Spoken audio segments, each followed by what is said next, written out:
Hello, everyone, and welcome to a special Valentine's Day edition. Not really, but, edition of Giant Slayer Fight Night Legends brought to you by Wisdom. I am Blevins playing the host role today. I've got my good friend Hugs here. What's up, buddy? What's up? It's good to be here. I'm actually really excited for this. Did you know, Blevins, I don't know if I told you, but you know how they do a Twitch wrap-up at the end of every year? Like your most watched channels?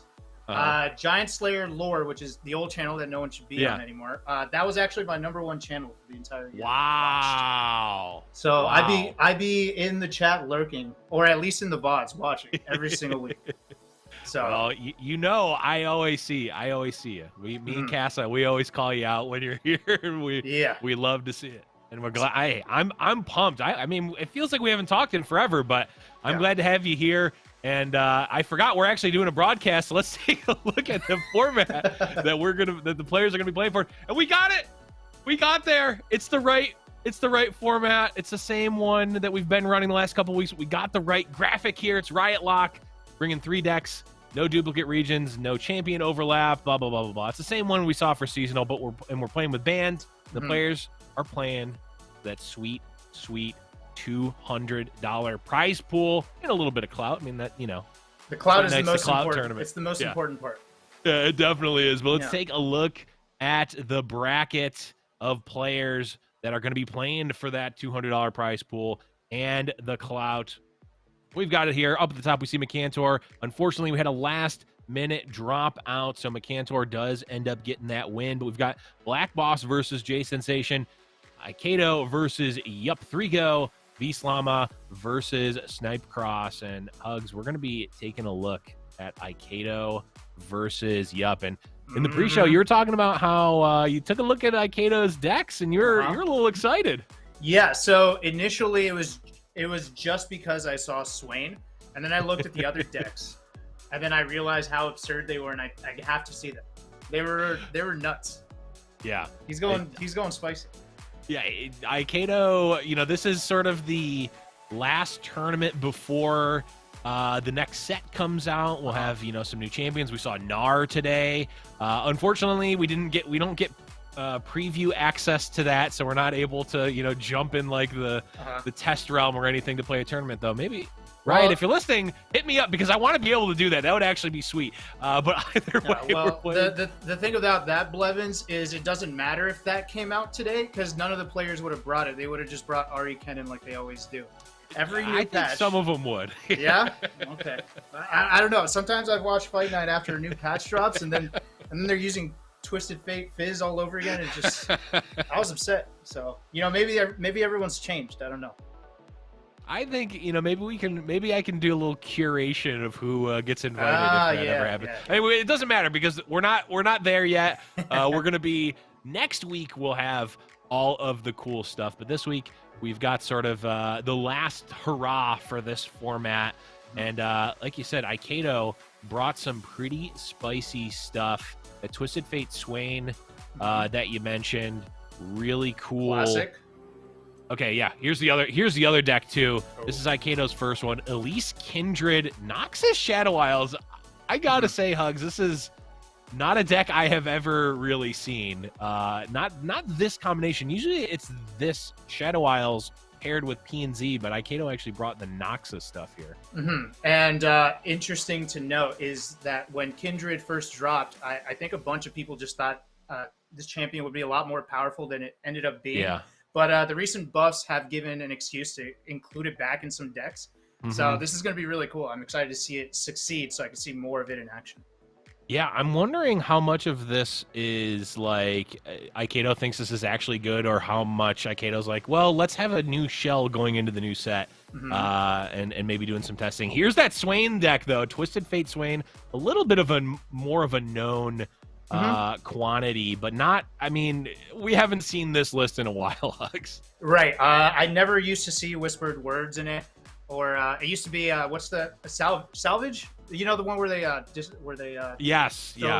2 cards, toss 2 and then draw 2. Yeah, Whispered Words, definitely the upgraded version there. Yeah, but largely the same. It's gonna just focus on getting the damage for Swain and TF kind of like a super plan B for the level up, but otherwise just kind of controlling the board with the red card and maybe the yellow card here and there until Swain Leviathan could get set up.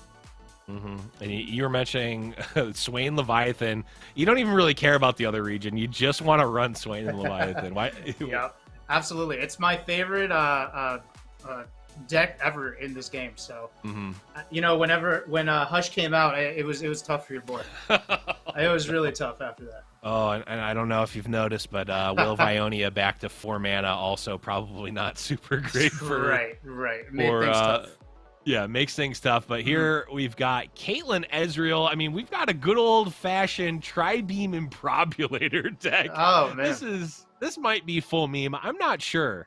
Because, I mean, this is a deck that we would have seen, I don't know, 3, 4, 5 months ago, and it could have been reasonable. Obviously, Caitlyn wasn't out at that point, but I see a ton of 3-drops in a Tri-Beam Improbulator. I'm excited. Yeah, well, you know, we could call something full meme, but when you have a player as good as Ikato, I think that, you know, could make something happen, especially because you know that nobody planned for this. Not a single person was expecting this. So, I mean, I think he could get away with a dub at some point, you know?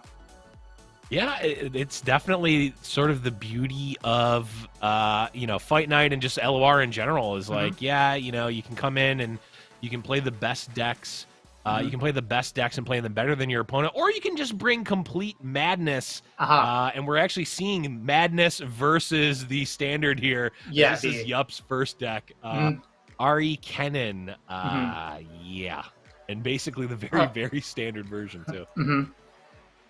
Yeah, Go Hard has kind of just totally replaced most of the other options. Like, there used to be some variability, but then people said, nah, we want to go with the S+++ tier.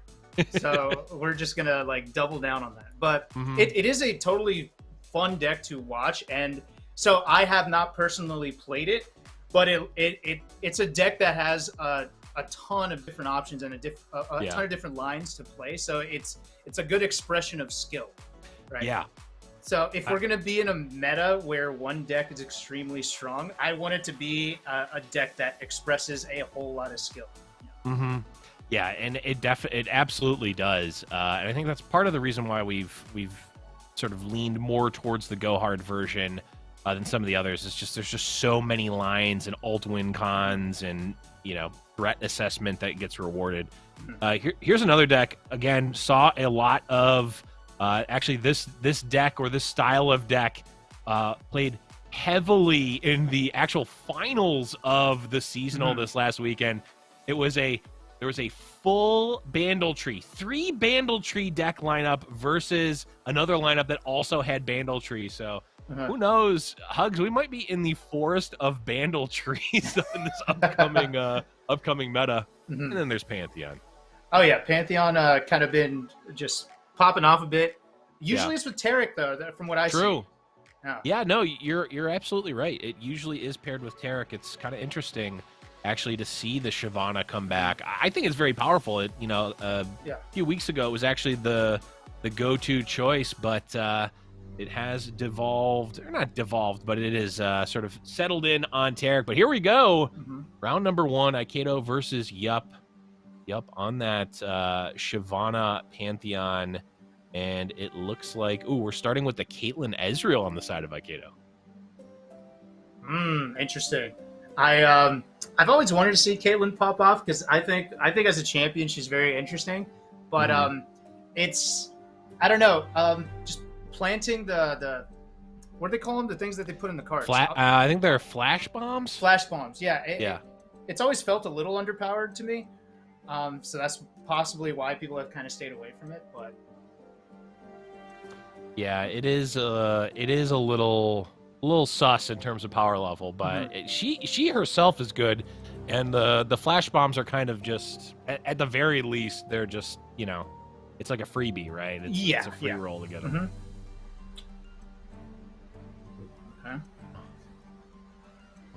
All right. Hold on, Blevins. I'm opening up my Mobalytics to make sure I understand every card that's being played on the screen. Wow, you're already a step ahead of me. Crazy.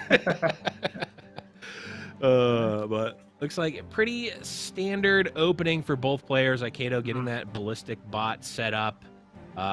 You know, it's a little bit unassuming, maybe even slow, but if it can get up to a point where it could even trade with a Shyvana, all of a sudden, Ballistic Bot can be really scary for these Demacia decks. Oh yeah, I very rarely see the Ballistic Bots get to that level.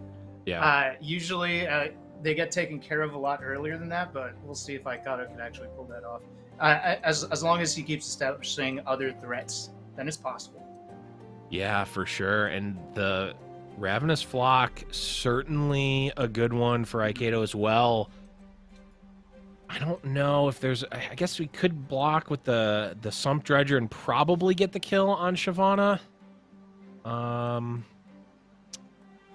That's probably what Yup is thinking. Doesn't want to get... doesn't want to give Ikato value off of something like a Ravenous Flock, but it's really tough to try to play around that the whole game, because, you know, even if you play around it, it doesn't go away, right? It's just... You're eventually going to have to, you know, face it. Right. Looks like that's what Ikato is setting up here. Even, although, okay, no. So Ikato's going to have the first action, so probably going to have to open on either the Thermo Beam or the Ravenous Flock, because if, yeah, he's looks like he's, okay, yeah, he's just going to open up with it, because if he doesn't, then there's an opportunity to play a single combat, a gem, yeah, gem or a single combat. Single combat, I guess, wouldn't actually, unless it levels the Shyvana. I don't think it couldn't, right? Oh, it would. Oh, this could be. I think Ikato has to go for it now, but is it even enough? Oh boy. And does yeah, and definitely can't commit to the single combat before the Flock, because the Flock can just do the response and just blow that out. Yeah, thinking about it. If Flock comes down and Yup uses single combat, what a good player! Kill. I let that Ravenous Flock rip every single day of the week. Same. I'm just ripping it off. Is it, well, would it still work? No, it wouldn't, because the Fury would keep her alive, I think. But now, the problem is now we have Sharp Sight, we have the Gem as well. And we're looking, I mean, on the attack, we're looking to potentially be leveling up the Shyvana here. We could even do it this turn with the Golden Aegis. There's a. Do you think there's any concern for maybe a double Flock here? To go that route? I think that it definitely is on the mind of Yup, because, you know, Flock is one of the... Yeah. One of the only answers. Such a good card. It's such a good card, and it's so efficient that it just... It's one of the cards that actually puts would put Yup behind here. I'm taking a look. Oh, so the other consideration is Ikato has 3x... No, sorry, this is the wrong deck. Okay.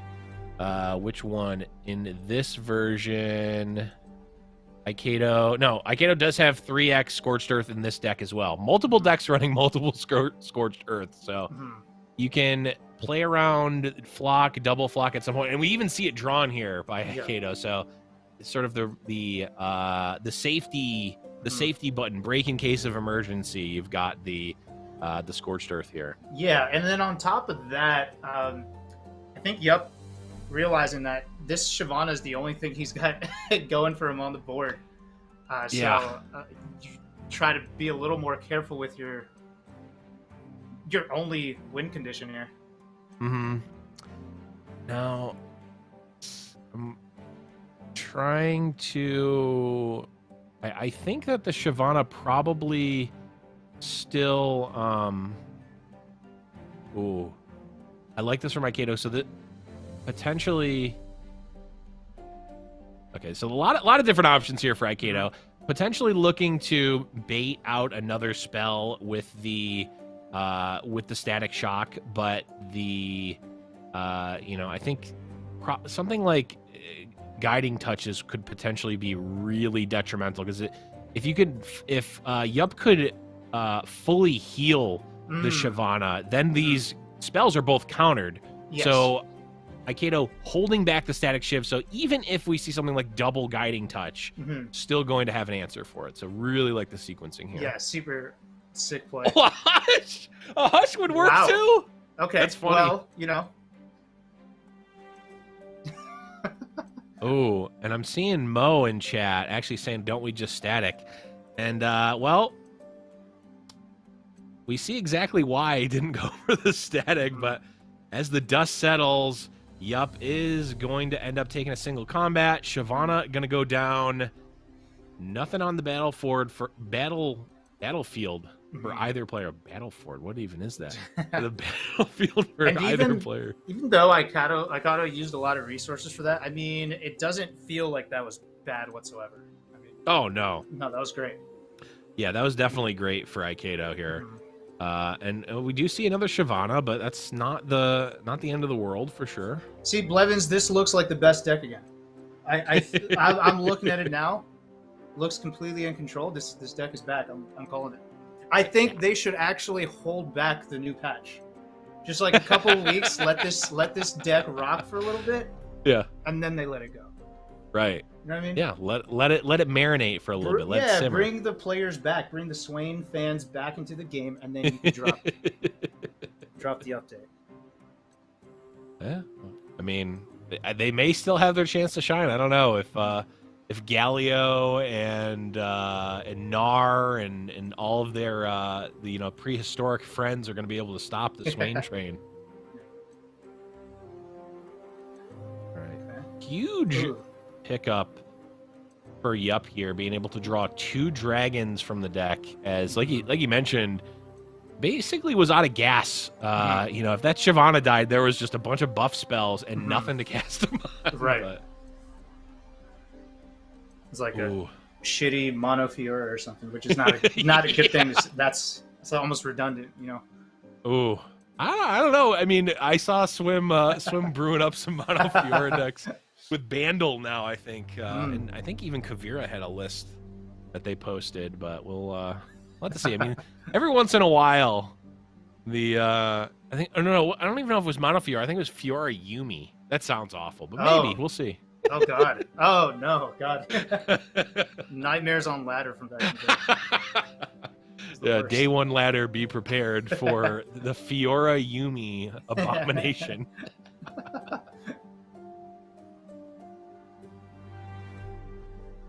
Mo in chat. I really wish Mo was able to...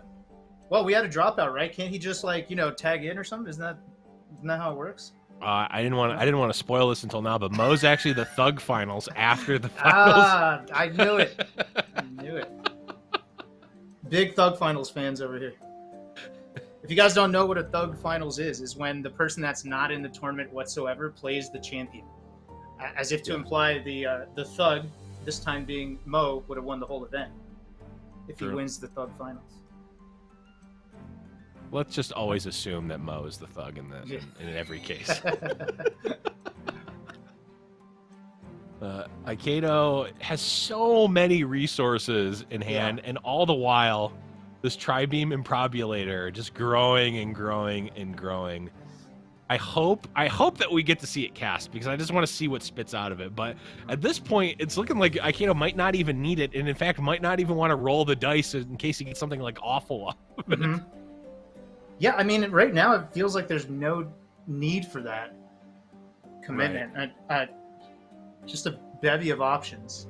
That's what it feels like. Ooh, you can tell, Hugs. No. I'm saying the word because I have a vocabulary, Blevins, not as a shout out to you always using it during fight night. Oh, okay. I promise. It's just a word I like to use. All right. Now, Izukai or whatever, that will be all you. If I drop that word, it's because of you. 100%. No, see, I've gained this reputation now, but it was only out of curiosity because I had no idea what it was. I still have no idea what it is. So you will not. All you need to know is that Stuart Little getting transported from New York City to Chicago does technically qualify, regardless of what anyone says. To be honest, anyways, I agree. Anyways, back to the match here. We did see the Tri-Beam fired off, and we got Arl the Tracker. Hugs, how much Arl the Tracker have you played in your career? Oh god, I'm literally looking it up right now. And I don't even know how to spell it. The thing that came up was Aurelian Soul. So I'm just A-double-R-E-L, I think. What the hell? Okay, I'm seeing 2 5 stats and 6, and I'm not going to bother reading the rest. So we're just going to. There you go. It has something to do with it strikes a unit if something was targeted this turn. It's just... Oh, that's terrible. Okay. It's just not great. It strikes with all of its 2 power? I don't understand it. Okay. Yeah. This is me. No, I think it's just everybody, actually. But Blevins, I mean, the way that this match has gone on, it just honestly feels like this deck, just by its nature, just stays in control in a matchup like this. Yeah. I actually forget, did Twisted Fate Swain always handle mid-range pretty well?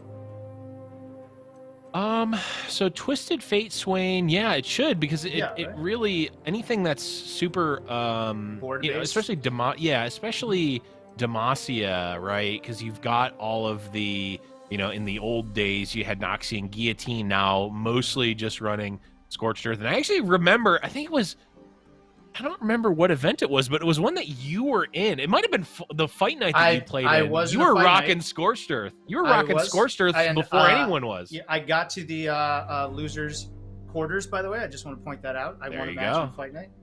I mean, that's better than I did in fight night.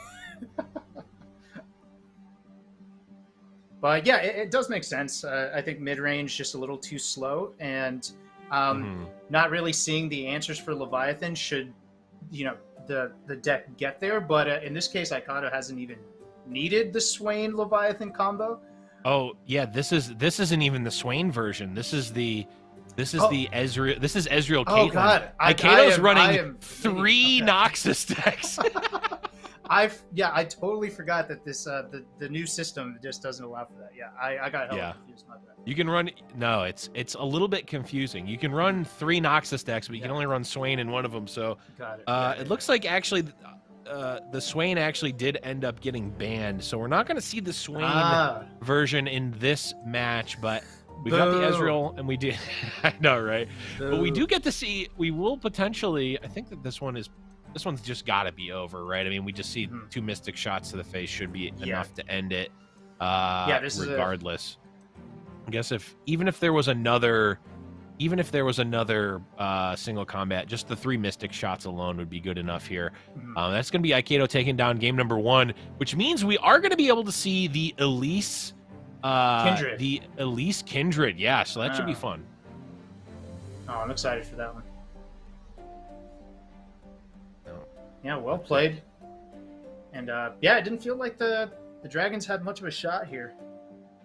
No, but I mean, if we go back to that one turn where Ikato sort of had that sequencing, could have opened up with the Static Shock, instead goes for the Scorched Earth first, and we see played around the punish. I mean, it was a weird play. I mean, it could have been either double Guiding Touch, I think, or the Hush on their own unit. Ends up playing around it, gets there, and like you said, after that, it really felt like the deck was in control the whole time. Yeah. The entire time. It just didn't look like there was a shot there. And if I'm thinking about Dragons up against something like Kindred, I feel like Kindred also just kind of holds up well. Yeah. I think I'm using my lore P brain right now, and it feels like it does well. Hey. I mean, I don't think that you've got the P. I don't think you have a P brain. I think you got a pretty good read on what the matchup would potentially be. Does look like Yup did end up audibling to their other deck. Of course, you don't have to run back the same deck if you don't want to. You still have to win with the other deck, but you can switch it up.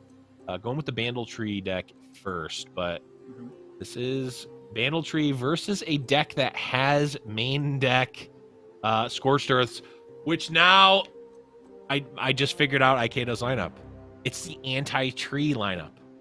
He has 3 decks with 3 Scorched Earths each.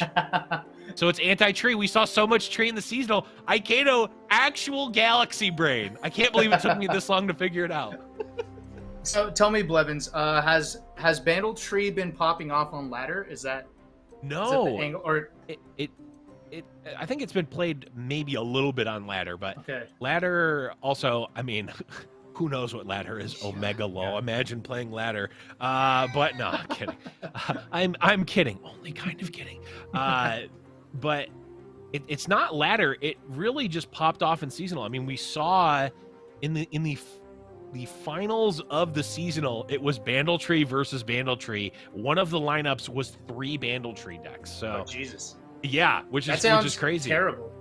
I mean, it was kind of great from the casting perspective, at least. Oh, like, we got to see some really cool stuff. Yeah, I mean, what I mean is that I feel like losing to a Bandletree has to feel terrible. Awful. Yeah. For some decks it definitely is. Like Darkness, which is a very popular pick, or even Lee Sin. If you don't if they draw a tree and you don't draw like a very fast draw with either of those, you just kind of lose. You don't have any way to interact with the tree. They're just playing units and blocking, and then you just lose to the big old tree that's just been sitting out there. Well, let's just say I have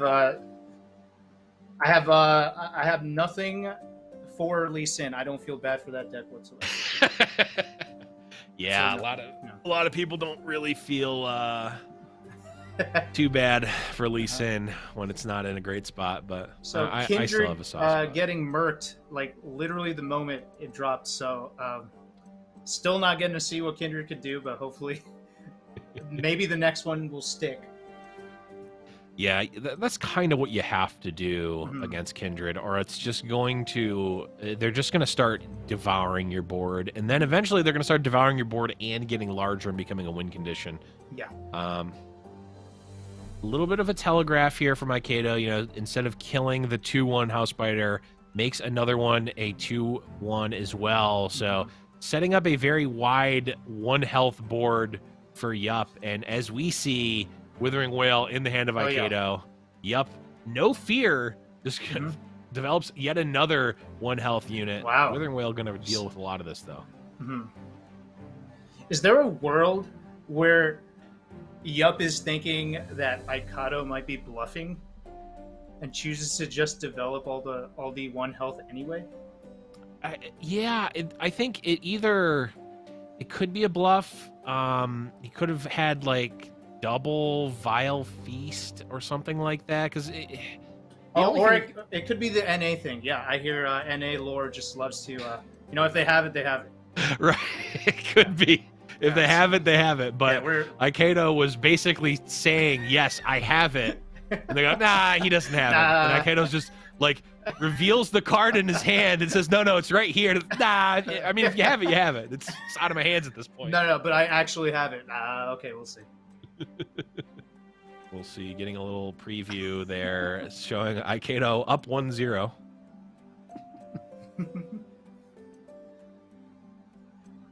My boy Ledro still. I mean, Bene. Oh, and just as I mentioned him, he's gonna get discarded. Rip. But Kindred here now gonna mark the aloof. Yep. What is this? A pokey stick? So this will mark aloof and also make the Sentinel a 5/4 fearsome. The card's it's just kind of it's not a fair card. I've gotten beaten down by Sentinels way too many times. It's not okay. All right, like it's so strong. And even if Yup, manages to take care of the Kindred now so that the aloof stays alive, that 5/4 is still going to be on the board with no answer on the board. Yeah, this no answer and no. Well, the Charger will be able to block it and block it quite well, but even so, I didn't see the Charger. Still going to be annoying. Yeah. But that's the thing about Kindred; it demands resources. Oh yeah. Well, we actually see here. We got a Vile Feast for the 4/1. The bull, the overwhelmed bull. I forget his name. Yeah, that's the Charger. That's the Charger. Yeah. Just remember, he's from San Diego. Perfect. Yeah, that's what it's the first thing I thought of. I think only Chat, type 1 if you get that reference. Also, the Super Bowl was over. This isn't one of your boomer references. Everybody in chat gets that reference. I don't think so. I don't think so. Dude, just because they're gamers doesn't mean they don't know sports. Don't. See? Lots of ones. That's more ones than lots of ones. Seen. That's okay. 2. Mo's, okay, that's 2. Okay, we know Mo's lying, all right? Well, Mo's moving to SoCal, so he better know. He has to start knowing. We'll see. We shall see. Either way, looks like, yup, bringing the beatdowns here, but like you mentioned that the Vile Feast is going to be pretty good here. Going to kill a 4-1. We're going to be able to trade up, block a Loping Telescope with a 1-1. Yep, I like the sequencing too. It's basically a free block. With the spider, it doesn't really change anything, so you might as well take the block if you can. And Aikato desperate for some resources. It's the glimpse off and okay. All right, and the fastest scorched earth of all time. That's a no-brainer. That's a snap. Mo trying to tell me that he plays sports. Oh man, this is the cringiest thing I've ever seen. All I'm saying is that the main reason I've been working out and getting in shape is so that when real life events ever happen, I can have the secret LOR basketball league that travels state to state. That's what I'm looking for. That sounds like a hit, Blevins. I am sure that will take off. What a great idea, dude. Wow. Well, I know who's not getting the first invite. Anyways, back to the match here. We see a Bandle City Mayor come down and start generating some value. I mean, after all of this is sort of settled, card for card, both players are in relatively the same spot. There's not really... Like, Aikato has these removal spells, but it does not have any sort of win con. Yeah, exactly. And whatever win con Yup is looking for, there's another Scorched Earth just sitting there. Right. Ready to take that one out. So if it's a tree, it's going to get burned immediately. Yes. Now, I'm looking at Aikato's deck here, right? We have the Buru Sentinels and the Burgeoning Sentinel, so like kind of smaller threats. We saw one get killed already. We've got a bunch of like mid-tier garbage stuff, like, you know, we've got Arachnoid Sentry, we've got House Spiders, we've got 1X Thorn of the Rose. Not really going to end a game on their own. We've already seen 2 Kindreds get killed. There's really the only win condition is Ledros, and we saw it get discarded already. I don't know if Aikato's going to be able to find a way to win. Yeah, then we also just saw Aikato rip the Vengeance on a, what was it, a 1-3 or so? It was like some insignificant unit because it just doesn't really do much in this matchup. Yeah. Considering you're just really worried about the tree. Yeah, I mean, the tree is not even that significant at this point. Shark Trainer is going to be this one would be a much better target, you know, but I mean, is Aikato going to be using the Scorched Earth on the Shark Trainer here? No. No way, right? I mean, I don't think so, but like this is still, the beatdowns are coming. Like Aikato just does not have, Aikato's going to be running out of resources here. Can't block with Elise. Like the Flock doesn't actually kill the Shark Trainer. If the Shark Trainer attacks, we block with the Spider, then we can Flock it. That's fine. Still going to take a bunch of damage though.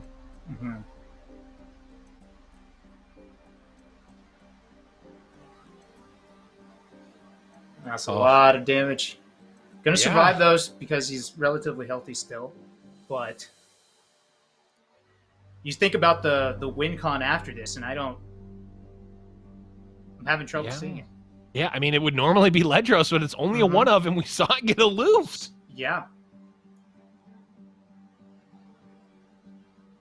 Like, an Elise and 2 Spiders are not going to get through this. Not at all. And you know, we have the Scorched Earth for the tree, but that doesn't even really matter at this point. It's a fearsome unit, but I mean, there's a blocker. Yeah, block with a 3/1, sure. Mm-hmm. Or a Fizz. We have a leveled up Fizz too. Or Ikato could Scorch Earth the 3/1 and then get that 3 damage in Blevins. I'm just saying, there's a could Scorched Earth the 3/1, and it would be a 5. It would turn into a 5/4. Wow, that's more than a decimate. That's kind of wild. True. Mm-hmm. Very That's true. a 3-mana decimate. That sounds good to me. I mean, maybe Ikato goes for it. I mean, we saw last week Mo was using the aggressive mini morphs. We might see the aggressive Scorched Earth here. Oh, Bandle City Mare, absolutely not what Ikato is looking to see here. Oh, rough. All right. Bitter in chat is saying there's a 34.57% chance of victory for Ikato. I dispute those numbers. There's a lot of numbers in that percentage, so it feels accurate. True. Yeah. That is true. It has to be calculated. There's no way you just made up 7 numbers. That's crazy. It is pretty hard to make up 7 numbers. Yeah. I mean, I can only make up like 4. I've got Trix, Glorp. Okay. Coco, and Threve. No, I think Threve's a Simpsons number. Never mind. I can't even make up 4. It took me like 5 seconds to figure out what the hell you were talking about. I get you. Oh, you meant generate random numbers. Yes. I thought you meant like actually make up numbers. Not create new words. No, that's not yeah. Okay. Yeah. My bad. My bad. I misunderstood. But it's okay. You think different than all of us, Blevins, and that's why we love you. Yeah, that's that. Yeah. Anyways, we've got the Shark Trainer. This Shark Trainer is just going to be tough. It might actually, I think it's going to force out this Scorched Earth on, like, because I guess it's going to die, right? No. You can't play around Tree and the Shark Trainer, and we see a Shark Trainer. So, but not even going to get the damage on it. Ooh. And the not enough mana for an aggressive mini morph. Otherwise, the Mo play would have actually ended the game here. Yeah. Well, yeah, it could have at least threatened the end here. Although actually no. Yeah. With the no, it would end it. It would end it with the. Yeah, because it would counter the Scorched Earth. We'd be doing 3, 4, 5, 6. I think we'd be one off. Yeah, just one off. Be one off because of the blocks.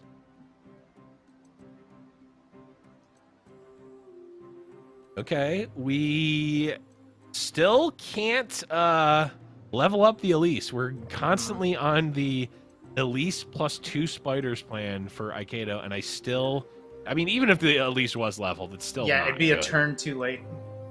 It's just not even. It's still not even good. Yeah, it still doesn't do anything about this. Ugh. Yeah, this one's not looking like 34.789672% before I no. Anymore, so. It's looking closer to 0.0% at this point. So open attack is gonna be pretty devastating. Could Withering Wail really doesn't do anything either. I mean, this is just not. We're nowhere near Atrocity being relevant. Any unit is a dead draw. Vile Feast does nothing. Withering Wail and Vengeance, I don't think either of them do much. Yeah, the WinCon, as chat's saying, the WinCon getting aloofed. Pretty rough. But, you have to, with one Ladros going into aloof, it's just riding on the wall a little bit. Yeah, it's. I mean, this deck is basically win conditionless. I mean, it has the Ledros, which it can kind of serve as a one-man army, but Ledros does not come back. He gets discarded, unfortunately. Oh, there's Elise's 3rd spider. Okay. Great. I just want to see the level up. That's. I just want to see the animation. That's it. Oh, the animation is pretty sweet. It's cool. Yeah. But I do have to. Yeah, I think we're gonna see a different animation in a couple seconds. Yeah, we certainly are. We're gonna see a mini morph on the Elise and the concede from Aikido. Yup, ties it up 1-1. And now we're going to see that Elise Kindred go up against the Pantheon Shyvana that we saw in the first round. And I think you were beginning to talk about it before we got into that last match. Not going to look too good for the Dragon's deck here. Yeah, in this matchup, it seems like Kindred's going to have a much better chance. And the win conditions seemingly much more relevant. You know, Kindred maybe knocking out some very important units on the board. Ladros having a shot at... Oh, actually, Ladros doesn't even have to stick to the board. It's okay for Ladros to go back to hand. But not going to get discarded. Yeah, and, not going to get aloofed away. Yeah. Right. You're seeing an Elise and a bunch of removal spells. Okay, House Spider to pair with it. Ooh. Elise probably going to get stopped by... I don't know. Is it LeBron James or Michael Jordan here? But either way, the GOAT is going to be stopping. Oh, sorry, chat. LeBron James and Michael Jordan are basketball players in the NBA. Yeah. And also, chat, 23, you know, Elise's number is actually Michael Jordan's number as well. True. And was LeBron's at one point before he changed it. Which, was it really? Yeah. Oh, he better. You just can't do that. I know there's an argument for who's the GOAT, but you still can't take the other person's number. It's just not allowed. So you think that like Michael Jordan just owns the number 23 forever now? Absolutely, 100%. Like if from here on out, like you have to charge like $22.99 for everything. Like if you charge 23, then you're gonna get a cease and desist from Michael Jordan. Is that? It would just be disrespectful. And you probably don't face any consequences, but it's just something you don't do. Right. It's just bad karma. Yeah. Same way with like, I don't know, someone stealing my Samus color. You know what I mean? That's true. Yeah. You got to pay. Michael Jordan and I actually kind of on the same level, just different disciplines. You know what I mean? True. Yeah. I mean, I agree. I will say, Michael Jordan never cast a fight night, so you got that. No, you are the Michael Jordan of Legends of Runeterra casting. I just want to say that, Blevins. I mean, I don't think so, but either way. Or LeBron. Yeah, ooh, now there. We'll see. You mean washed up on a team that should be doing way better in the LA Lakers, but is actually trash? Whoa. Talking to an LA native here. Okay, so Elise dying off here, unfortunately, with a board full of spiders. So here, that would be amazing. At least leveled on you know, just a couple of units. Yeah. A couple Demacia units. Actually really nice.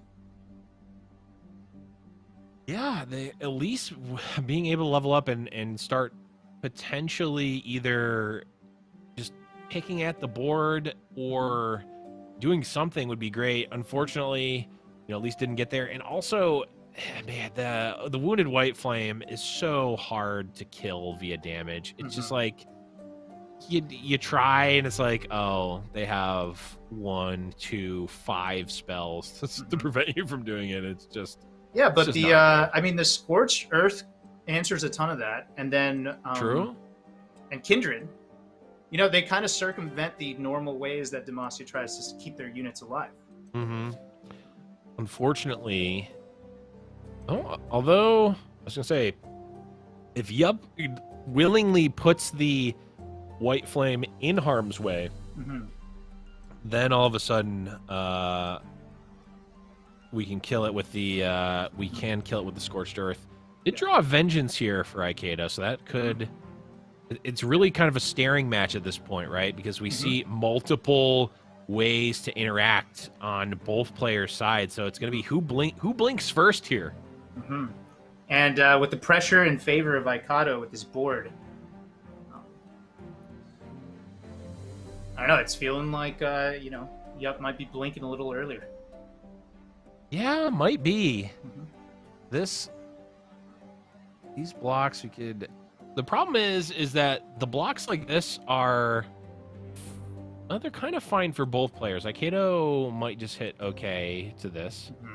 And Yup might hit okay back. I really think what it may come down to is the fact that Yup's interaction is just much cheaper than Aikido's until the units get damaged, in which case it sort of all bets are off. But if Aikido is forced to use the Vengeance at some point, then the mana disadvantage starts to really hurt him potentially. Right. And I wonder if he attempts to go for one of the cheaper options. I mean, the flock always attempting one, but we could already see that. Yeah. Yup's got a lot of answers for that, and Aikido knows there's going to be a ton in the deck. Just doing it preemptively, actually. Okay, Sharp Sight removes flock, takes flock off the table. I wouldn't... The problem is Aikido can't necessarily just sit back and let all this happen, right? The targets, if Pantheon levels up, everything starts to get a lot harder, right? And there is no ruination in this deck, so there's not really a big punish to Yup just developing more units. So we may see the Screeching Dragon come out, and that's gonna be threatening Kindred without even playing a spell. Which really, allows Yup to blink, but then really quickly open his eyes again. Yeah. Thinking about the Vengeance. Okay.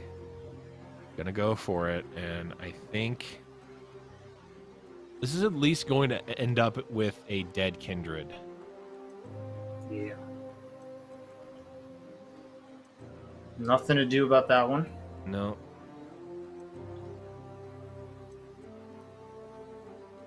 And 6 mana in the trash.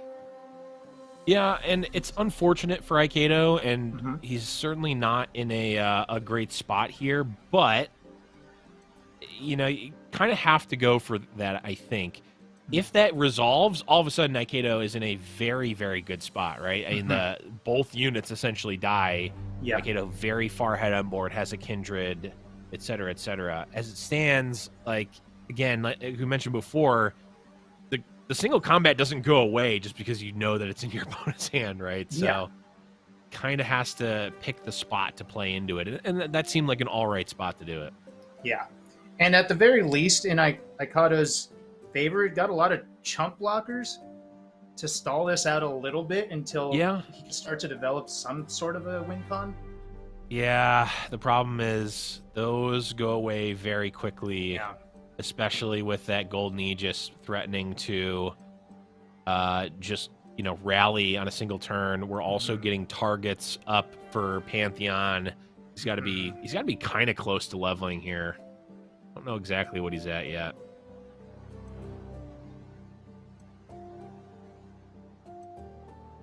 Okay, this Withering Wail is threatening to kill the White Flame here.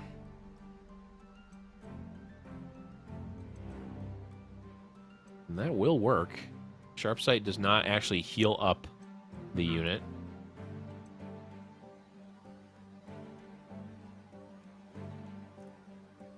Manages to keep one spider alive. Yeah. But helps with the stalling.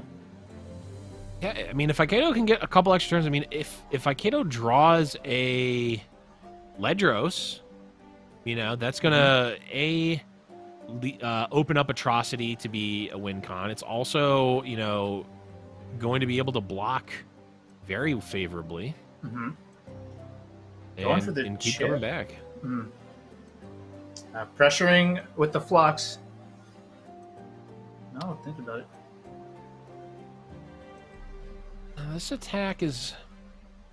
I feel like the attack doesn't really do much. You don't think the chip might be a little important? Well, the chip could be important.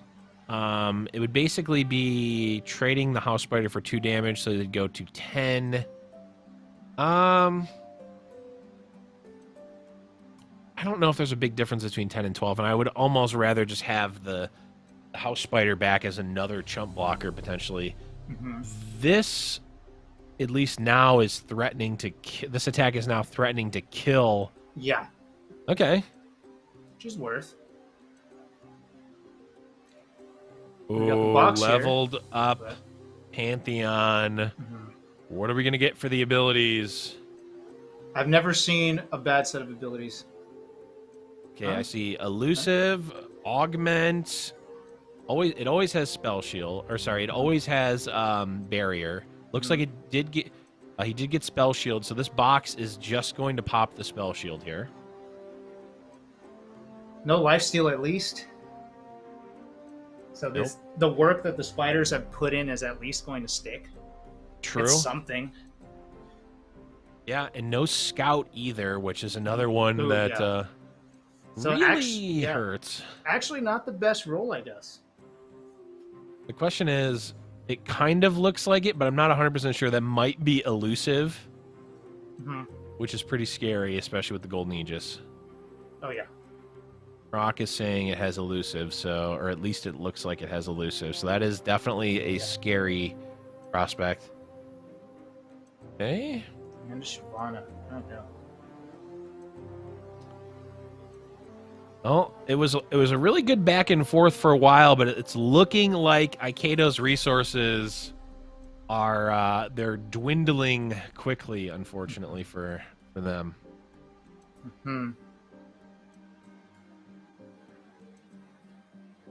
That I can't hear what Aikedo's saying, but that is a copium finger wag if I've ever heard.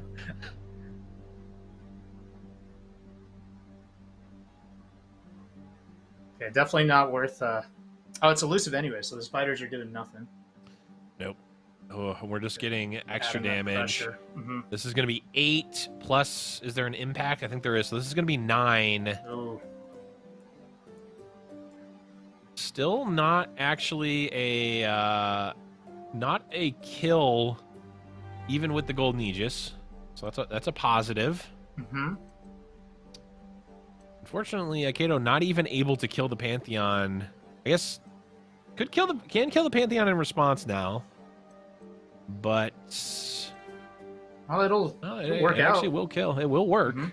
Yeah, this is not a doesn't have, or it already got the +1/+1 from a target. Mm-hmm.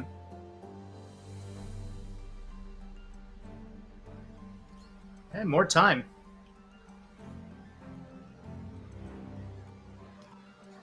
I always believe in the comeback, Blevins, as long as there's a shot.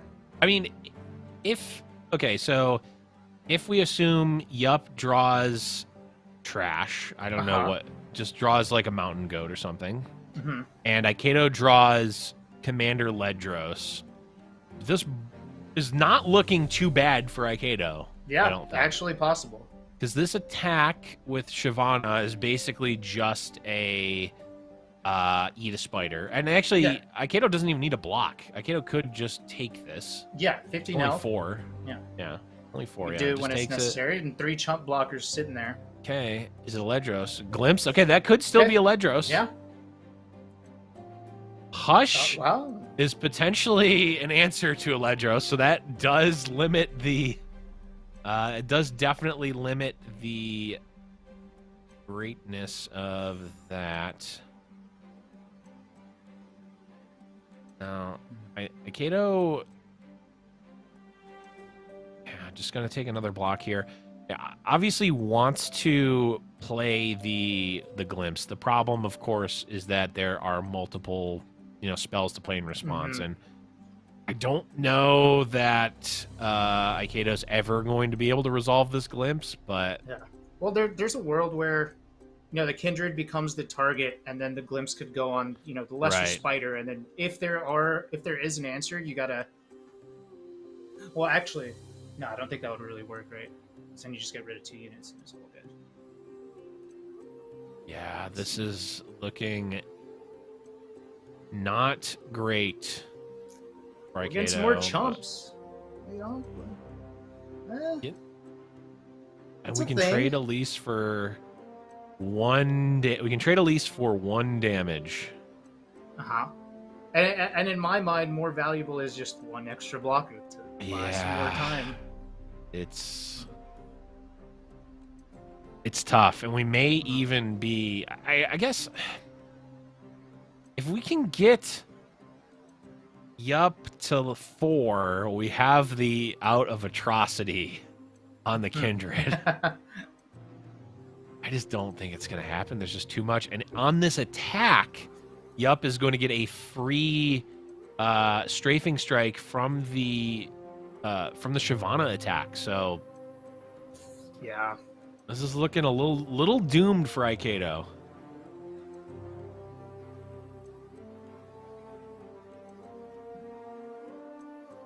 Okay, Vengeance. It's not bad. Not bad at all. Okay, blocks. Is there any reason to not let it rip? I don't. I guess just because you don't need it right now. I think that the reason is for this, because we know the strafing strike's going to be generated, so you can play it in response and potentially at least lose the value off the strafing strike. Mm-hmm. I do think we have to. Mm-hmm.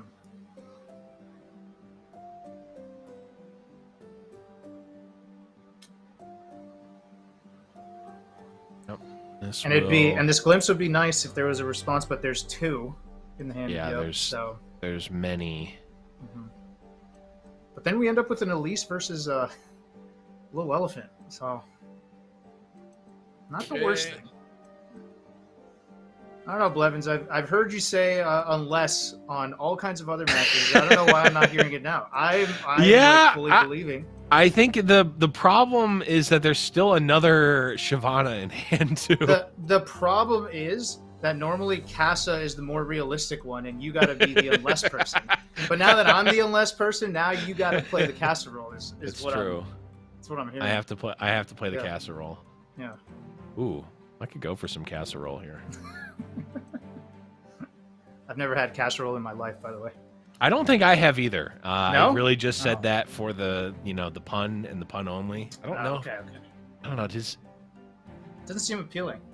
Does like pasta salad, is that casserole? I'm gonna be honest. Not. I don't know what a casserole is. They just kind of throw it in a dish made of glass and they throw it in the oven. It's something like that. There's always cheese involved. Chat, does anyone know what a casserole actually is? My people don't eat it. Definition. So. I mean, I don't eat it either.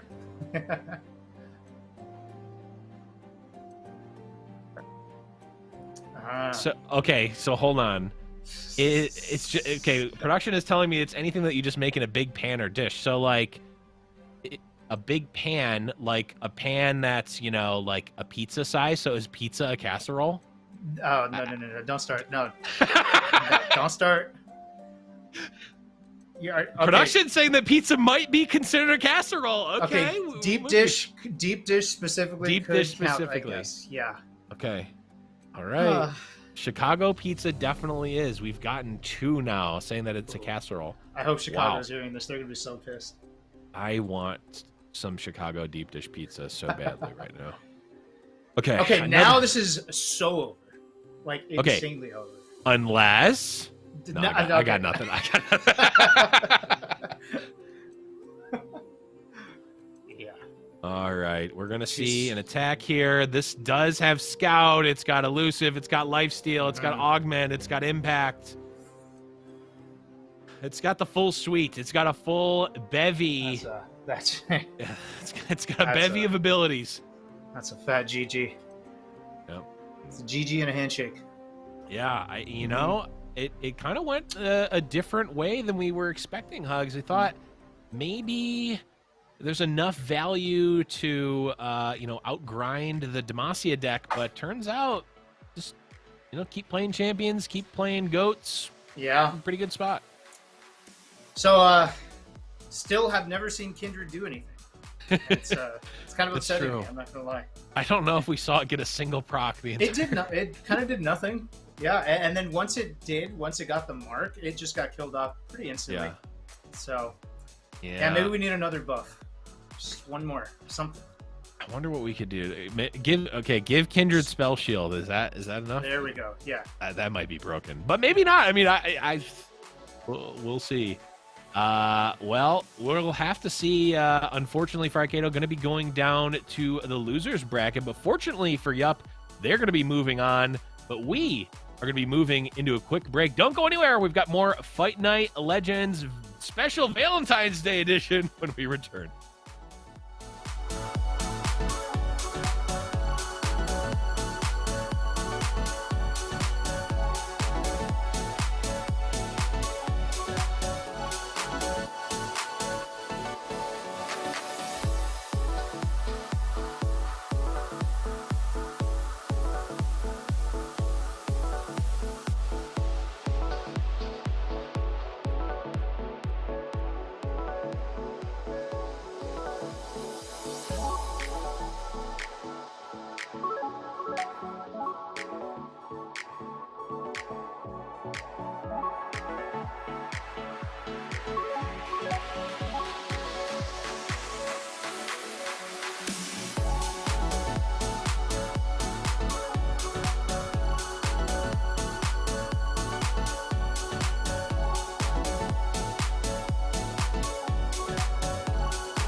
Welcome back, everyone. Giant Slayer Fight Night Legends. Definitely a real Valentine's Day event and not just a regular event. Because I'm here. What do you get on Valentine's Day? You get hugs on Valentine's Day. And I'm wearing a heart shirt. I got a little heart over here. There you go. And I'm wearing a Cobra Kai Dojo shirt. So. Strike Fist? Was it Strike First. Strike That's first. what I think of when I think Valentine's. Strike hard. Yeah. No mercy. No mercy. Yeah. Cobra Kai. There we go. The first thing I said on my last date, and she left immediately. That's why I'm here with you, Blevins. I tried. Didn't work out. Ooh, well, you know, maybe next time, champ. But either way, you're here. We're here. We've got some games that are going to be played, that have been played. Let's take a look at the bracket to see the first round of results. Of course, we saw McCantor got the bye in the first round, unfortunately, because of a drop. Black Boss taking it down 2-1 versus J Sensation. We just saw the conclusion of Yup versus Aikido, and Beaslama taking it down 2-0 versus Snipe Cross. And Hugs, we're going to be jumping into the McCantor versus Black Boss match. Yeah, and I took a look at some of the decks, and we got Lux back, which is a champion I have not seen in a long time. Sometimes for kicks, Blevin, I'll go to Mobalytics, right? I'll go to the cards, and I'll filter for champions, and I'll go straight to the bottom to see who the most dog shit champion is. And Lux has been there many, many times. A lot of times. I've seen True. It. So to see her getting played now, it's exciting. Maybe Kindred's there now. Maybe I need to check it again. But Lux, long time. Yeah, Lux certainly, you know, there was a relatively recent change to her. She's now 5 mana. I think she also got a little bit of a stat buff. She's now 3/5 for 5 mana on the front end, so not that embarrassing of a card to just cast for the stats, but you know, the ability was always powerful. We saw, It felt game over when Lux was popping off a lot of times. But it was just the getting there part. And and her cost. It was just it was a lot, and I think she kind of got run over as metas progressed. Right. But things change. We got our girl back. Yeah, we got on Valentine's Day. There it is. There it is. Lux and Jace. Maybe a little something there. I don't know. I don't think that's how that works. Spoilers but on Arcane. Don't talk about it, dude. Ooh. I don't even know.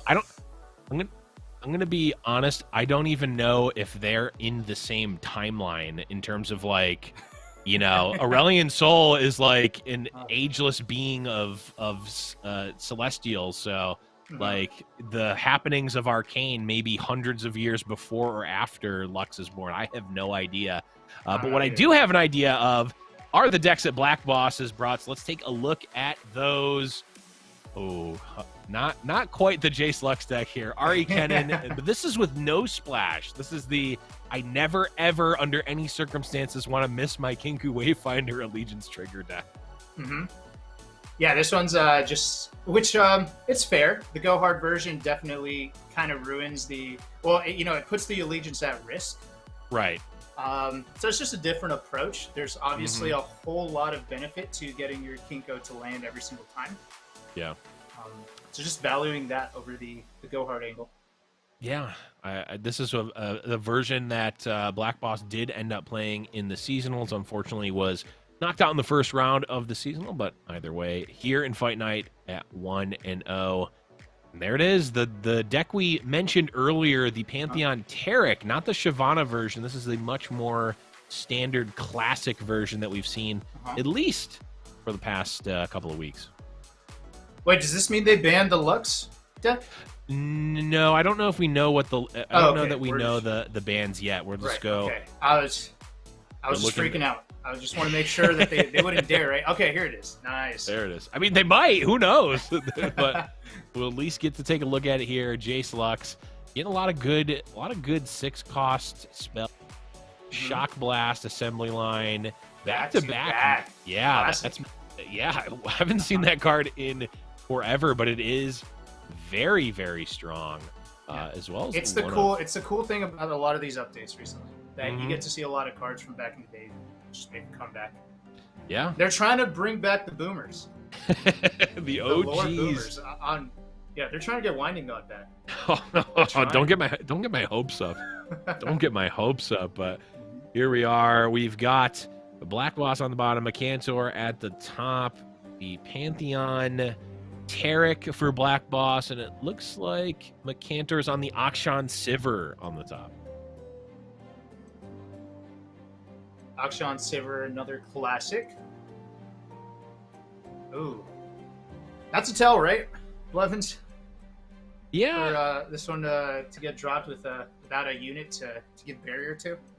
Well, it's certainly a tell that there wasn't a better thing to block this goat, but you definitely don't want the goat to hit multiple times. You know, if LeBron is you know, driving the middle, you gotta have multiple defenders to cover him, or else he's just gonna dunk on you. And the goat in lore is very similar. Right. I'm forgetting the name of the barrier unit. I'm a visual person, Blevins. A lot of times I don't know the names of these cards. I just know what they do the moment I see them. Yeah. I would call this the Demacia barrier dude. Yeah. Is the way I name it. I think that's actually what it's called. Yeah, actually I should talk to Riot. I got some ideas. Some naming ideas. We should change the name of the GOAT to LeBron James. The card name should be LeBron James. I think that it should be like when you play it, you choose either LeBron or MJ, and then after like 3 months, whichever choice has more wins, that becomes the GOAT. Actual GOAT, yeah. Yeah. I like the way you think, Blevins. That's a freebie, Riot. Feel free to put it in. I don't care what everyone else says, Blevins. I like the way you think. I don't have another way to think, so here we are. Getting the Pantheon, or the Taric here. Gotta love the pool party Taric skin, by the way. Gonna be getting some good value here. We're gonna be getting a free guiding touch and a pump off of. Well, I mean, I know all the names of the cards, but Hugs, I'll give you a chance here. What's the name of that middle card? Saga Seeker. There it is. Okay. No, I actually could have said that. I'm kidding. I am notoriously awful at the names of cards as well. Yeah, Casa always kind of covers it. Yeah. Although we can't confirm if he's doing the mobalytics cheating or not. I think Casa just knows that I'm so awful and that I'm not going to do anything to better myself in that regard, that he just defaults to looking things up. Okay, dropping a concerted. It's one resource gone. Yeah, it really, I think, needs to, clear off that Saga Seeker, because it was just going to be getting bigger and bigger, right? And we even see the Blessing of Targon here. If you can get 2 Blessings of Targon off with the Taric, I mean, that's just so much stats. And, there's really the Sivir Akshan deck doesn't have a ton of ways to deal with units. If they just have really big ones, there's just not a great way to deal with a giant Saga Seeker. So finding a good spot, use that Concerted Strike.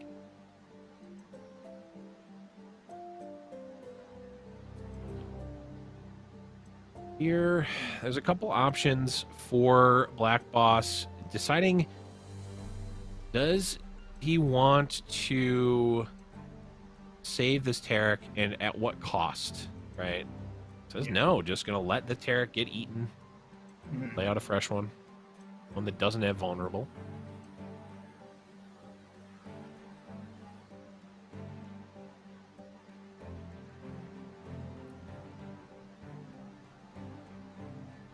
Maybe inching it. Okay, there we go. Commits the new Taric. Like, was he trying to see how far he could push the card out before autocast for him? Sometimes you got to know. Yeah, you got to push. And there is tech skill to this game. Surprising. People don't realize it. I've made the mistake before. Because I haven't practiced my tech skill levels. Right. I mean, I might be the worst tech skill player of any game across all games of all time. I don't buy that. I bet you can find anyone, and they will be better than me at most games. What about dexterity. Does chess require dexterity, you think?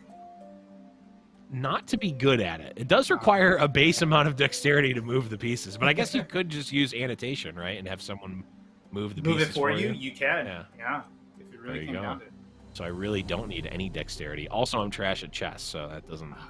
Okay. Cool. I don't even have that backup either. Okay, so now Pantheon also on the board. Scary combo. Yeah, super scary combo, especially with the Golden Aegis as a potential. If Mycantor gets greedy, overextends, or if Black Boss just sniffs out that there's not a way to interact with this, there are going to be a lot of attacks potentially happening on the side of Black Boss. But Spell Shield. Yeah, this is good because this will actually give Spell Shield to both. Of course, Tarek putting the Spell Shield on to Pantheon, also giving him tough and giving him a little bit of extra health. I mean, really quite strong here, setting up so that now, you know, the Golden Aegis can be used on Mycantor's turn to set up that Tarek combo, but it is Mycantor sees that. Gonna be using a sharp sight, yeah, to kill the to kill the Tarek here.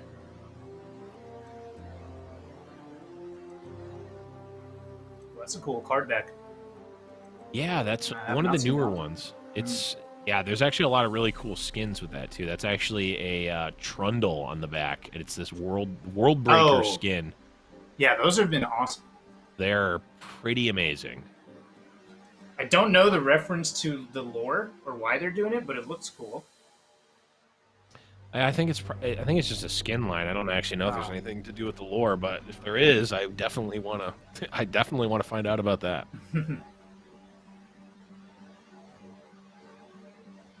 I get an ephemeral out, but it's gonna be a lot of threat coming through. This Pantheon looks like it's pretty close to leveling here. It actually will level. This is a pretty key moment as the Pantheon leveling can really throw a wrench into what Mycantor's trying to do here, especially at 20 health on the side of Black Boss. Oh yeah. Let's see the roll. Lifesteal as well. Challenger, Lifesteal. It already had Spell Shield. It's got Fury. It's got Regeneration. Quite nice. Oh, and Elusive. Okay. Pretty much only missing a Scout from the list of nutty ones. Yeah, but when you kill in one shot, it doesn't matter if you have Scout. Yeah. True. Mycantor are going to have to try somehow. Just getting 20 in one turn? 20 in one turn is going to be tough. Especially we do have a lot. If we pull... So this Sivir has Challenger. Right. We have 5, 10, 12. We've got 2... Wait a second. Quick maths, 16... Wait, oh, wait. 16, and we have Absolvers. I mean, there's enough to threaten it. Yeah, but the that concerted strike right there hold a lot of that back. Okay. So this is crazy mind games because Black Boss could threaten lethal, Mycantor could threaten lethal, but they're both playing around. You know, either sharp sight on the side of, like if Mycantor has a sharp sight. Pantheon not really able to push lethal. Of course, we see that there wasn't a sharp sight, but Black Boss obviously doesn't know that. Yeah, and you know, with the overwhelm, I think Black Boss is fine with getting something. Yeah, just chipping away. A 2-turn lethal. That's true. This is going to be going into Black Boss's open attack, where he can, in fact, push lethal. Now, I would imagine we're just going to hit a skip block here. Right.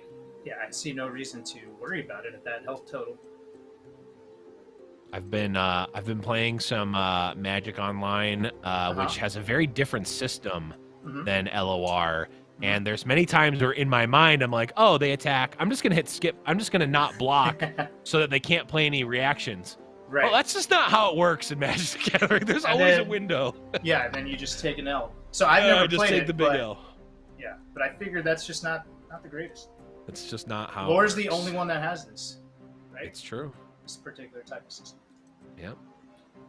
And this is a bit of a hedge, and yeah, that's just straight, nice and easy. Black Boss gonna take it down 1-0. Here's Megantor. And no action on the whole game, right? We're relying on Sivir and some units making it wide, but kind of got handled by the Taric Pantheon combo, and then with the Taric with the Pantheon level up, it was just a fat GG. Yeah, it's I think a lot of the reason we've seen less of the Akshan Sivir is in part due to this these Pantheon builds, because they're a similar mid-range deck, but as we saw, they just get bigger quicker. And Akshan Sivir does not like dealing with big units super well, so maybe they'll have a better chance against. Ooh, Hugs, we get to see it. It's the Jace Lux. Oh man, what's it? That 2-man on the right? God, I know its name. Have not seen it in ages. The one that beefs up when you cast a 6-mana spell. You're 100% right. I don't know. Okay. That is Persuader. Mage Keeper Persuader. Yeah, the Mage Keepers. I think if you gave me an hour to come up with I could have gotten I would have gotten Mage Seeker, but Persuader. No shot. I don't think I was getting that in a reasonable amount of time. I think I could have Wordle ruled it though. I'm not gonna lie. I don't know I don't know what Wordle is. You haven't played? Never played. That's fun. It's too easy though. Oh, it feels too easy. And so, is it like a Wordle leaderboard or anything, or is it just like you do it and you sit back with the? Yeah, everyone just does it, and kind of you go online, and every single person on your timeline also passed it, so you don't feel special. Yeah. It's not even like it's kind of viral. Like remember HQ Trivia a few years ago? Everyone was doing HQ Trivia. No, I do not remember that. Oh, so basically it was like this trivia. It was an app, but it ran like twice a day or once a day, and it was live. Like they had an actor who would like read off the trivia, and everyone was doing it in real time. And it was like live. Yeah, it was live. So you had to like be on at 2 p.m. or whatever, and you'd log in, and he'd be like, "Oh, hey, chat, I'm here." Blah blah. And then if it was like one life trivia, and if you got them all right, you would win like $5,000, but it would be like split between everyone who got them all right. So people could win money on it. Oh yeah. Oh, that's crazy. Yeah, it was a phenomena for a bit. This was probably I don't know 3-4 years ago, but either way, absolutely nothing to do with LOR. bring back HD trivia or HQ trivia, I think it was. We got many ways to bring out the 6-cost spells. Ooh. A 4 Demons. And a Judgment. No one ever expects the generated Judgment, though. Yeah, that's about the only time I see something like this possibly work. Hey, Judgment used to run shit back in the day. Like it used to pop off if you weren't playing a deny. Yeah, it would do some work. It definitely could. It is a lot more powerful when your opponent is not expecting it. I will say that. Looks like, ooh, the Persuader are going to be trying to do a little bit of persuading here. A Sharp Sight onto the Screeching Dragon and going to potentially put an end to it. Unless he wants to commit the single combat. Could single combat a... Well, you don't want this dragon to stick around and take over the board. It's... Oh, let's go. I mean, we can single combat, but Black Boss will be so far behind on resources at that point. Yeah. And right now there's just really nothing else going for him. He does not have any champions. He's got a couple of 6-drop spells, but they're not even that great. I mean, the for Demacia is fine, but it's not really doing too much.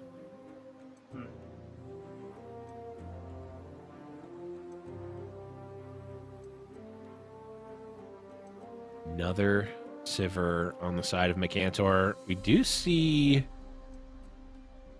the back-to-back here. No Lux, though. No, a Lux would have been great. A Lux can really pick apart the whole deck of Mekantor, honestly. But sentences that I have not heard in years. True.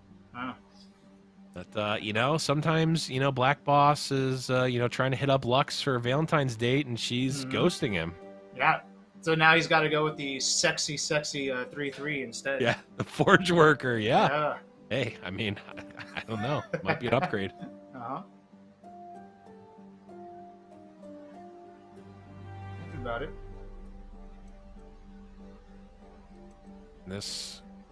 I guess Black Boss can just pass here. The Mekantor open attack, like if Mekantor wants to take the pass, it's not that great. Yeah, it's really not that great. So Mekantor probably going to develop something here, and that gives, you know, Black Boss some more information, potentially to play out a another Mage Seeker Persuader and maybe get a little more value. Which would be a phenomenal drop. That Challenger spawns after using a 6-cost spell. Yeah. And all right, commits and develops. So now gets the information.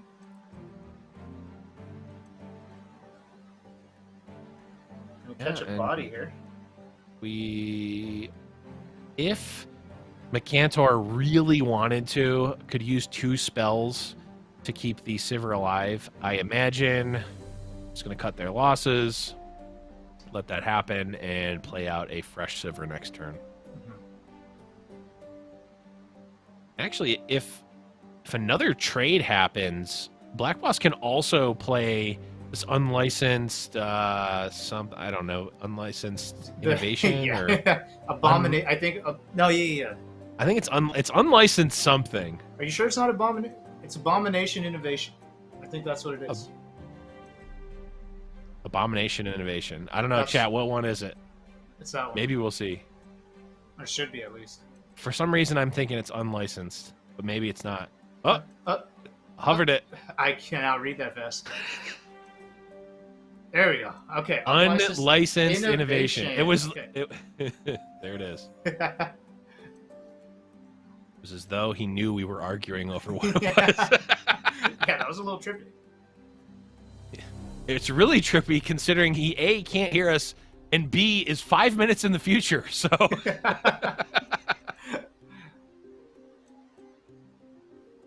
There it is. Unlicensed innovation. Gonna come down, be a 5/5, which is just not that good into Sivir, unfortunately. Let's get blocked, take the damage. Oh. We have to level up. Level up on Sivir now. Going to be a 6/4. Still has the spell shield. And I'll be giving everything that attacks with her spell shield and quick attack. No Lux. Still. I think you can say no Lux and no luck here for Black Boss. Just nice. Nothing going. I like that one. I'm a little upset. I've been waiting a long time for this, and still no Lux. It's just pretty unfortunate. Well, the good news is that if Black Boss does not win this game, we will see another game with the Lux. So maybe it's the long con to get you more of the deck. So. Yeah. Oh yeah. See what the rest of the deck can do, so I could further understand it when the Lux actually comes out. All right. This is Mekantor taking 7 here, which again, it's not that big of a deal. There's not really any over the top in this deck from Black Boss. Just taking a look at the list. Bring it down to 1. There's a world. There's a. Yeah. Well, I mean, you could threaten lethal. They could threaten lethal actually, and As we see, it actually would work. Yeah, there's actually no answer. Are you gonna go for lethal or just gonna go for the trade? Well, is Black Box from NA? Brazil. He's not going to go for it then. Yeah, no. No. See, an NA person would have just let it rip. Mo lets that rip there, 100%. Yeah. NA wins here. True. True. Chat, type of 1 if you would have let it rip there. I know I would have, but I also have caster vision, so. Absolutely. Ooh. You kidding me? Zorg Dungu saying, I think it's right to throw it out. Okay. And we're getting a lot of 1s. All right. Okay. I mean, Black Boss might need to sniff a little bit of the NA. Maybe a little coaching session later. give him a talking to. Yeah, this is, I mean, honestly, this is kind of just now. I don't know if the opportunity is going to arise again. A Bright Steel Protector or Demacia Shield guy, not really. I mean, it's okay here. You're going to be able to give the unlicensed. You're going to be able to give the contraption barrier here, which is good. You can now block. It really makes the attacks a bit worse, but. Where are we presenting lethal again? Like, I don't know if we're going to have the chance. Yeah, it's feeling like you're going to need something more powerful. Like, a champion, maybe. Yeah, maybe. A certain one of these days. Yeah. Honestly, Lux or Jace would be pretty primo here. This back-to-back is going to get some decent value, though. Okay, going for the trade on the Bruiser, which is hopeful. Yeah, I don't mind this because now if the trade actually happens, it's not the end of the world. Trading a 5/5 for a 5/5. If Mecantor commits anything else, you do have the back-to-back as backup. Yes. But if it comes to that, where are we going from here as Black Boss? 6 mana and no future, if that's what it comes down to. And there's Absolver. And the Absolver's return. So now the back-to-back isn't even keeping your contraption alive. It's just trading. The concerted... I don't know that it matters too much. Yeah, just give it to the other guy. This one's already got barrier. He doesn't. The concerted strike now from Mecantor is potentially saving the Bruiser and pushing 9 damage. Oh, rough. Yeah, absolutely brutal here. Pushing 9 damage. We're getting a lucky find. We have a board. I mean, now, even if Lux shows up, I guess he might be able to force some blocks, push some damage, but it's going to need to be right now.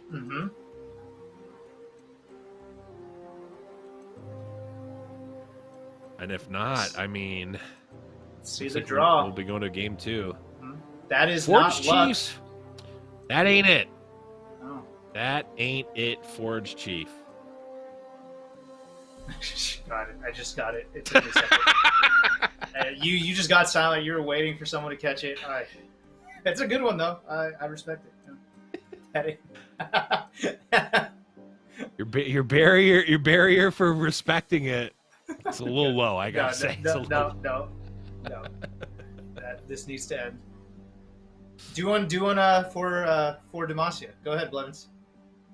I mean, it's nope, I got nothing.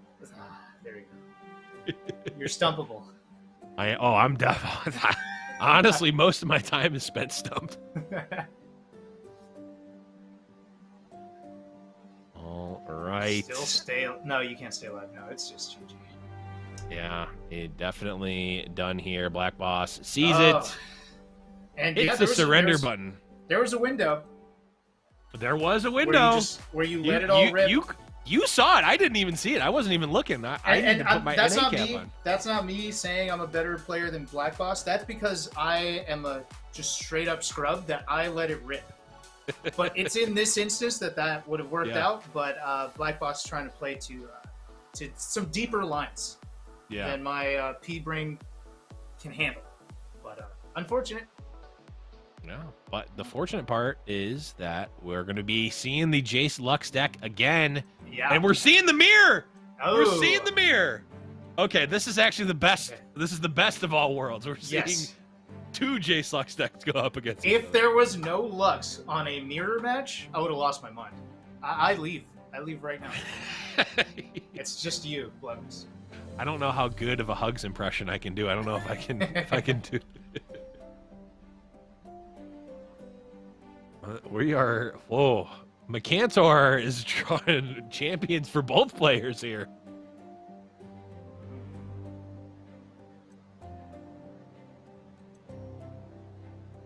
All right. There it is. Okay. Black Boss finally seeing the Lux. You know, Blevins, I could not even pretend to tell you, like, you know, how important it is to grab a Lux first or not. You know what I mean? Like, in other mirror matches, you know, whoever gets the Scion or hell, like, even in some Ladros matches, you know. Right. With Lux, I have no clue if it means that much. I'm going to be honest. So? It seems like being able to get a Lux in play and protect it is pretty great. Mm-hmm.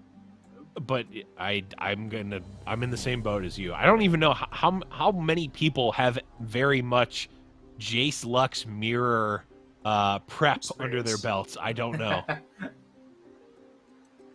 But if there are two players that do have it, it could be these two.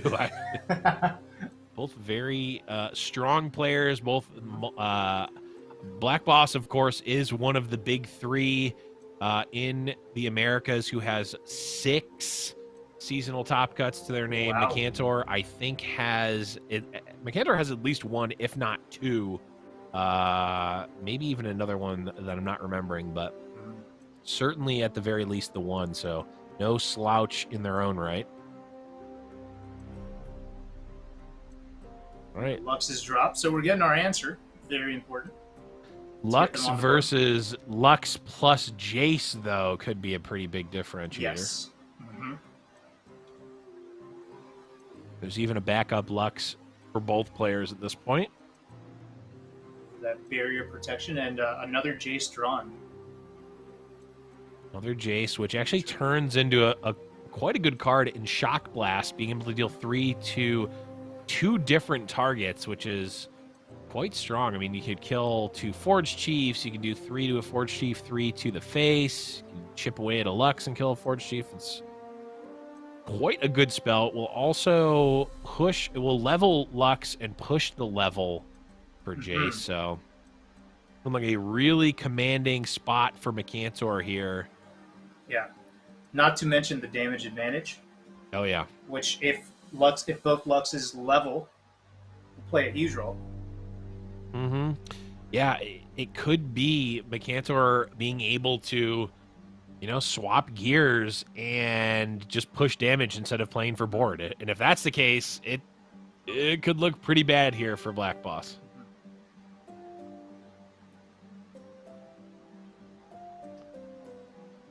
Part of me thinks this just goes through. This seems like it's pretty advantageous for Micantor here, especially with him knowing what he has in hand. Goes for the back-to-back. And getting the level up. Yep, Lux level up, threatening to kill opponents. Lux. I mean, if Black Boss doesn't have an answer to this is just game winning. So I really like this play in general. And we could see back-to-backs. Back-to-back.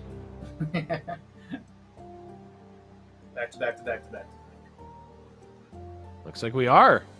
All right. This is getting silly. It is. Blevins, there is such a thing as, getting too much of what you ask for. That does happen. Yeah. It certainly can. I'm getting overwhelmed with Lux. You want Lux? All right, monkey's paw finger goes down. Yeah. It always happens. Why does this always happen here?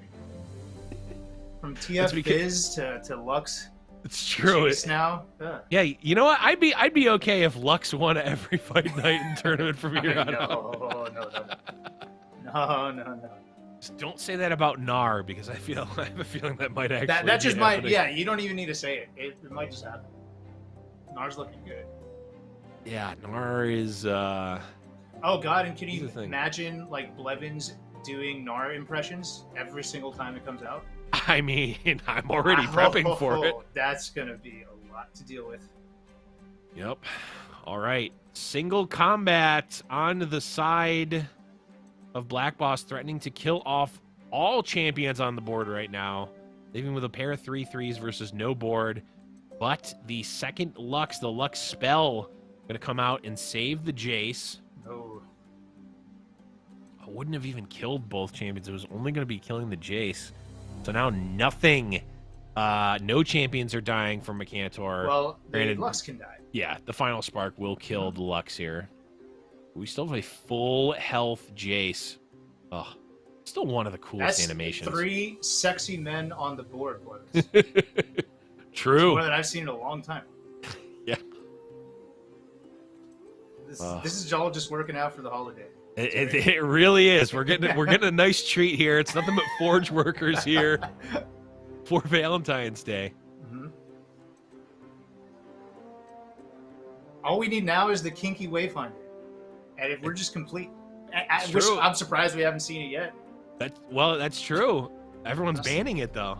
Yeah. And saying, you know what? It's a little kinky wayfinder, a little too hot for TV on Valentine's Day. That's for the after hours. That's when the sun goes down. Yeah. Maybe in grand finals, later. Or perhaps in Thug finals after the grand finals.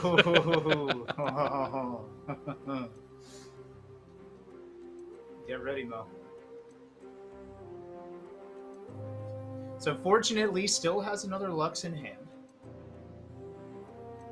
Yeah. I'm wondering if that drops it. Oh, not now.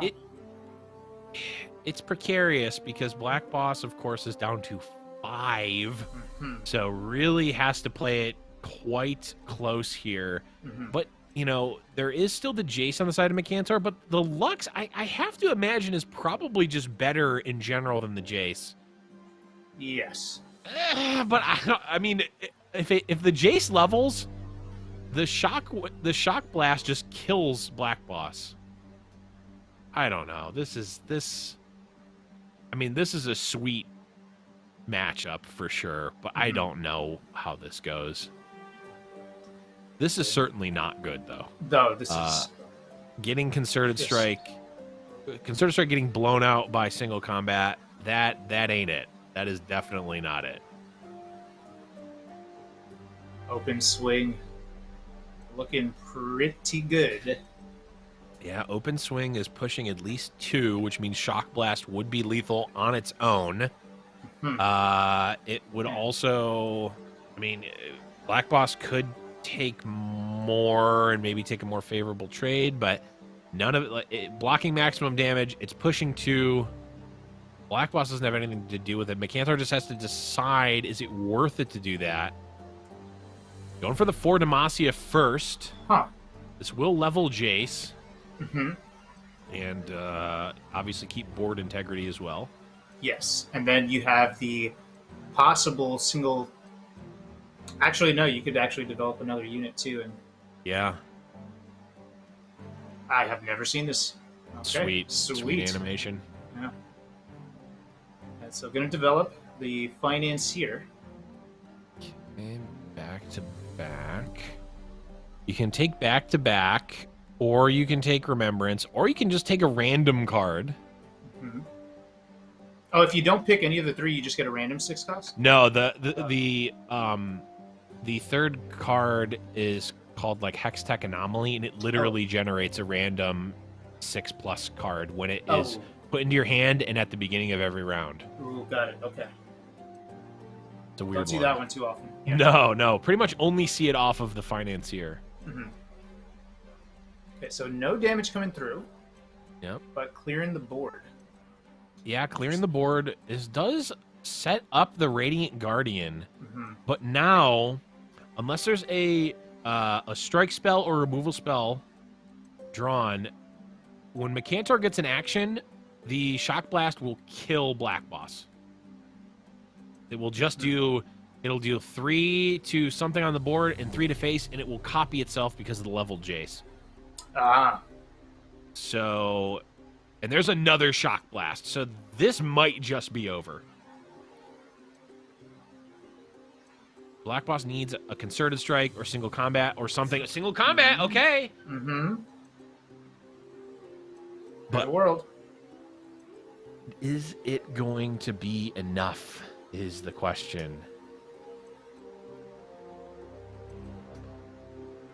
We have 11 mana. We could go Lux, and then we'll have 5 more mana. We can still Sharp Sight plus single combat. This might still be enough for him to survive here.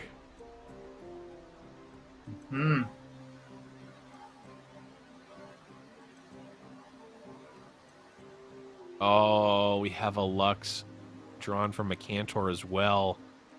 But you can't. Mikantor can't. No, can play Lux. Lux only costs 5. Can play Lux and the Shock Blast. Just going for the swing. Okay, this is just guaranteed. Give me my life now. So you can do it later with the spells. A little bit of wiggle room. Yeah, a little bit of wiggle room here. Just offering up such an insignificant threat that Mikantor is just, encouraged to just let it slide through. Yep. There's Lux. And this is still going to be brutal. The Shock Blast is going to be brutal. Especially since there's a follow-up of another one next turn. And actually it will be another 2 if the Jace survives. The Jace might not survive, though.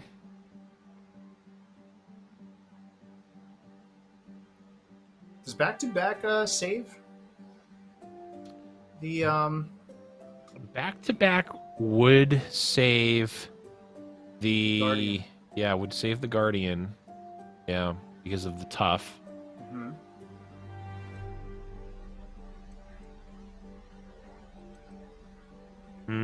Sticks around. Something. Okay, just interesting. So this is actually pretty clean. Oh, so this will generate. Does this generate 2 Lux sparks? I actually don't know how this interaction works. I think it should. It should, right? I think it does. Yeah, it definitely does. Because I remember I used to play Lux Karma, and I would get a whole lot. Yeah. Oh, so this definitely should. Yeah, so even if you find a way to get through this, I mean, just the threat of both of these level champions on the board. It's nuts. Back to back. Does this... I think this maybe saves one of them. And you also get a final spark, which is nice. Yeah, so now Mikantor has to choose which unit they kill.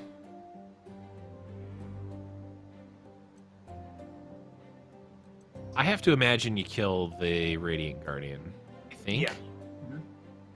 Because then your open attack looks really good. Yeah, Lux, although Lux is a great threat, when you're dealing with the open attack, you want the lifesteal gone.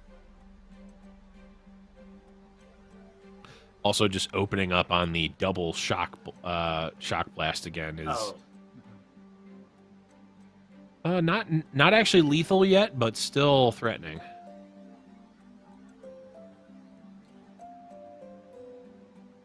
And none of these targets here too great for Black Box. So it's a little damage on the Nexus, but doesn't mean a whole lot at this point. No, 8 to 8.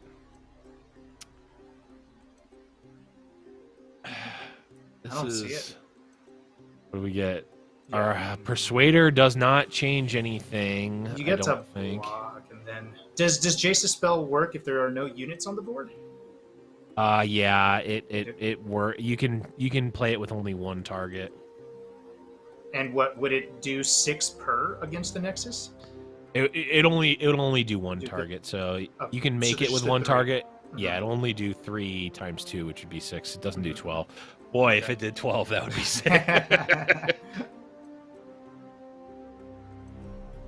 wonder how much more played the card would be if you could just target the same thing twice. 6 mana, 6 damage. It's like stapling 2 Get Exciteds together. That's probably good enough. That's good. It's better. It's a better rate than Decimate, right? And there we have the GG. Yep. There it is. Okay. We saw it. We did see it. That was fun. We saw it in all its glory. Probably more glory than we really wanted, but or that we really needed. Yeah. To say. But it was a fun match to watch. Either way, it's just seeing those interactions. Yeah, super fun match, and you hate to bring it up, but you have to. Black Boss could have let it rip on that turn. Maybe we saw, I think, playing conservatively is one thing, but we were even getting in chat, a player like Zorg Dungu, very high level player, saying, it might have just been worth it to go for the win there, as, it was more of a playing to not lose rather than a playing to win scenario. And, does not end up working out for Black Boss, but we will see Macantor moving on into the winners finals. We'll be catching up to in a little bit, but amazing Lux Jace mirror match there. Yeah, and we're gonna see it again in winners finals, going deep in bracket. If you were to tell me before, let's say like 2 weeks ago, Blevins, that when you asked me about this, I forget when you did. Maybe it was last week or something. I don't know. I never would have thought of Lux. Just period. Not in any part of the bracket. Definitely not in winners finals. No shot. Yeah. But here we are. So I'm happy. Yeah, I'm super happy about it, but I'm also super happy to get into the winners finals. But we're not going to get to it quite yet. We got a quick break. Don't go anywhere. We've got more Fight Night Legends coming back when we return.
Hello, everyone, and welcome back to Giant Slayer's Fight Night Legends, brought to you by Wisdom. I am still Blevins. That, did I point the right direction? I did. Is still Hugs. Wow, nice. I mess that up all the time. It's still me. I'm still here, and I'm excited. I am so glad that the one day that I show up to do to cast Fight Night, I'm getting nothing but spice, ton of spice. Yeah.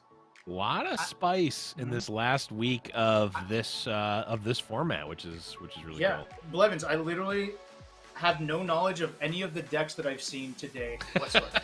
They've all been unique. I think. No. Action Sivir. That one. Yeah. I know that one. I know that one. That's my secret cap. I never have any information on any of the decks any week. But so you get to be excited. That makes for a good caster. You'd be excited at literally everything you see because you know nothing. Ahri and Kennan. What? Who would have guessed it? 0 mana. No way. That's true. These cards look made up, but either way, we have made it through the bracket so far. Let's take a look at the matches that we've already seen. We just caught Mikantor winning 2-1 over Black Boss on the bottom side of the winner's bracket. Beast Llama taking out Yup, who we saw earlier, which means we're going to be getting Mikantor versus Beast Llama in the winner's finals. Aikido, unfortunately for Snipe Cross, taking them down. But moving on, we're going to be having Mikantor versus Beast Llama. Of course, we did see Mikantor last round, but Beast Llama, Hugs, having a couple more decks. Well, at least one other deck that in the pre-show you did not know existed. And it's not really out of the question to not know that the Zillion Echo deck is a real thing. Yeah. And it feels like that was the intent of Echo to work with Zillion when it came out, but you just haven't seen it. So we're seeing the game played now the way the developers intended. Yeah. Which is always clearly the best way to play every game. It's certainly, I think maybe some people might argue against that, but I'm not one of them. You know what? Ruben Zoo, just give me deck lists and I will play them. But in terms of the deck lists that Beast Llama brought, let's talk about that Zillion Echo. There it is. It's a deck we saw on ladder actually pop up. I believe the origin of this was in BR. I think it was Garrett's. I saw Ian Neguera also running it a decent amount on ladder. It's actually quite a strong deck, you know. Excuse me while I look up Feral Precious. Oh god. Okay, yeah, that makes sense. Oh, okay, yeah, it's 0 mana. You just get to look. But you know, the beauty is that, you know, you think, oh, Echo, you know, dies to Mystic Shot, Omega Lol. But the thing is you're really never ever playing Echo before he's already leveled, because he levels up in the deck. You've got so much. You just get to level him so quickly that he's never actually a 4/2. Just comes out pre-leveled, and all of a sudden he's generating a ton of value. Zillion also, of course, the time bombs, just doing so much. It's very, very strong. But let's take a look at the other decks here. Now, Hugs, this is a classic. This one I know. Let me talk. It's Scouts. They hit twice. That's what they do every turn. It's great. That's it. That's all I gotta say. That's all you need to say, really. Yeah. It's pretty straightforward. It's a deck that making is a comeback lately.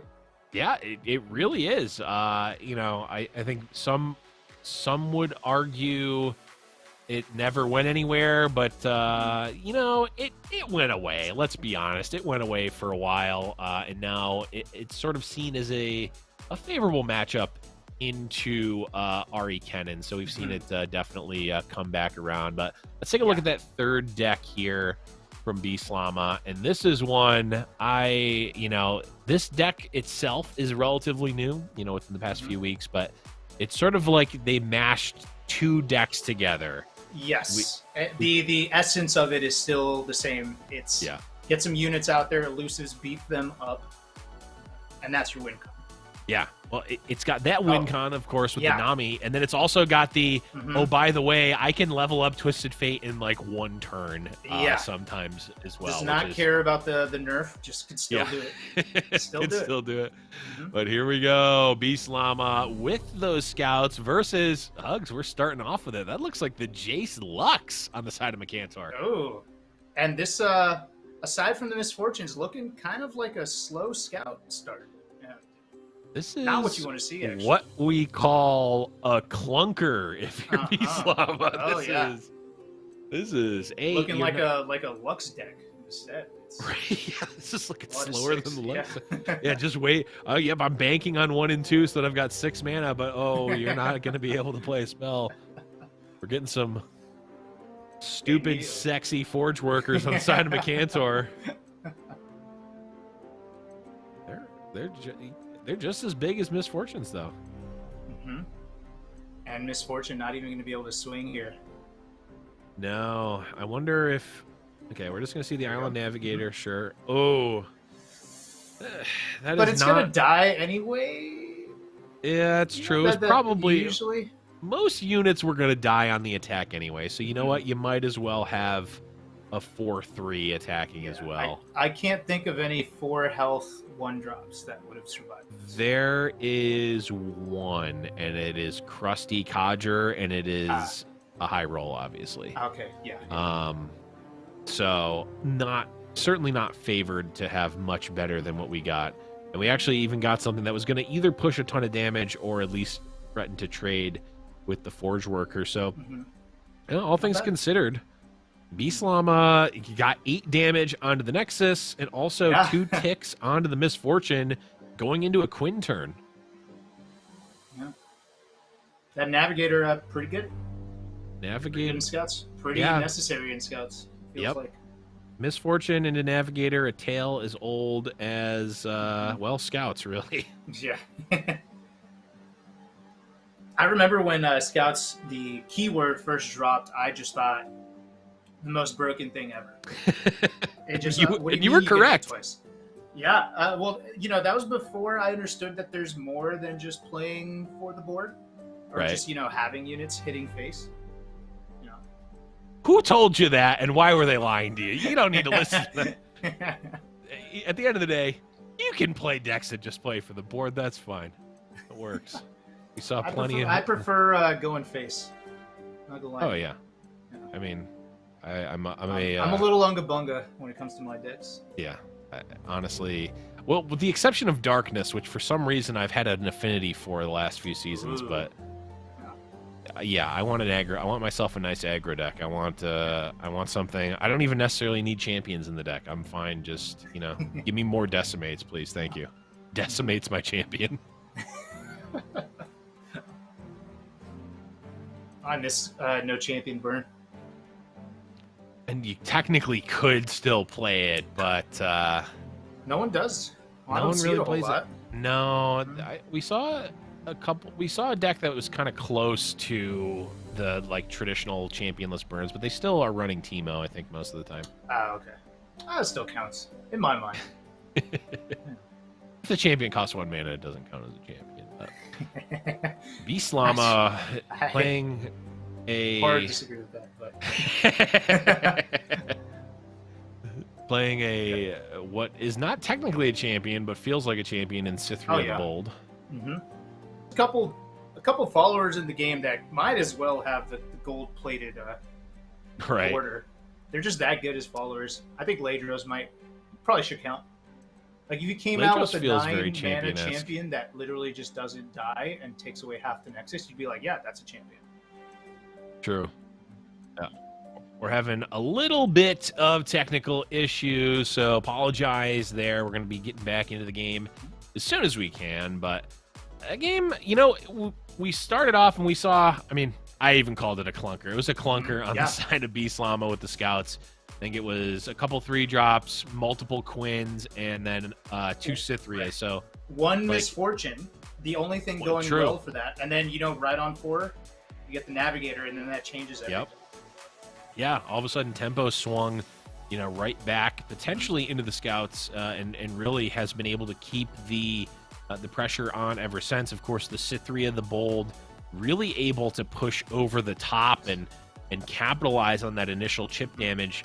Hopefully we'll be getting back in soon, so we'll see the conclusion of that game, because at the end of the day, like, the Jace Lux deck, it's a little off kilter, it's a little bit of a weird deck, but it's doing a lot to chip away at these boards of scouts. So I would think, just on paper, it's got to have a pretty good matchup in the scouts. Yeah, that Cythria feels like it's going to change a whole lot. Yeah. On top of the fact of it being a pretty beefy unit to get rid of. So the you know, it's going to take a little more out of that Jace Lux deck. Yeah.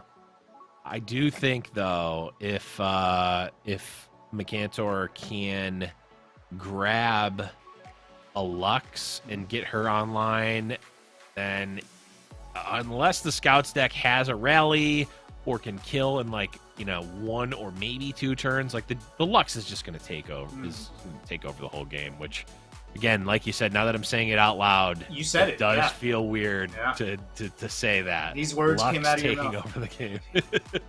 And they were not a joke. It was actually true. Okay. We are going to be jumping back into game. Hopefully, we'll be getting a little bit better quality. And it looks here. like you were right. Everything is dead. It's a whole board destroyed. Internet destroyed. Internet destroyed. Yeah, the Lux just, you know, lasered the entire network. This is the Omega Monkey's Paw now. What part of the Monkey's Paw is just going to not allow the internet to work either? Like, it's just going to go to the next level. We don't drive, but then we started drawing it, and it's like, no. Internet, you cannot beat internet dead. Yeah.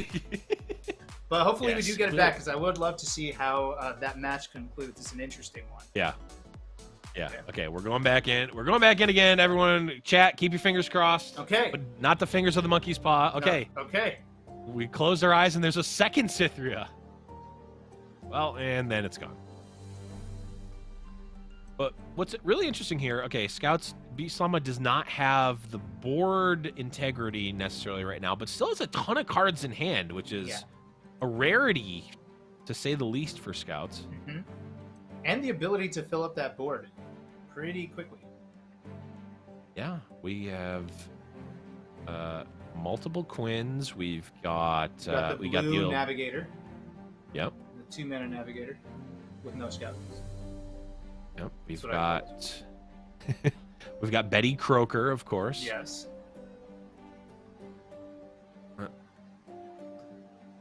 I'm wondering. Okay, gonna open up with the Quinn. Oh, I even forgot about Quinn just getting a second unit. A better unit. Oh, yeah. Good old Valor.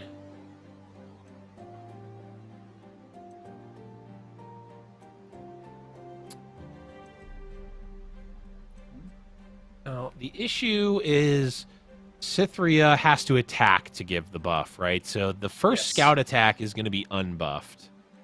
Quinn can't really make an attack because Jace can block. And unless you want to just use a Ranger's Resolve to not have the Quinn die, feels pretty bad.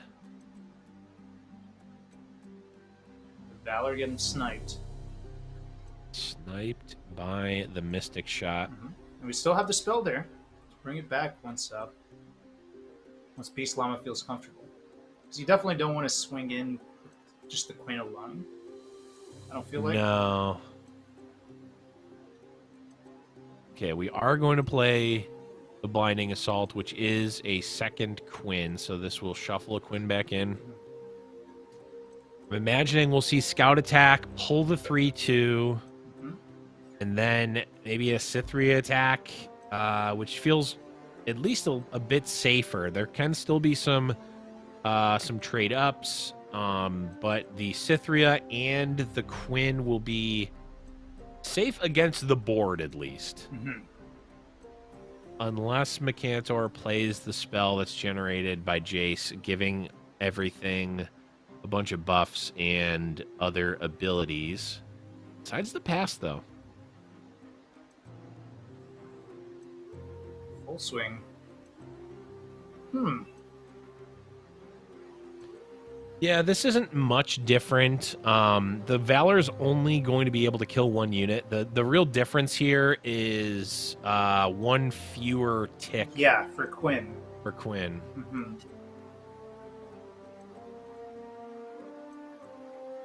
But it's also worth noting, you know, playing a bit unpredictably, right? Mekantor may have made that pass assuming that Beast Llama is going to send that first scout attack with Valor, because it just makes sense to do that, right? Yes. But now this takes away the option completely. Absolutely. Now, if Mekantor was assuming that was going to happen and then going to develop, now Beast Llama sort of punishes that, gets some damage, a good amount of damage, clears off the board, and now Mekantor are left with just a Jace. Oh, this is going to fill the board with 3 3s, though. Oh, Beast. Perfect emote.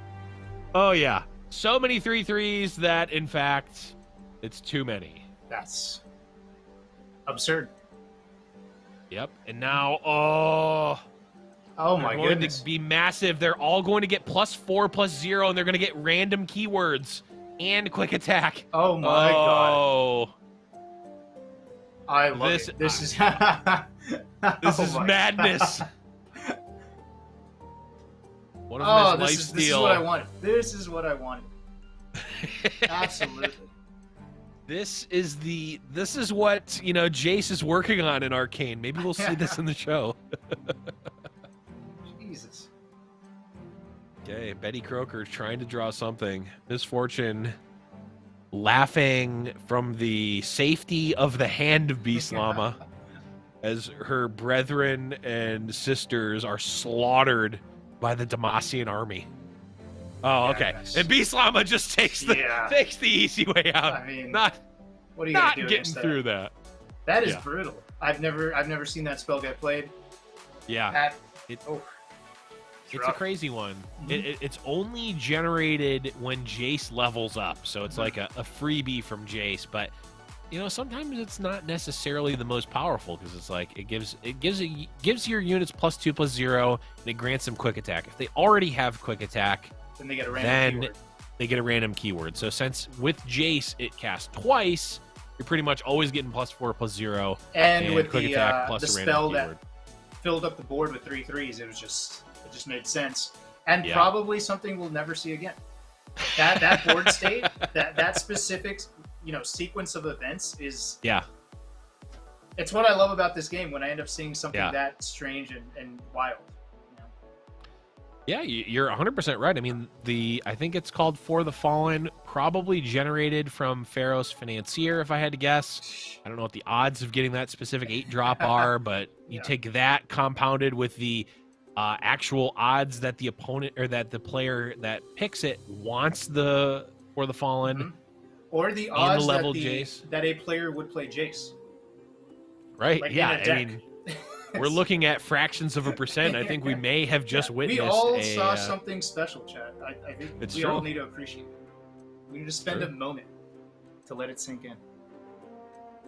No, Mekantor not taking any time to let it sink in. Gets the Akshan on 2, has the Fleet Feather Tracker, and is going to start beating down, because Mekantor has to know Beast Llama is going to be trying to level up Twisted Fate very fast, and there's not a ton of ways for Mekantor in this deck to actually interact with it.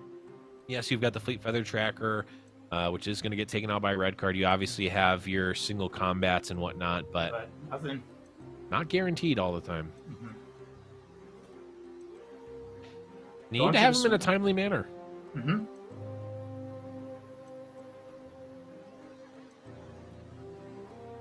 yeah, this Twisted Fate going to be a huge threat. But there's a challenger. Okay. Beefy Dragon. Definitely a solid answer for TF. Mm-hmm. And I'm not seeing a whole lot of ways to protect it. Unless, can the Nami? No, Nami's not that good. No, well, not before she's leveled. Yeah. We could see a oh god, I forget what is it called. It is Flash of Brilliance into. It's only from your regions. That's right. Okay, so it couldn't get like back to back, so that wouldn't work. It's also possible Beast Llama just says, okay, TF's dead. It's not my game plan. I'm gonna go the Nami route. Yeah. Let's see. Beast Llama taking the time here. Open with a time trick. See if there's something potentially that can save the TF. Nope. I think we're audibling to the Nami route because there's a burble fish. Yep. And this is the beauty of decks like these, where, you know, your deck sort of naturally presents the fork in the road, right? Do you go down the path of trying to kill TF? Do you go down the path of trying to kill Nami? Or, you know, the Beast Llama gets to choose which path they go on, but Mekantor doesn't necessarily know what path they want to go on. Yeah, so, and Mekantor in a spot where both paths suck. You don't want to deal with either, and now you have to. Yeah, you always do. And I mean, there is 2, 4, 5, 6. There's 7 points of burn just in hand for Beast Llama. That's effectively putting Mekantor at 6. Yeah. Oh, I forget the name of that card, but in conjunction with the ignition, that's going to allow Beast Llama to potentially just steal a unit from Mekantor. Oh, is that what that spell does? It has plunder, so it won't work unless you've activated plunder. But it puts a unit from play into your hand. Didn't he just throw down an ignition? Don't we have plunder going? Oh, okay. He does have plunder, but it looks like he's just going for the Nami instead. Which makes sense. I mean, this is probably stronger, but I just want to see it. Yeah, Beast Llama's saying, you know, we've seen enough today. We don't deserve to get spoiled to that degree. We've already seen a lot of shit. We're not going to see it. All right, the Cataclysm from Mekantor, threatening to kill the Nami. Couple of routes to go. Could just fire off some spells to pump up the units. Maybe just fires off one to hit the burblefish, because I think only the first spell will hit the burblefish, and then it would be you need to cast 2 more to hit the burblefish again. Going for not that one. Okay, it gets our fun gets discarded, but you know, makes sense. You want to attempt this, and yeah, it's not getting cast. Now we got the Mystic Shot. Mystic Shot coming down now. Gonna need either 2 more shape stones or a single combat or sharp sight. Yep. This is kind of nightmare scenario for Beast Llama. Yes, the buffs still happen. That's great. But this came at the cost 2 burn spells. 2 burn spells on a unit, and also now the second burblefish isn't being generated this turn. And there's a sharp sight, so now Mekantor could technically block the burble. Oh. Like, we see the hand. If this board gets cleared, it's kind of trash for Beast Llama. And Mekantor snap blocks. Favors the trades. Yeah, I mean, Mekantor has a leveled up Akshan. And is getting another card here. Has to want these trades. I don't know how much I like this line from Beast Llama. But, I mean, was Beast Llama really in a position to just let the Nami go? It's hard. Oh, we don't technically have caster vision, so I guess I can speculate more. Yeah. it seems like putting all of your eggs in the hope they don't have sharp sight basket is kind of sus. Always a terrible basket. it's not a favorable basket. I don't think a lot of the time. Yeah. As now, and especially now, like, even if you say, okay, I'm gonna try to kill this Nami because I'm gonna try to kill the Sivir because if I do, I win the game. That's fine. But then the attack afterwards, and maybe it just had to happen because the Sivir was still in. I don't know. It just felt like we're now in a Beastlama is now in a position where like they've got nothing on board that's relevant. Opponent is not low enough to care about drawing burn. The cards in your hand are like filler or literal garbage. And there's not really there's not really a path here that I'm seeing to victory.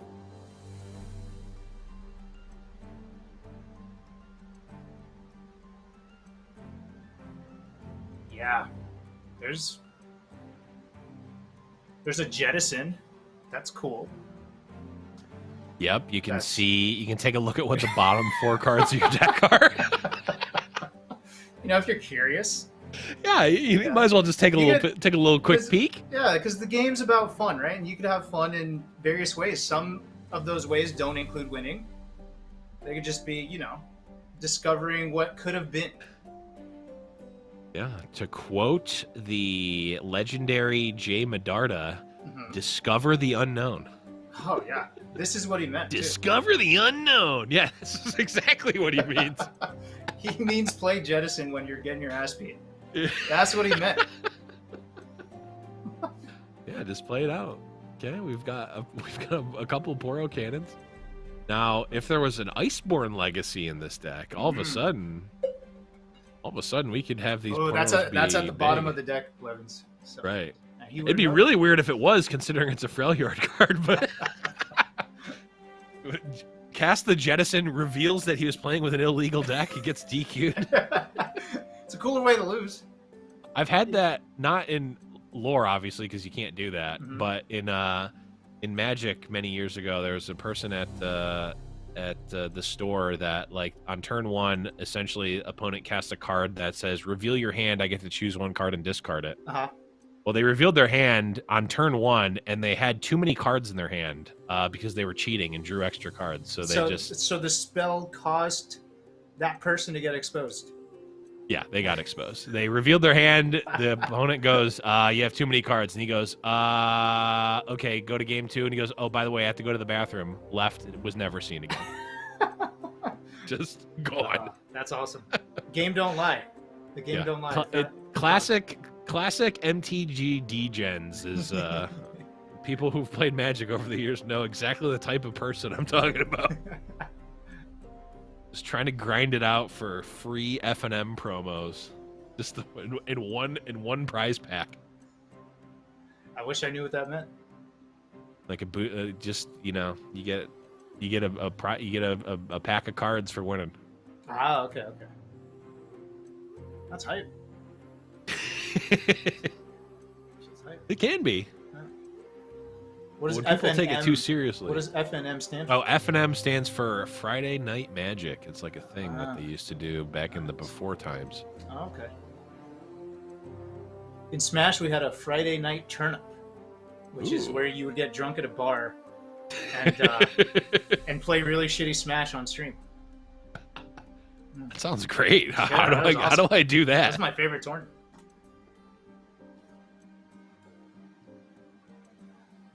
That sounds ripe for mischief. Is all I can say. Yeah, eventually they started just running a side beer pong tournament at the Smash tournament, and like a lot of the top, including myself, just strictly entered the beer pong tournament after that. Yeah, that sounds about right.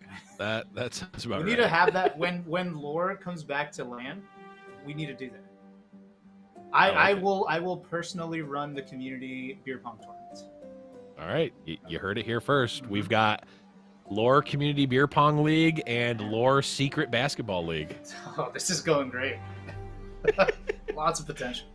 Lots of potential here. Somehow this game is not over, actually. I was writing this one off for a while, but it looks... Chance, but you gotta survive this turn. We need to survive this turn. If we can... Oh, okay. Yeah. So wide though. I think he has to block out. Unfortunately, yeah, all 3 of those are lethal. So you block out. You go down to 1. Is there a draw with For Demacia that does anything? Don't know. For Demacia does 3, so you get 4 back-to-back burn. Yeah, if we draw burn and then draw burn on opponent's turn. Okay, this should just end it. Or at the very least is going to force the 3rd Poro so that you don't die.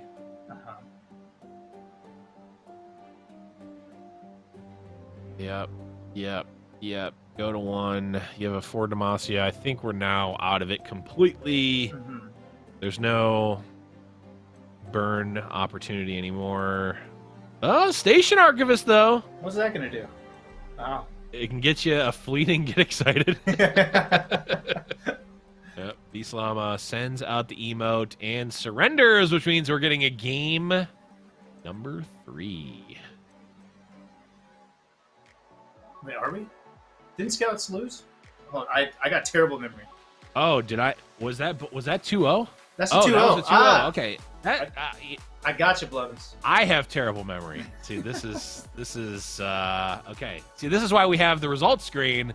It's so that I know these things. Mekantor taking it down 2-0 there, which means Mekantor is going to be advancing to the grand finals and thereby gains access and an auto invite to the next fight night, which is quite awesome. But contingent on him bringing Lux back again. Those are the rules. That's what I've been told. I mean, some assembly required. Please see store for details. So that you got to listen to the fast talk at the end, right? You know, battery's not included. But either way, I mean, hey, stuff. Definitely. I mean, it was kind of weird. Like, you know, Bislama felt like they were in it for a while. It was back and forth, at least kind of. Then, you know, Mekantor really just put the screws in and ends up taking it down. We've seen Mekantor in the grand finals. Bislama's still in it, though. Needs to wait for the losers bracket to catch up to him, and then he'll be trying to make it back and get that second spot in the grand finals. But we still got a few more matches here on the losers bracket before we get to that point. But we're going to take a quick break before we get to that. Don't go anywhere. We got more Fight Night Legends when we return.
Welcome back to Giant Slayer's Fight Night Legends, brought to you by Wisdom. I'm still Blevins, that's still Hugs, and it is still Valentine's Day.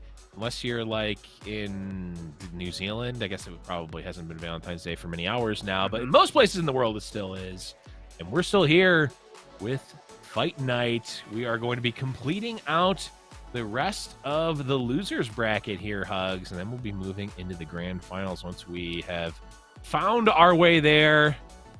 Take a look at what's happened so far, and we're going to be watching Sensational versus Black Boss this round.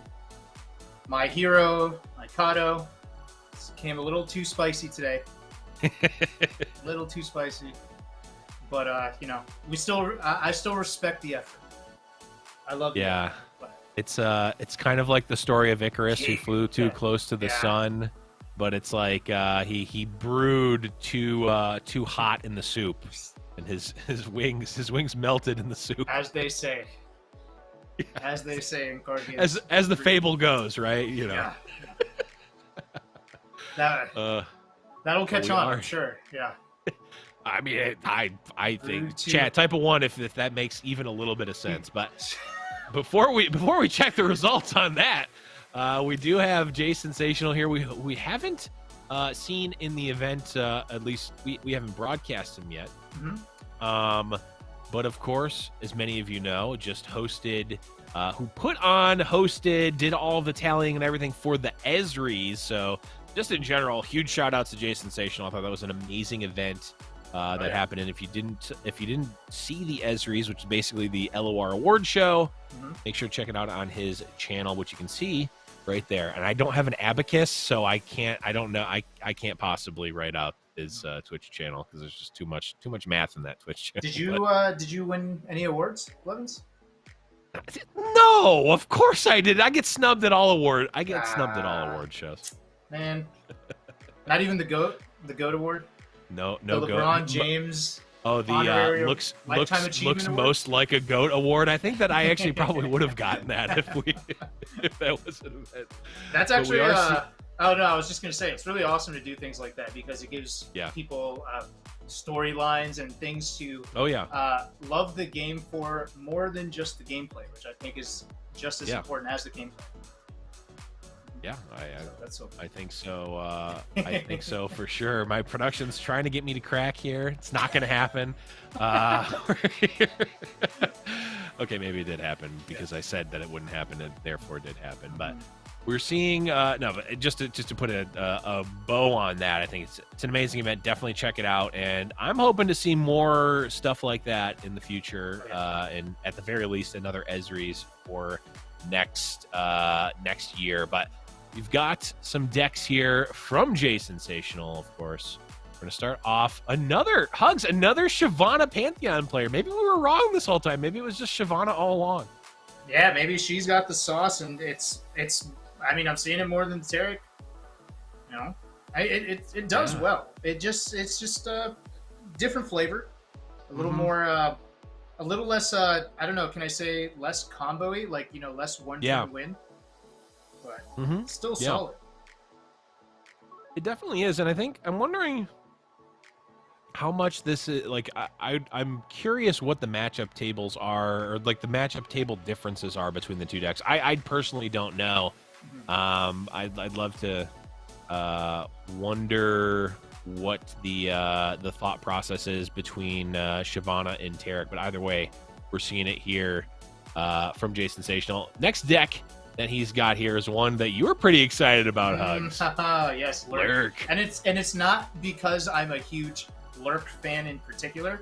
As I mentioned to you, Blevins, off stream, I'm just a big fan of decks that literally only want to do one thing, and then they get away with it. It's just like such a satisfying feeling. And you don't understand like the emptiness I feel in my soul when I've seen Lurk on fight nights, and they just get bodied. That makes me so sad. So that's why I get excited, because when it works, it's like the other person's not even playing, and it's hilarious. It's really interesting that that is a good thing to you, because I think many LOR players now are screaming at the broadcast. This is my casual brain getting I love it. I love to see it. But But it's still fun for me to watch because it's just it just blows everything out. I think it's a cool archetype. I think it's fun. I like it. All right. Yeah. I think lurk players only want one thing, and it is disgusting. But that's not the only deck here that GiantSlayerTV brought. We do have another Sivir Auction, similar deck to what Mccantor brought. A couple of different choices here. The 2x Radiant Guardian is one that jumps out to me. Only one Vanguard Sergeant as well. That's a card we've really seen sort of tick up in value, I think. You know, that 4 Demacia, really, really strong in a lot of scenarios. And I wonder do you have any insight as to why? Because this card has been around for a while, and that 4 Demacia was never. I haven't seen it pop off as much as I have recently. Yeah, I don't know how long ago. I don't remember when it was. It was a few patches ago. It went from being a 3/3 to a 3/4, and you know that's not the biggest. It's not the biggest change. You know, obviously just 1 health, but the break point between 3 and 4 health is quite a big one, right? All of a sudden, you know, 3/3 is a pretty common stat line. If you can trade into a 3/3 and then still have a 3/1 left over, that's quite big, right? And we've seen, obviously, a lot of these decks be able to actually utilize the 4 Demacia to quite some power. But we're jumping into game here. GiantSlayerTV on your lurk deck. Yeah, we'll see if Battle Boss can play the game. Yeah, well, we see... Or Black Boss, sorry, I messed that up. I think Battle Boss is just a much cooler name, so I think that is now the official name for Black Boss. And Hugs, you cursed GiantSlayerTV! Oh, he no. didn't get the lurk trigger on 1! This is so dumb how GiantSlayerTV doesn't get to play the game. This is just absurd. This is dumb. Terrible. Oh, no. GiantSlayerTV in shambles right now. Even had a triple 1-drop opener. Yeah. Imagine if those were 2 2s. That would be becoming 3 2s right now. If this misses again, I'm walking out.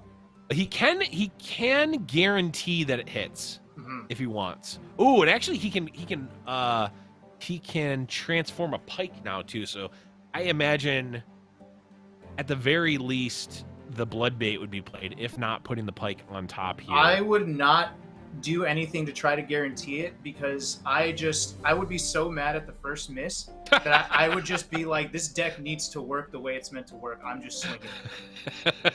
Just out of principle, you know? Yeah. You shouldn't have to beg the deck to work, right? It should just work. Just play the damn deck. Just work. Forehead has been called. I think that there's actually, you know, GiantSlayerTV's taking a bit of time here. I actually think there's a decision to be made whether you want to play the blood bait for 1 mana.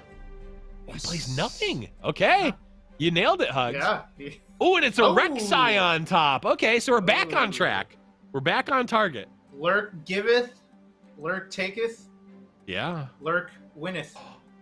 Oh, and this is big brain from GiantSlayerTV because, you know, normally the Rek'Sai would have been drawn here. We're putting a blood bait on top to guarantee they're going to draw that Snapjaw Swarm, which you can play and get another Rek'Sai proc.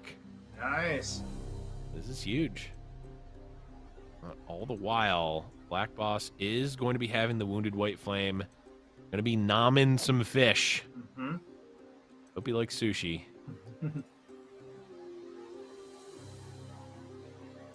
Yeah, this white flame could actually hold down the fort all by itself. Yeah, it really can. We talked about it earlier. Like, you try to kill the white flame, it's just it ain't gonna happen. It just doesn't. Yeah, it doesn't happen. Granted, we're gonna have. Yeah, even if the Snapjaw Swarm comes out, it's gonna have 4 attack when the Rek'Sai proc happens. It should be 2 right now. Oh, we're not even going for the Rek'Sai. We're just going to go for the Pike. Okay. So this will transform Pike. We're at 4. Block. Sharp Sight. Stays alive. And once again, not dying. Oh, yeah. The White Flame. It's so hard to kill. But this is the type of hand that actually has a bit more gas on the side of lurk. Sometimes you just sort of, you know, peter out and you don't have anything. There's still a lot of cards in Jason Sensational's hand. He's got the Pike on top and then a Rek'Sai on top of that as well. Oh, yeah. Really, I mean, this is looking really good from Jason Sensational. All the while is chip 9 damage in. Love to see it. I love to see it. Might just be me. I mean, I've been known to play some lurk here or there. I don't know. Okay. Not everyone loves it, but I know many players definitely don't like it, but that's okay. It's not for everybody. Those players should try to play it like a control deck. I mean, so they could you know, throw some decisions in. Complicate it up a little bit. You know, it's your choice in the end how you play lurk. True. You could choose to play it differently. You need to be looking inward at how you play lurk, not outward. Yeah. In the end, it's your fault. It's true. I remember when Buddha said that. And, you know, in all seriousness, though, Jason Sensational had actually a number of different lines that he could have taken in this game, and he could be in a very different position if he didn't, or if he chose different lines, right? I mean, there could be a Rek'Sai in hand, could have, you know, saved the Snapjaw Swarm, etc., etc. Now, in a pretty good position, going to look to play this Pike down. It is going to be stopped by the Bastion, or at least the damage is, right? I'm pretty sure the Pike is still generated. Comes through. Which really is upsetting to me, because I feel like it should just counter the whole spell. And Black Boss just says, you know what, that's enough. Wow. Well, you said you didn't like you like seeing lurk do the thing. It feels like a player didn't play the game, and I feel like Black Boss probably feels that way right after that. You know, it might not be the most intellectually stimulating thing, but it feels good right here. Yeah, it feels good right here. Yeah, that's true. And you know, today's show is all about Valentine's Day. That was a heart win right there. Yes, that was a heartfelt win. Romantic, even, in my opinion. A little romantic. It's true. A lot of people, you know, many times Rek'Sai has won sexiest league champion. It's true. Actual factual true. Or at least that's what they tell me. And maybe I'm getting memed on right now, but I've seen a lot of people on Twitter have a thing for Godzilla, so I wouldn't be surprised if there were people who had things for Rek'Sai. No joke. Okay. Some weird people on the internet, Blevins. I don't know if you knew that. You know what? I'm not out here trying to yuck someone's yum. So you know what? It's Valentine's Day. You know. You know, love is love. As long as it's between consenting adults. You have my blessing. Yeah. Agreed. Anyways, back to the match here. We don't have to be humans. True. Well, you know what? Oh, actually, probably should. Yeah, probably should. Hold on, we're striking that for the record. Anyways, I was gonna say we had the LeBron versus Michael fight here, but who's number 3?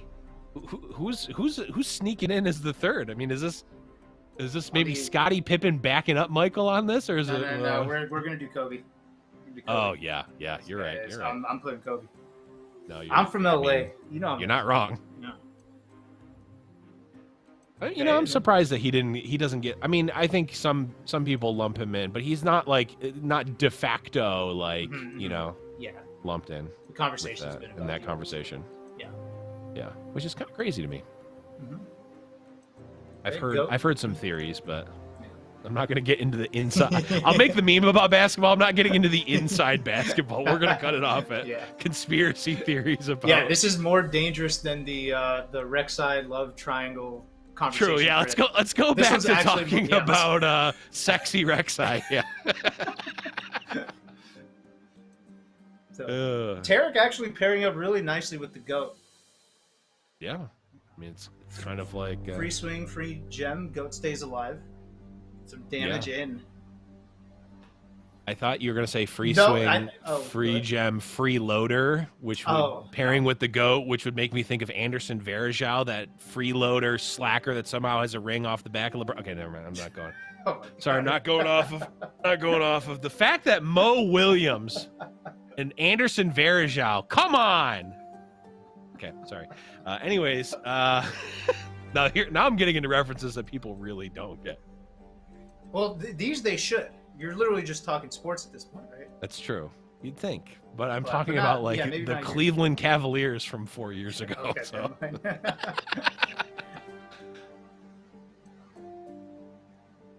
I don't know, chat. Type 1 if you know who Anderson Varejao is. There's got to be someone. There's got to be somebody. Okay. But, you know, it's funny. We had this whole aside, and we're talking about nonsense, and there's not a single thing on the board anymore. Yeah, everything got traded away. Ooh. I got to point this out. We're getting not only some ones, we're getting people who came into the chat for the first time just to say that they know who Anderson Varejao is. So that's I wouldn't be surprised if one of them is Anderson Varejao. And that's good content, Blevins. You're getting chat to participate. So in the end, everything we're talking about is for the betterment of the entire scene of LoR. True. Actually. It is true. It's what drives the scene, to be honest. Obscure references on Fight Night are what drives the scene. Yes. And there's nothing anyone can say that will make me think otherwise. So in this matchup, the White Flame can actually die. True. Actually die. So there's unless could commit a Sharp Sight. Sharp Sight would allow damage to the White Flame to survive, but it would actually be a wounded White Flame at that point, and Pantheon would be at full power. Not ideal. Not ideal. Okay, Gems coming through, proccing the Faded as well. Yep. And now, okay, Jay was going to attack, but maybe thinking differently now. Maybe one a Shyvana out to see the damage that the White Flame may be dealing. A little progress there.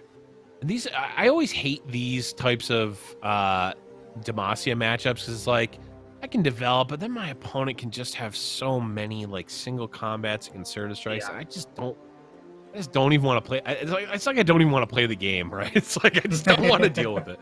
Now, of course, we see Black Boss doesn't actually have any, but I still just feel awful. Yeah, it's rare that Demacia doesn't. You know, right? Pantheon getting... Oh, and actually leveling up. I didn't even realize that the Pantheon was going to level up. Yeah, I always just think in terms of spells to do that sort of thing. But you know. Okay, what did we get? You know? Lifesteal, Elusive, Challenger, Spell Shield, and Augment. Okay. The absolute most worthless keyword for a Pantheon. Wouldn't it be? Elusive is pretty good.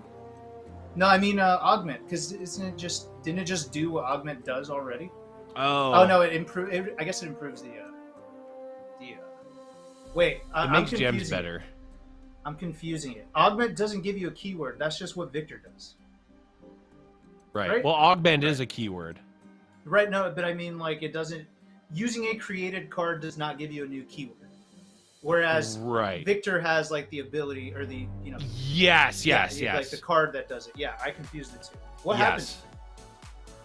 Jay Sensational said, "Oh, you have lethal off of this Golden Aegis," and I was like closing my eyes to think through what the hell I was trying to say, and I just completely missed the game.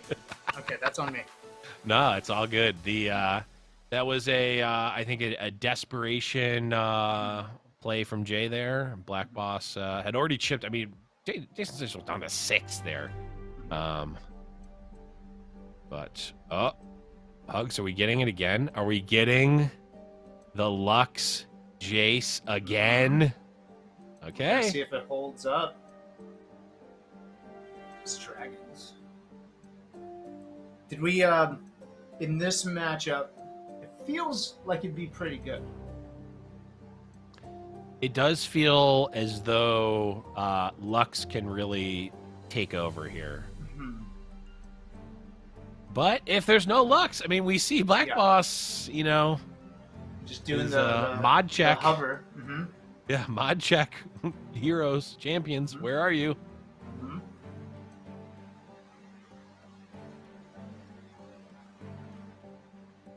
Yeah, possibly going to have to go into control mode until he gets these champions. Staying alive. Keeping some chumps. Yep. Still nothing.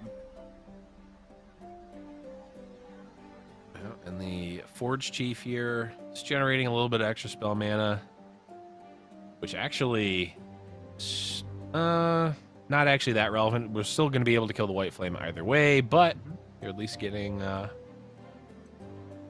White Flame out.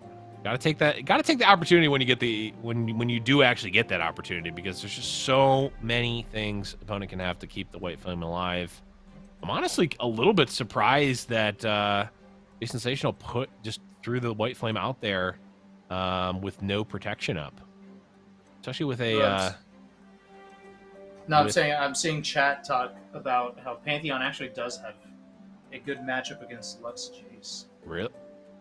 Really interesting. Okay, I'm gonna believe them.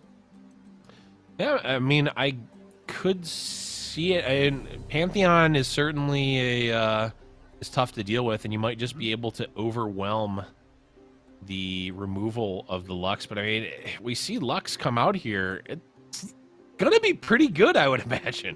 Mm-hmm. Well, we'll see.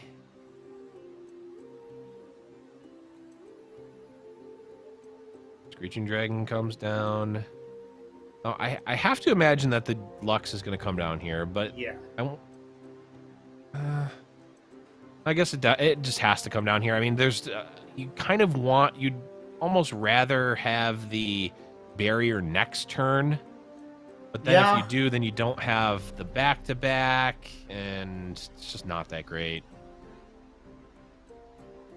Oh, that's a good. Oh, never mind. Just going to swing right away. Okay. Then do you open back-to-back, or do you open with Sharp Sight first? And Black Boss is priced into saving this Lux, I think. Absolutely. With no Lux in play, this hand and board and game look kind of doomed. And I guess you gotta figure out what answers there are to Sharp Sight, whereas there's way less answers to the back-to-back. You can force that out. Right. We'll go to 6-8. I'll actually go to 7-9 because of the level up, which is great. Now, Sharp Sight alone doesn't do it. Concerted Strike does. But Concerted Strike will at least still kill the dragon. Oh, and Black Boss actually can use single combat in response to Concerted Strike. Okay, we're just going to get +1/+1 from Pale Cascade. Draw a card, see what we get.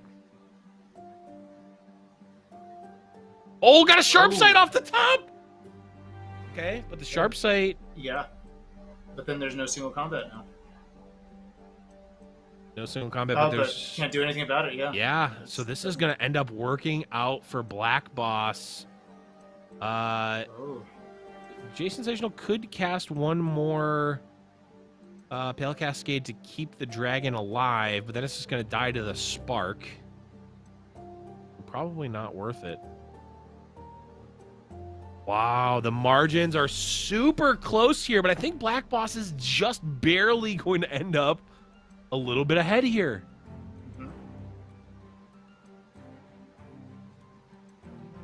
And with the Lux sitting there on board. Okay, getting some value. Yeah, might as well. We do have a Dragon's Clutch, though, so Jay Sensational... And here's the buff. Actually being useful now. Yep. just... That's a decimate. Yeah, 0 mana decimate. There you go. Mm-hmm. Now, Adjacent Sensational has the ability to draw 2 dragons here. Two different dragons. I think, actually, I don't know if it's different. I'm pretty sure it's 2 different dragons. We'll be drawing 2 cards one way or the other here with the Dragon's Clutch. And Lux, as of right now, reads as a 4/1 blank text. Yes. And I guess the decision now is, do you go for more damage when you have the opportunity? But or do you take it now while you can? Well, worst case scenario is another Challenger Dragon, so like a 4/5. If that comes down, you really can't do anything. You can't attack. You can't really do anything. If it's even a Pantheon as well, just with barrier, kind of stops an attack. And I like this. At least this doesn't completely give away the hand that there is no 6-mana spell. Right. Being held. I'm just wondering how many cards are you actually beating? Because we essentially are trading the Lux open attack is 4 damage, and you know, a lot of times that might not be useful, but when your opponent's at 9, a guaranteed 4 damage might be worth it. And this now technically, after developing 2 units, is threatening to deal 1 extra damage. If the 4/1 gets blocked, we're going to be pushing 5 instead of the 4 that the open attack would have dealt. But now barrier.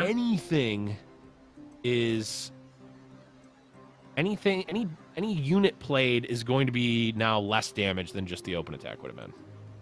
Yeah, but I think with the barrier and the single combat, there's a shot that you could remove whatever unit gets played. True. Maybe. Of course, it is a... Oh, actually, Wounded White Flame does work, but as we are going to see here, and as... Oh, there's no more mana! There's no mana! Yeah. Oh! Yeah. This is actually... Okay. So you guarantee your 5. This is why Black Boss is a goat, and I'm merely here looking like a goat. We're doing 1 extra damage after all is said and done. Mm-hmm. But... And, nice board. Yeah, a nice board, but another Lux is not the worst. And actually, we had additional additional spells cast from Lux. So this Lux actually might, or this Lux spell might actually be generating a decimate. Well, a blast. Yeah. Mm-hmm. Or whatever they're called. I don't know what they're called. It's definitely not decimate, but shock? Final shock? Final spark. Final spark. Okay, there we go. I think we got there. Ooh! Wait. Okay. Sergeant is so interesting. If for some reason the Lux dies, do you have the mana to play the Sergeant, the 4 Demacia, and the second Lux? No, but you do have the mana to play the Sergeant, the 4 Demacia, and the Lux spell.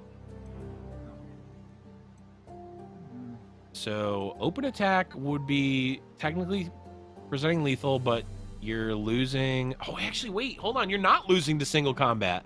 You're losing to single combat plus concerted strike, which unfortunately for Black Boss is what J Sensational has if you open attack here. Oh, big decision.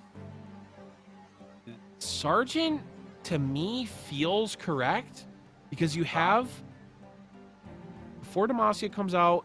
If in response J Sensational tries to kill the Lux, you have the Lux spell to save it. Granted, the same scenario may happen, but if your opponent is spending 2 kill spells and all of their mana to kill the Lux, they just lose to the rest of the units on the board.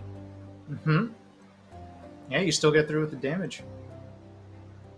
And now with 4 Demacia, every unit is going to be lethal here.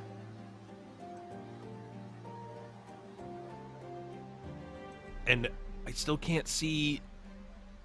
Are there ticks on this Lux? Because any Final Sparks... Well, that's what it's called. Why did I remember it there? Final spark. You know, ever like some scenarios where it's just like it's the most natural thing ever. Like, oh, I've always known that, and sometimes you just can't think of it. Yeah, it's buried somewhere in the back of your brain. It's called getting old, folks. But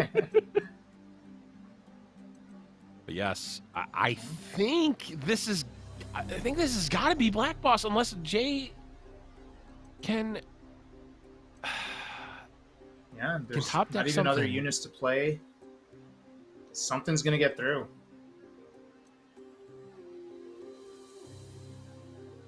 Yeah. We have single combat, we have strafing strike, and we have concerted strike, and I'm pretty sure we have mana for all of them. Yeah, but it's that spell that really changes everything. Is Jay Sensational trying to use all of them? Just try to kill as many each unit separately? Okay. This makes sense too. Okay, the single combat last, then that, yep. This is, I think, just going to get countered by the luck spell here. Yeah, as long as you save one, you got 2 of them swinging, and they're all bigger than 4. Right. And we don't have another unit. Yeah. Just has to be it. Oh, and we get 2 final sparks. Oh, it's definitely it. Oh, yeah. Wow. Black Boss finding a way with... I mean, this was just scraping the bottom of the barrel here, using every single piece of the deck and the cards that were given to him to get there by the narrowest of margins. That was beautiful. Yeah. Cool combination. Yeah, I mean, this is why, you know, Black Boss is widely considered one of the greatest players in all of LoR. You know, tied for the most seasonal top cuts. Just an absolutely spectacular player. I mean, really well played by Jay Sensational here as well, too. But, I mean, this was just miraculous with this deck. Yeah. There it is. El Cascade coming out, just trying to draw a card, but even just the attack is going to do it. And if somehow it didn't, there's 2 decimates in hand to finish it off. That's going to be Black Boss. Moving on to the losers finals. Great game. Off against Beaslama. Absolutely. Great game, great set. Just, I mean, fantastic there. Taking a look at the matches. We saw Jay Sensational win with the lurk. Bilgewater's, I think the Bilgewater's lurking underneath the water there. Didn't want to show up. Man, it's still proven over and over again that it's hanging. It's not just like sometimes you see these spicy decks show up, and you know, they win their lucky ones here and there. Yeah. But it's just been consistently doing well all day. Yeah, I mean, stop the patch. Just stop the patch. Just don't let it happen. Just pause the patch. Hold out on the new cards. We don't need them yet. Yeah. Jace, let Jace luck shine. Maybe. We got a new game here. Maybe we do. I think there are people currently still playing ladder that are screaming right now, but potentially. But at least the tournament meta. I mean, I've argued that the tournament meta this whole season has actually looked amazing, and the seasonal really played that out. We saw just a wide swath of decks, but we're still seeing a wide swath of decks in this fight night. But we're going to take a quick break before we get into the losers bracket finals. It's going to be Beaslama versus Black Boss. Don't go anywhere. You're not going to want to miss this here on Fight Night Legends.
Welcome back, Giant Slayers Fight Night Legends.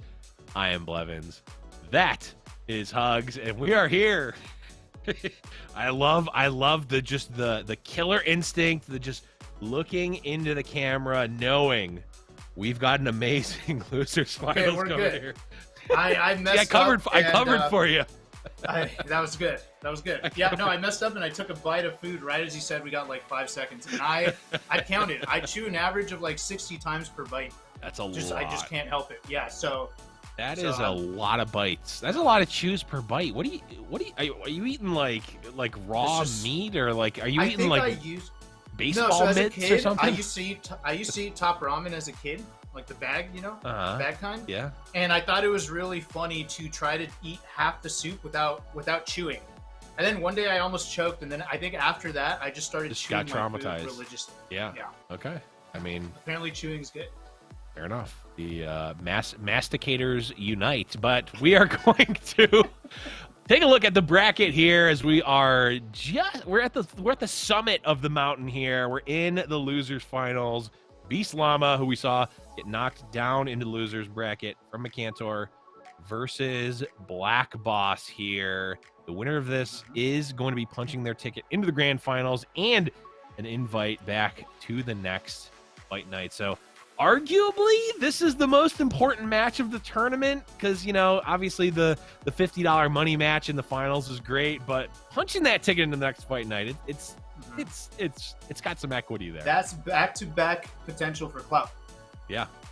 If you can go back-to-back and rack up the stack of clout, that wasn't that good of a wrap. It was okay. Yeah. I can usually do more than that, but that's okay. I mean, that's the train right there. You know, you get on the train. I mean, I think we saw Jay Tamanda, I think, make 5 in a row or something like that. And just absolute legend. But we're jumping in here. Hugs, your monkey's paw is paying off dividends here. We're getting a lot of Jace Lux. Yeah, I'm already hating it. I'm already pissed. I'm pissed. Thanks. This deck I'm convinced that this deck just can't lose. I mean, you might be right. We're seeing it here. If there's a reason, Blevins, I'm changing my mind. If there's a reason to stop the patch, it's because Jace needs to get nerfed already. And I know they don't have that coming in the next patch. Look at this. Okay. We see the 2-1 attack, which you'd think that would be free, right? But we see the predict burst speed, which puts the 1-3 into play because it was seen on the burst. It goes into play automatically. It blocks for free, and all of a sudden, Beast Llama has 4 power and 3 units in play. Black Boss has nothing. Chat saying this matchup can be rough. Okay. Jace Lux, they've seen this matchup? Okay, now I'm just starting to think that Itziam is just making these up. Is he the same guy who talked about the percentage earlier? No. That was with 8 different numbers? No. That was Bitter, who's a known troll. But I mean, it did cause me to make up 4 numbers, and I think I got close. I got close. I'm a Jace Lux player. There. Okay. All right. My mistake. 7-2 at seasonals. Let's go. All right. Well, fuck me then. Fuck me, I guess. Let me see your credentials. Oh, they're right there. Okay. Well then. All right, I'm out. You got me. License and registration, please. Oh, this is mine. Oops. I mean, I left my badge at home. Oh, great. Yeah. All right. So, why am I seeing 2 Jaces? So when you play Jace, you get to pick whether he comes into play with quick attack or challenger. So haven't seen it from this side yet. Right. And I totally forgot that was a thing. Yeah. Yep. So we get to see the Jace here. Jace, you know, you joke about Jace needing to get nerfed, and he seems like he should be okay. He's good stats. I mean, 4 mana, 4/4 with an ability or with a keyword. Already, that's good. You know, in other card games, we'd call that the vanilla test, and he's passing it, right? You'd play a 4 mana, 4/4 with a keyword, just as a unit. That's a perfectly fine unit. Might not be the most broken thing, but it's perfectly fine. And then he's got upside with his ability. He just has not really made it into the meta at all. Mm-hmm.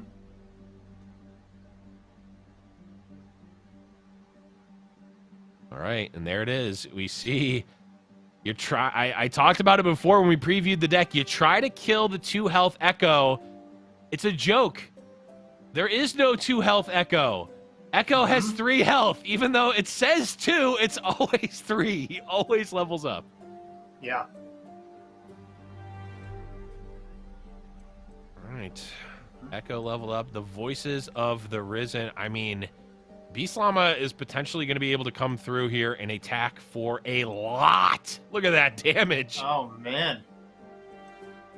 Now, there are some Mystic shots. Could take care of 2 units. Yep. Mystic shot can come down, kill the Echo. We don't even have mana for the Rite of Negation, so not even going to try. Voice of the Risen, though, still keeps the buff, even if the level champion isn't there anymore.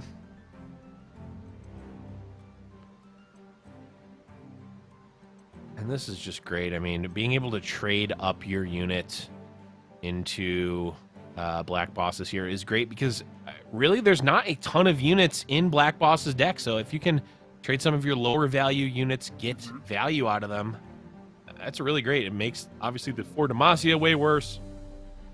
Makes the J spell a lot worse. And, you know, keep your board integrity. You see here, Jace just going for a kill. Trade.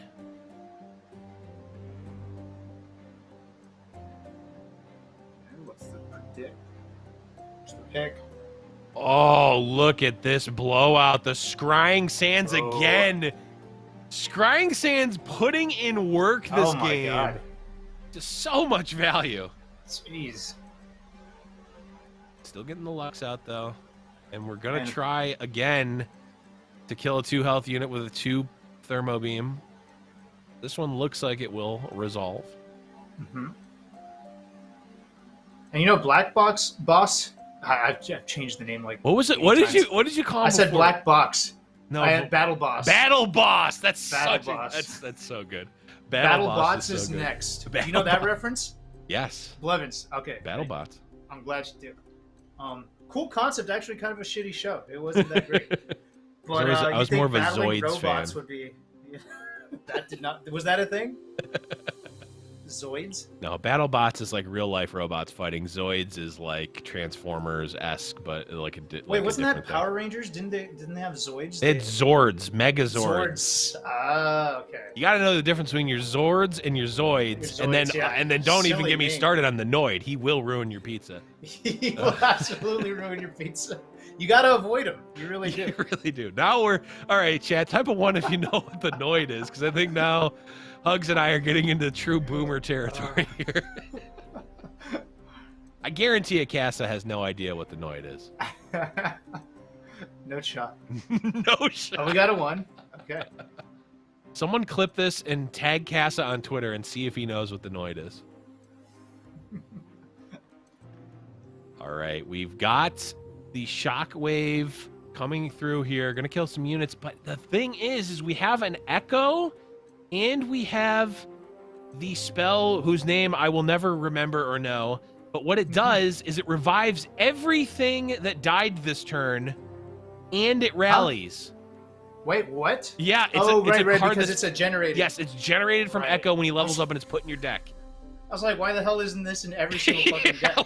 That's insane. And then I remembered, yeah. Yeah, because it's a little bit harder than that, but it is not the hardest thing to do in this deck with so much predict. Wow, what a set of cards there to bring you back into it. Yeah, and I love this pass from Beast Llama. This is a classic. You know your opponent has a fleeting spell in hand that they're gonna want to cast. So yep. Yeah, if they wanna end the round and that card goes away, you're probably fine with it. Yep. And now keep a unit on the board, stay healthier. Yep. You're good with it. Echo coming out, and here I love the pass back from Black Boss because this is the true scare card.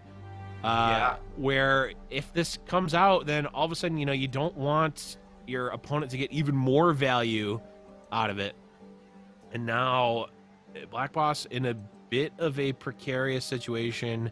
Only real castable spell is single combat, and it's not super great here. Mm-hmm.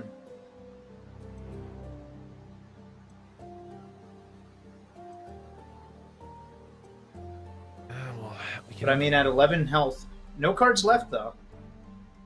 Yeah. Dealing with the top decks. The top decks are certainly going to be big on the side of Beast Llama. Black Boss, I mean, has the sort of the later game in hand, but there's what, 15 power on board from Beast Llama right now.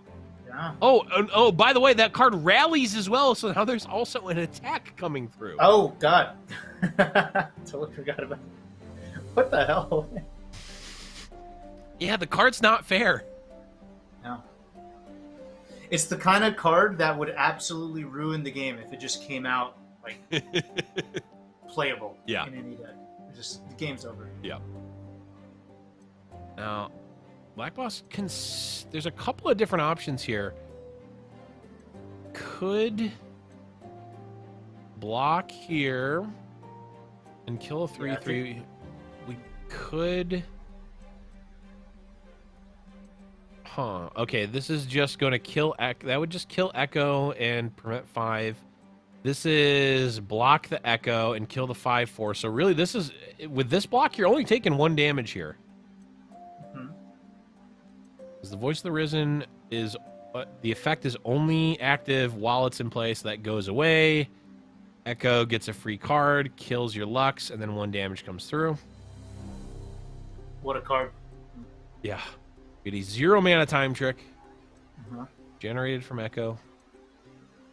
Zillion could potentially be controlling the board. Oh, just taking the Merciless Hunter. Yep. We're going into my attack token. Damage. I'm just going to threaten lethal. And that's just going to be it. This is going to be lethal. Yeah. 10. There it is. Wow. So, we finally see Jace Lux lose. And it's to Zillion Echo. Yep. What the hell's going on? What's happening?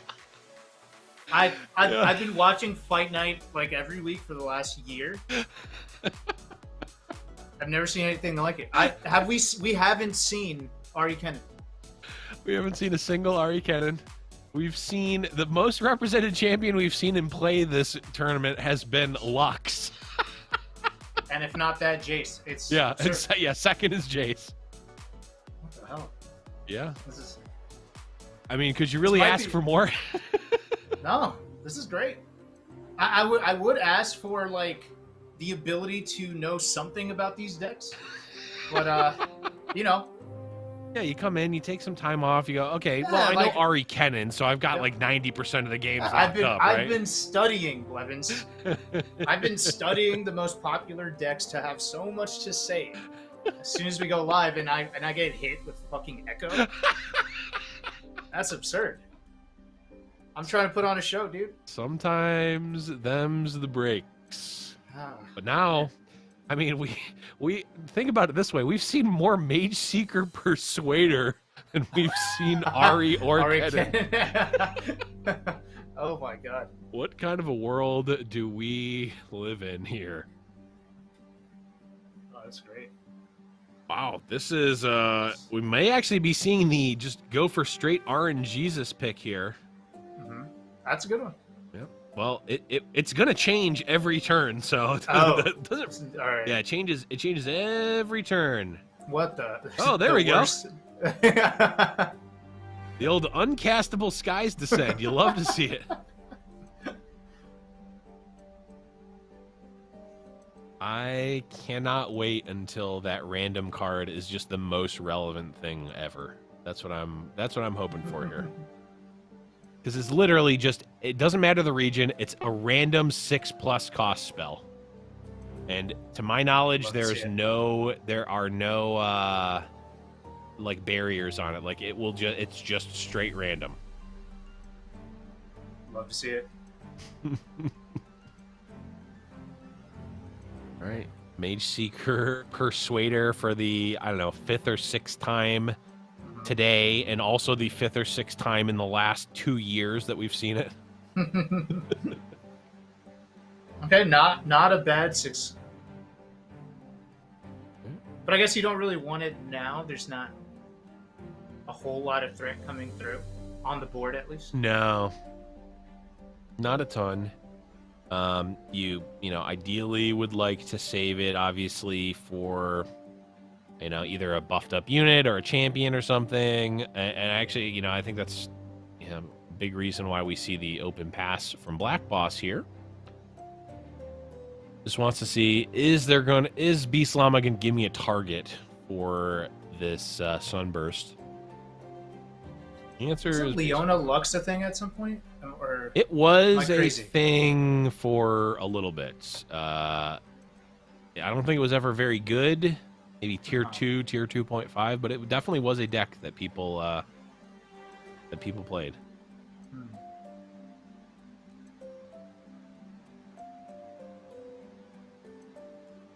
Black Boss playing this very slowly here. I mean, we had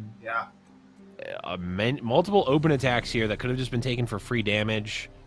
Instead, basically gets nothing through here. Just two stray damage from the financier earlier. The Lux finally coming down. Time for the Poro. There's Nami, leveled up. Yeah, and that's going to be big. 2 Poros on the board. Not much mana left to work with. Yep, we can get a free... Oh, we can get a buff there from a Poro Cannon. We can get a free buff from the... There it is, Flash of Brilliance. We have another Poro Cannon. Oh! Got the... What is that? Grand Experiment or the... No, what is that card called? I forget. Chat, you know what one I'm talking about. The Victor one. One that Aikato played in... I know. Iterative Improvement... No, goddamn it. Well, no, Iterative Improvement is there. The... oh, God. I'm forgetting what it's called. Glorious Evolution! Like, yes, yeah, chat. There you go. Yes. Yeah. Glorious Evolution. I don't think we're going to see it cast, but... That was a thing for a bit. Aikato was playing it in Shellfolk, and it was busted. Because all those things got double reduced. It was amazing. All right, Lux coming through. I'm going to block some of this, but this is just 10 damage coming through. Elusive. Lux is really going to have to pull some weight here. Okay, Chrono Shift. At least the Concerted Strike could lead to the level up. True. Now that 2 has been spent. The problem is, and you know, one of the sort of inherent problems with Lux is that you have to spend a lot of mana to get value out of her.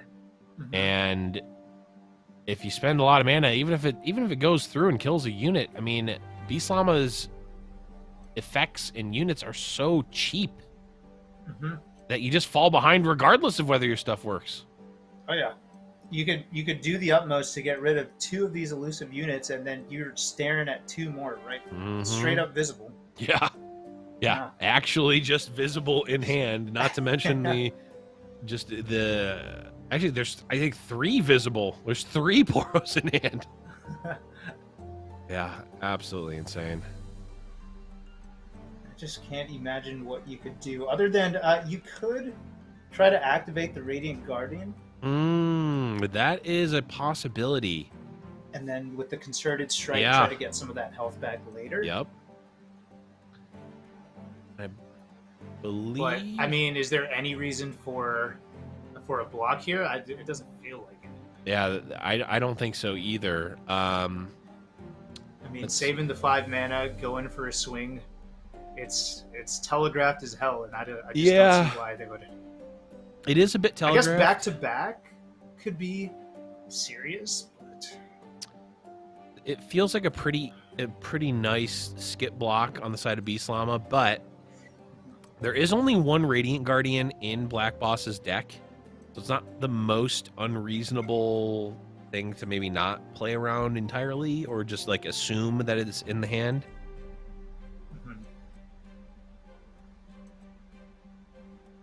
A lot of options here for Black Boss, but is going to end up going for that concerted. Take out a Burblefish, level up Lux, generate a Final Spark, and start trying to chip away.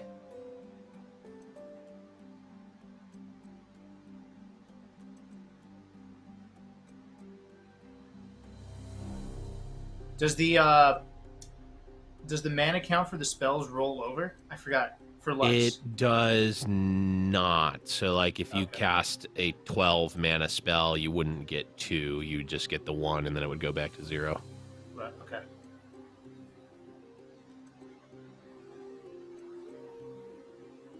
Okay. Rip the dream of Lux War Mother. Damn. I feel like someone has to have done it. The Glorious Evolution comes out! Oh, wow. Yeah, might as well. The Poros are going to all be 0 mana. They're going to come out. They're going to pump each other. I mean, this has just got to be game, right? There's no way Black Boss is surviving this. Has no elusive blockers and nothing that can even stop the elusives, except for one. We can generate a Final Spark. Yeah, and then you can't even thermo with the remaining mana. No. To take something out. We could thermo a Poro here and then Final Spark another Poro when it gets played. I'm pretty sure we're still dead though. Yeah. And there's a Burblefish. It's just, yeah. Oh yeah, and a Burblefish, and well, we can't play the iterative improvement, but yeah, this is feeling not great. I'm wondering what the point of playing. Oh, okay, we can still thermo here, but it's the same amount of kills. I wonder what the reasoning for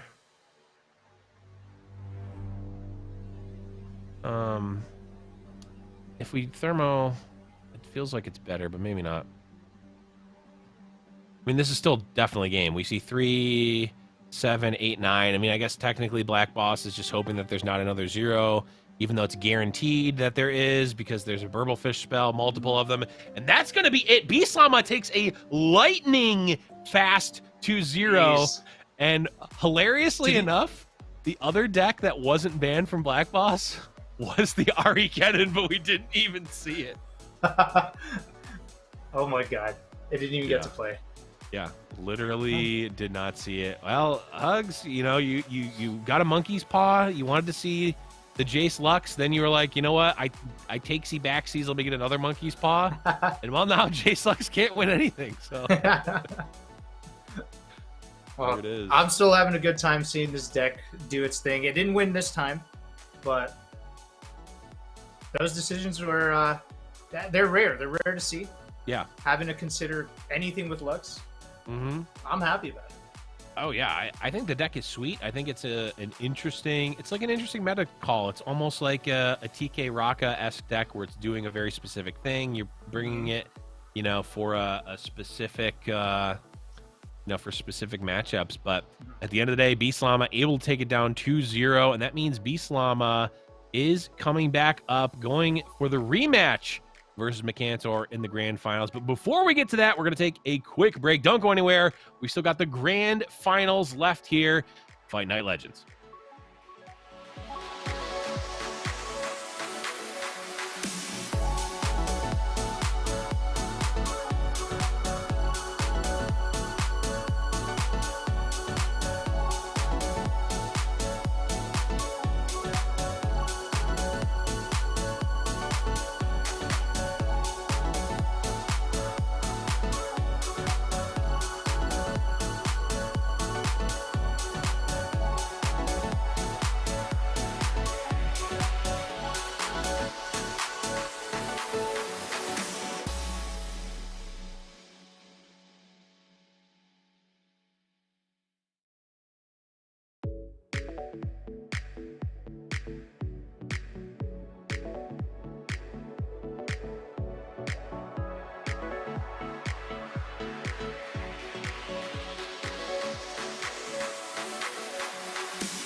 Welcome back, Fight Night Legends, brought to you by Wisdom. I'm Blevins. That over there is Hugs, and we've got one more grand finals left here for the evening. We've got Micantor versus Beastlama. We already saw it before. We're going to see it again here. Let's take a look at the whole bracket that we saw play out today. There it is. Micantor started off with a bye because of an unfortunate drop at the last minute. But hey, either Looking way, like it didn't need it. Yeah, didn't need it. Has been nothing short of dominant here in the event. Beastlama, though, very close too. Didn't Micantor win last week, or at least was invited back? I'm forgetting. God, why are you remembering better than I am? Oh, it's because I it couldn't have been Icado last week, was it? I don't know. Either way, I lost. The seasonal resets my memory, so I don't remember anything. But regardless, okay, fair. We have Micantor versus Beastlama, the rematch here in the grand finals. But remember, so if you're new here, if you're not sure, you haven't been here, grand finals works like some other events, but there could be a bracket reset here. So if Micantor wins this first best of 3, it's over. We have a champion crowned. If Beastlama wins the best of 3, we'll reset the bracket and they will play an additional best of 3, and that'll be the final one. So we are going to have a maximum of 2 sets of best of 3s, but it could just be 1 if Micantor can win the first one. I'm excited. First one, I believe, I think it was a 2-0, right? Yeah. And kind of a quick one, if I'm recalling correctly. Yeah. Micantor's just been looking dominant the entire tournament. So we'll see. We'll see what Beastlama's got. Yeah, I mean, Beastlama did just put pretty quick work to one of the greatest of all time in Black Boss. So who knows? I mean, the beauty of the sort of Riot Lock format, the 3-deck, 1-ban format, is that, you know, you get rinsed in one set. You can come back to the next set, maybe make some different bans, lead with a different deck. You can, it could completely change the whole texture of the matchup and really throw a wrench into the opponent's plan, or just put you on a new footing, right? You know, I loved the 2-deck format for forever, but it did feel a little deterministic in some ways. Like if you lost to someone, it's like, well, hope I do better this time. But now you can actually really essentially play a completely different set against the same person in a single tournament. Yeah, you can just make a completely different ban and force them to just, you know, not even be able to look at the last set and say, well, I had it last time, my deck said, well, I could do it again. No, completely new matchup. You might as well be playing a different player. Right. Okay, so we are getting confirmation that Micantor won against Icado last week, and Micantor won 2-0. I knew that Icado didn't win, though, because I'm like, I would have remembered having a winner's interview with Icado. See, Blevins, you are a Fight Night caster. I am a Fight Night fan. True. And I follow these things, and I know. It's true. It's true. And Icado, hey, you know what? If you don't want it rubbed in, just win, forehead, easy. But I mean, we're here. I really do. I say that you can essentially bring a new matchup, right? You can make a different band, you can have a different matchup. I find we rarely see that happen. A lot of times the players are like, nope, my band was right. I'm going to make it again, and I'm just going to play it out. It just didn't work in my favor, which I think if you know the matchups that well, it's probably correct to do that, right? It's not, you know, the result, it does not necessarily, you know, dictate whether you made the correct or incorrect decision. Right. You just want to keep making the correct decision as many times and over, you know, a long period of time, you'll end up favored. That's the, you know, the old poker strategy. Yeah. But I don't know. I'm a scrub. If I got rinsed, I'm going to try to change something up and try to throw, you know, a wrench into the cog of my opponent. Yeah. And if you're dealing with similar, you know, matchups, like in terms of win percentage, then you could just mix it up and change things around. If you were in fact dealing with a strong winning matchup and it didn't work out, then I would suggest sticking to the same exact thing and letting the cards do their thing. but we'll see what Battle Boss decides. Okay. 2 things. It's no, not it's Battle Boss. Oh, God damn it. And also, he's not in the finals.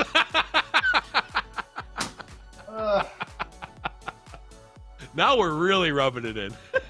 This is why I only cast the fun events, because I can't be like a professional. It just, it just doesn't work. I've been in air quotes professional for this long. Anyone can. But we're jumping into the game. Mikantor on the bottom, Beastlama on the top. Hugs, we're getting it again in the finals. The Lux Jace. Yay! Battle Llama. Beast Llama.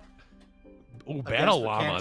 That sounds sweet. I think there should honestly just be a rule against players joining with the same letter, starting their tags. It gets confusing for the casters. That's true, but then you can only ever have 26 players in an event. True. Well, you know, it is what it is. This is the Hugs Blevins 26-player only event invitational. You need to have a different letter than someone else that we like. So, you know, M. I mean, we're inviting Mo, or does Mo count as E? I don't know. He counts as E, but he actually, I don't think. Or does he count as M for Mr. Don't Emotional? Call me emotional. But is he Mr. Emotional, or is he Mo, or is he emotional? You know what? Let's just ban him. We're not taking up any. He's taking up too many letters by proxy. His tag is so funny. I know he made the tag emotional like when he was in his Hot Topic phase or something. It's definitely the type of tag that you make when you're in middle school. Oh, wow. Wow. Anyways, back to the match here. We're seeing a Jace eat a Twisted Fate. I mean, that's got to feel pretty good. You know, having that first Twisted Fate gone, not necessarily having to worry about that turbo TF level, which can just be devastating, you know, for this Jace Lux deck. It can be devastating for any deck.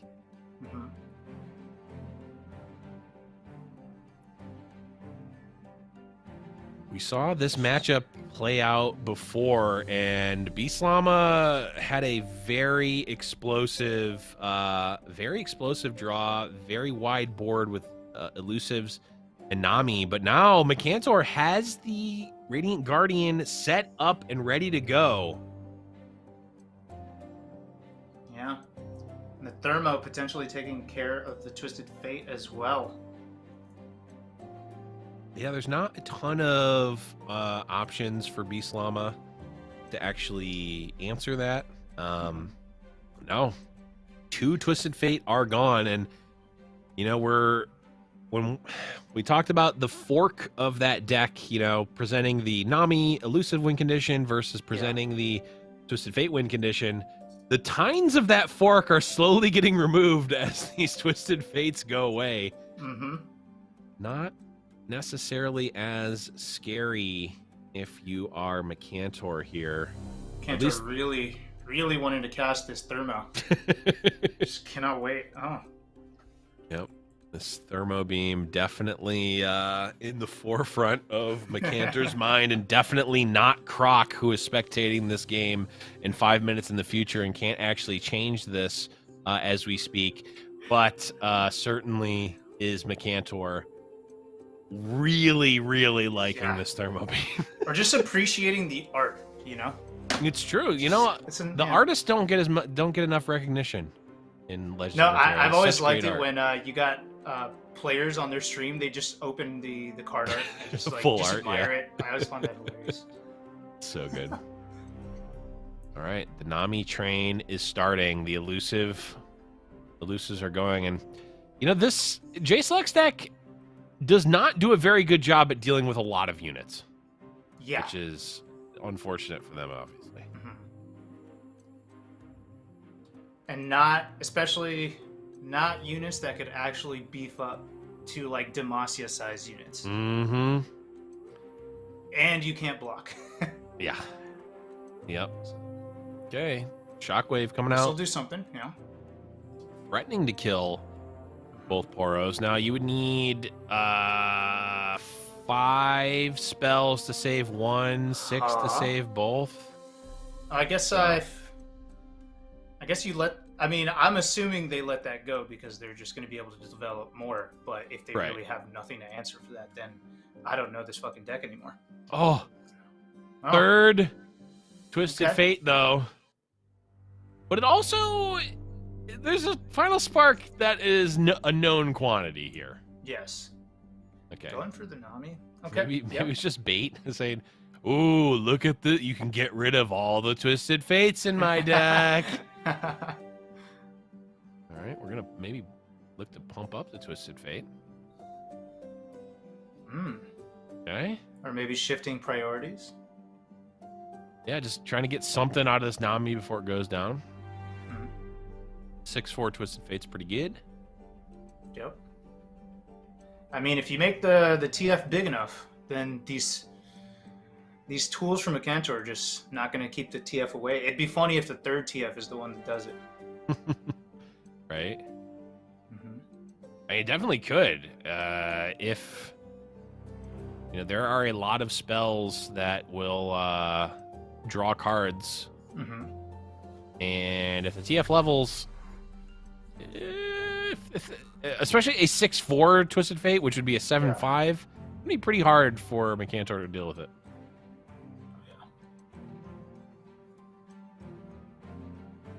Another Nami. 6. I think, am I counting right? No, 5 champions found so far. This whole hand was champions. Wow. Okay.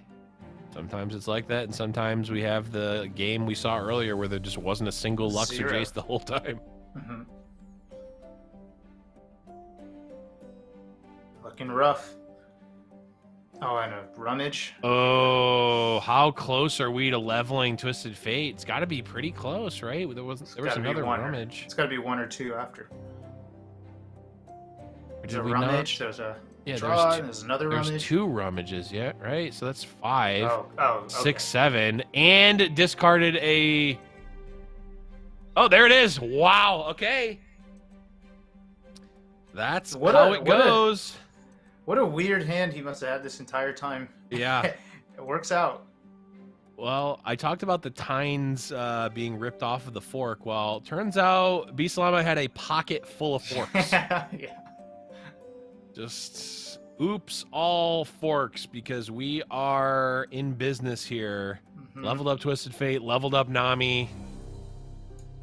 Can't be good for Macantor. Oh.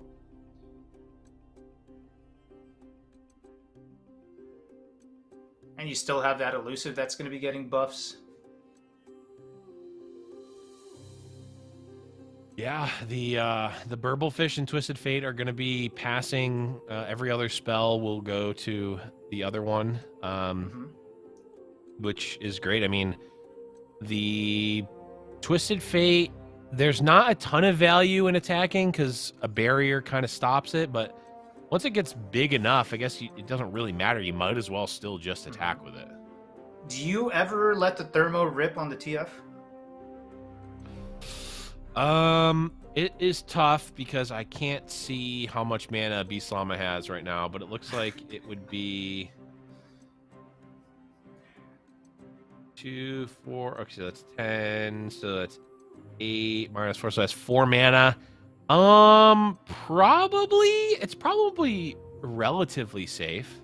Yeah, it looks like Macantor says yes. I guess especially because even if Beast Llama just rips a bunch of spells and somehow keeps the Twisted Fate alive via Nami, we have the final spark to finish it off. Yes.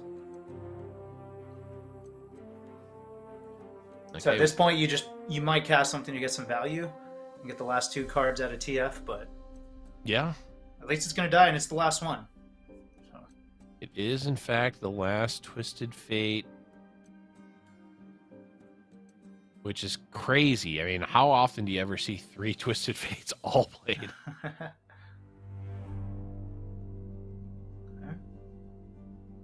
Okay, now the final spark, going to at least threaten to kill a Burblefish, but seems like that will be unlikely to happen.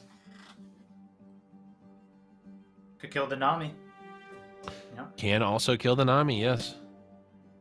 So Mikantor will have dealt with 3 Twisted Fates and 2 Namis. And still might lose. Yeah. I mean, when you have to deal with, you know, after school anime programming on Cartoon Network, that is just, you know, what? Oh, it's tough. God, I hate you, Blevins. I hate you. You're so proud of that one, too, because no one understood it for the first, like, 2 seconds. Yeah. It was a slow burn. It was a slow burn. That was what I was talking about. It's you cast the reel and just wait for him to bite. Shotox was in chat wanting more nostalgia, so there we go. There's your nostalgia. Unfortunately, that is over 20 power of elusive damage coming through. Mikantor, nothing they can do. Beastlama going up 1-0 here in the grand finals. That was well played, but it makes me feel some kind of way that 5 champions were dealt with. Yeah. And they still lost all in 1 turn. Yeah. 5 champions, including a robot living in a spaceship playing Dragon Ball Z. Great. That's funny because it's the same joke. I still don't know if chat gets it. They haven't laughed. They have made no acknowledgement of what you said. Which makes it even better for me. Which just really it's not the ones that they groan about. It's the ones that they heard and were like, that just didn't make any sense whatsoever.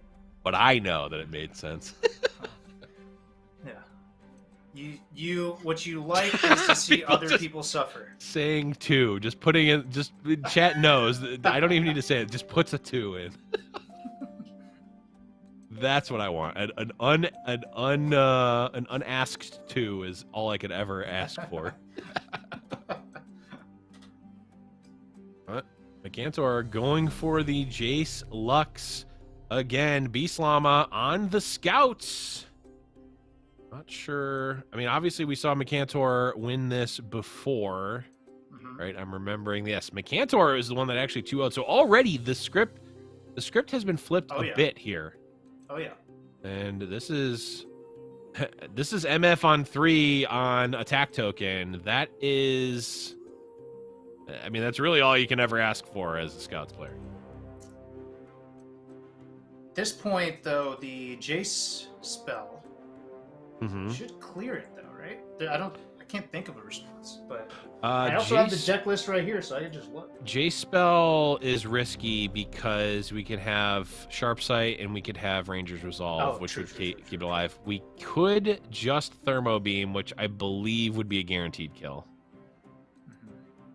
I guess it's just how risky are you looking to be? And Mikantor says, I'm looking to play a little bit risky here. I like it. And there's the blowout. I like it. I hate it. Yeah, now we're getting 5 to the dome.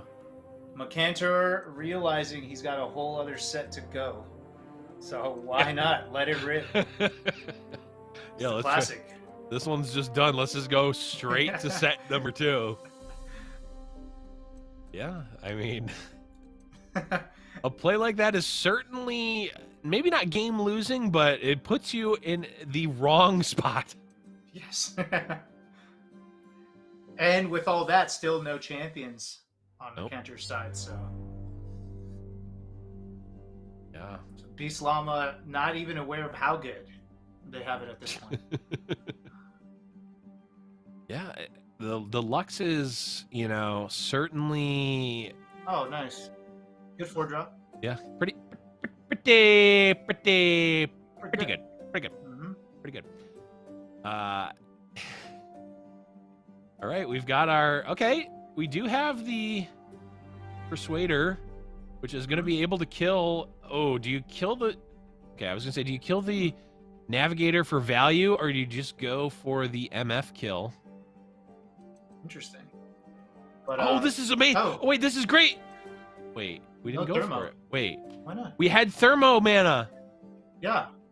And there was no mana on the other side. Wait. Hold up. Am I missing something? I saw what you saw. I'm confused by it too, but okay. He wants to go for the cool spells, I think. A valid strategy. Playing for the fans. Wow, the Make It Rain just... Wow. Now, okay, hold on. That was a Misfortunes Make It Rain. So does that mean there's a third Misfortune in Beast Llama's hand? Yeah. Okay. Okay, Mirai Warden. Ooh, we get the Daring Poro. You don't always see it generated from Mirai Warden. Interesting. Okay, chat confirming it was a misplay. Chat saying it does not confirm it.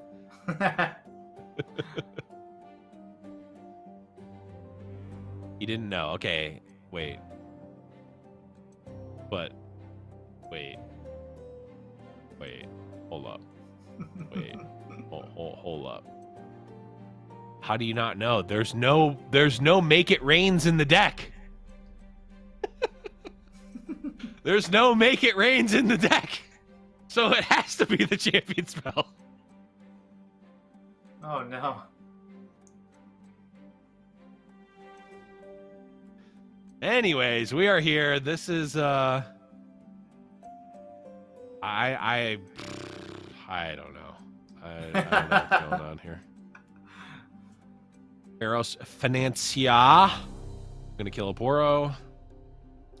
I mean, at the end of the day, this is looking like Beast Llama in a pretty good scenario here. The problem with Thermo Beam is it can only kill one unit. You can kill the Cytheria here, sure, but then you're dealing with everything else and you have no mana. Financier. Progress Day is interesting. That's what we're going for. It used to be a popular card. Yeah. I see it now. It is very rarely. It's just so expensive. Yeah. And like. No, good. No, I was saying no blockers unless he commits the back-to-back. Yeah. But then you're still dealing with the scout attack. This is just. Oh, the scout. Bad. Yeah, Beast Llama. Oh wait, no, they didn't commit to the. Yeah, forewent the scout attack, which again we talked about it earlier. Really could potentially have thrown a wrench into what Mycantor was looking to do. The back-to-back allows Mycantor to live, but at what cost? Okay. Thermo Beam on the Sith. This isn't the worst spot. If we have a rally, it's over. If we have a rally, it is over. Does Beast Llama have a rally to force the bracket reset with a lightning fast 2-0? There it is! He does. That's going to be it. Okay. Can only block one. Oh, wait, hold on. Not dead yet. Oh, it's still... Oh, right. We... Fearsome block. Okay, this has to be a misplay. We could have scout attacked. That was either there was a block or there wasn't, and regardless, the game was over. Okay, so that was I can say with the utmost confidence that was just deterministic lethal there. Yeah, I don't know. Is it late where they're at? I'm not sure what's happening. But... I mean, it's not the. I mean, that Poro was generated off of the 2-4, so it's not like the most obvious that it has scout, and you also already attack, so it's not the most obvious that you still have the scout trigger, but yeah. I gotta say, if I'm finding it, it's not the most hidden lethal, okay? Yeah. But looking like it's probably not gonna matter here. Gonna, have a pretty wide board here from Beast Llama. This is one of those classics in any esports, where the two opponents look at each other and they say, we both played bad. except it's way more angering for the loser, because the winner gets to say, I played bad, but I still won. So. Yeah, I played bad, but also a good game, GG. I will take my trophy, thank you.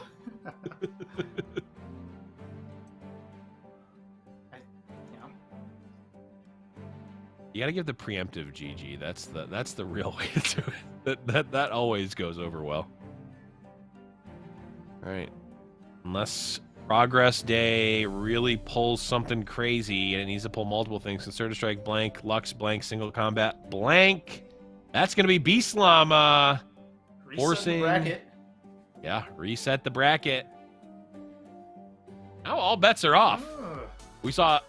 We very rarely see. Now we'll see the winners finals. Yeah, we'll take a look at the bracket here, and I'll explain what I was going over. So we saw the Kantar versus Beast Llama 1. McCantar wins 2-0. Puts McCantar into the grand finals. Beast falls down. Beast makes it back in, where we see McCantar Beast Llama 2 and Beast Llama 2-0s. This is rare. We usually will see, one player will run it back and just win, 2-0, 4-0. This is now 2-0 into 0-2 into I don't know what to call here. They're trading ass beatings. That's what they're doing. It's just haymakers back and forth and hoping it connects. A slobber knocker, man. Yeah. This is Fury v Wilder all over again.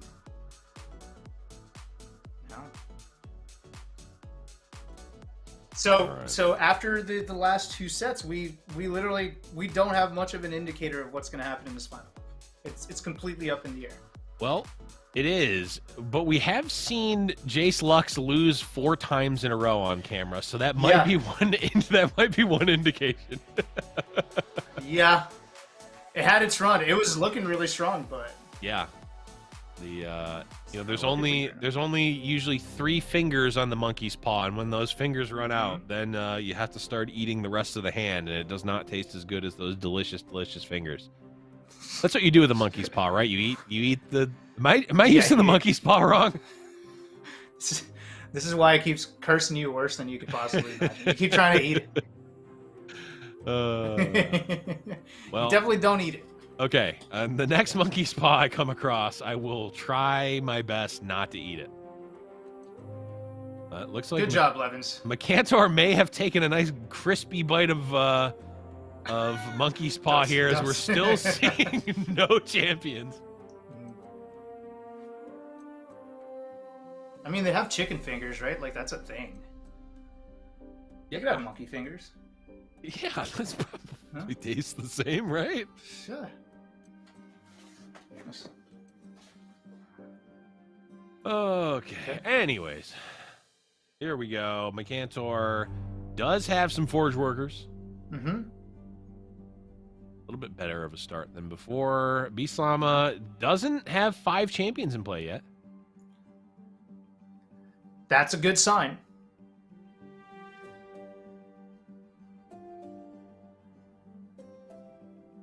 Okay. And Challenger Mage Seeker comes through. Yeah, the card I think we may have seen the most of this entire tournament. Mage Seeker Persuader. Yeah, it's looking like a good card. I mean, Challenger's nice. 2 mana, 4/3 Challenger, not too shabby. Mm-hmm. And drops the Twisted Fate right in front of that Challenger, but could be the bait. Could have Mystic Shot. Could a lot of things. I mean, we saw Beast Llama level up the Twisted Fate last game lightning fast. Or could have 2 other Twisted Fate going for the triple red card play, Blevins. True. You know? The ultimate bait. Looks like it was, in fact, the Mystic Shot, which was used preemptively, countered out by the single combat, and we're back to the Forge Worker v Ballistic Bot matchup. Which is kind of funny, because I feel like Ballistic Bot looks like it would work in a Forge. It basically is a Forge. Like it's like a robot with like a flamethrower arm. Yes, and then these guys are the ones that work it. Yeah. I know the Forge Workers do in fact work it. Happy Valentine's Day, everybody. Hope you're having a great night tonight with us here at Giant Slayer. We're having a great time. Okay, Lux comes down, finding a champion, which is insanely important. And we saw last time, it was crucial in getting rid of, at least one of the 5 champions found last time. Yeah, so sure. It should do a decent job of taking care of one. Mm-hmm. Yep, we've got the shock. We have the shock blast, which You know, the buffs going onto a ballistic bot are not the end of the world, right? It's not a, you know, it's not protecting a Twisted Fate. It's not going, the buffs are not going onto a an elusive unit. And also, Nami's not even leveled up yet. So this could be a pretty good spot for Mercantor to possibly Shockwave here, or Shock Blast, and kill 2 units.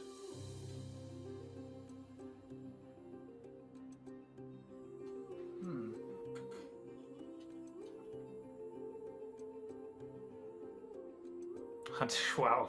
There it is. Another Twisted Fate. Looking to stun the Lux. Maybe just going the aggro beatdown here. Interesting. Maybe get excited to possibly get rid of it. Yeah, get excited would do it. But now we are opened up to the Shock Blast killing 2 champions. Yeah. I mean, this is reading like you just got 2 more. I don't know. It would be par for the course at this point. Yeah, it's a pretty hard course. Yeah, you wouldn't risk them like this, but well, it also, I mean, there's only, I think, 2 regular Shock Blast main deck. Okay. But even so, yeah, it feels like there's got to be some sort of protection. Shock Blast is just such a beating here if it just resolves. Gonna not only be threatening to kill 2 champions, also gonna be leveling up the Lux, which is gonna generate a Spark. Goes for the back-to-back though. Interesting. Kind of a guarantee. Yeah, keeps the Lux healthy. If there was something like a Flash for Brilliance, which is going to level the Nami. Okay. If there's something like a Get Excited, it could have killed the Lux, which is not great. Yes, this also protects the, or at least, you know, buffs it up a little bit, but the next boost should keep the, so that makes sense. And I think Mercantor Shock Blast would have been, it would have been blown out awful. Just like in the last set. Yep. So. Oh no, are we also leveling Twisted Fate? Oh no. Oh man. And this is really the power of the deck. I think when I originally saw this deck, I go, oh, okay, it's a Nami Burblefish deck that has Twisted Fate as sort of a, you know, a value engine. But actually, it is that, but also it is a turbo Twisted Fate deck that sometimes, if unchecked, will just level Twisted Fate in 1 or 2 turns. Yeah. And as we know, that is not a very beatable card. Right.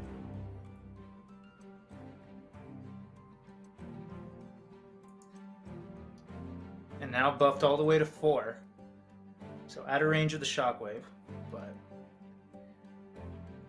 Shockwave would generate the Super Spark, Flash Spark, Charge Spark, Final Spark. Final, Ironically, because there's always more. So it's really never the Final Spark. It's not. It's a terrible name. If only... It should just be called A Spark. Right. Just A Spark. A Spark. What a terrible card name if that was it. If only they didn't name Lux's ultimate that, you know, 15 years ago in League of Legends. We could have not been painted into this metaphorical corner.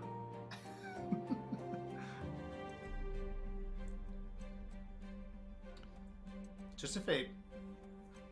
Blocking? Yeah, we don't. I mean, B-Samba does not have a ton of health to play around with here. This, I think,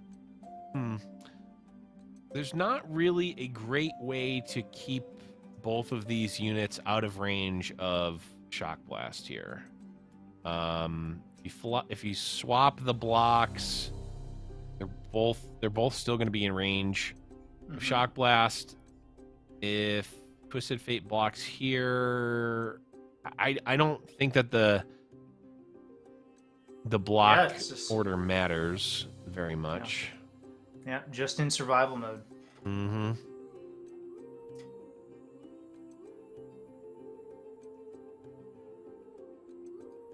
All right.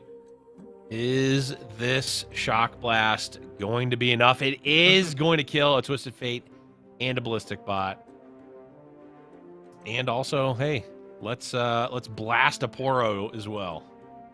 Mm-hmm.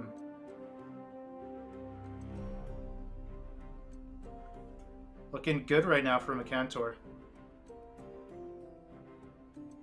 Yeah, this is kind of what we suspected would happen in some of the other matchups. You know, you get a Lux down, it survives. You're now just casting spells. You're getting the value of the spell, and now also, by the way, you get a free either Decimate or you just get to chip away at your opponent's board all the while. Okay, but we've seen this deck come back from worse. That is true. In one swing, and that's... There's 6. There's 7 damage of elusives. Oh, there's 8. Okay. We're 5 off here. Get excited. Mystic Shot would do it. Granted, we do see Sharp Sight, so we could potentially have at least one blocker. Mm-hmm.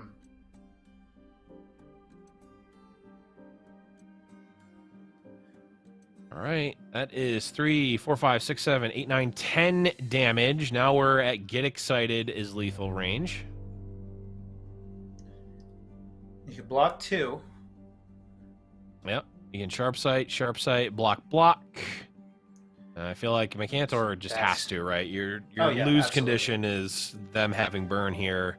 Mm-hmm. Multiple points of it. You really don't want to just needlessly put yourself into danger. Yeah, and that felt like the last hurrah, to be honest, and those double Sharp Sights. Huge. Yeah. Oh, yeah. And how about another one for good measure? Yeah.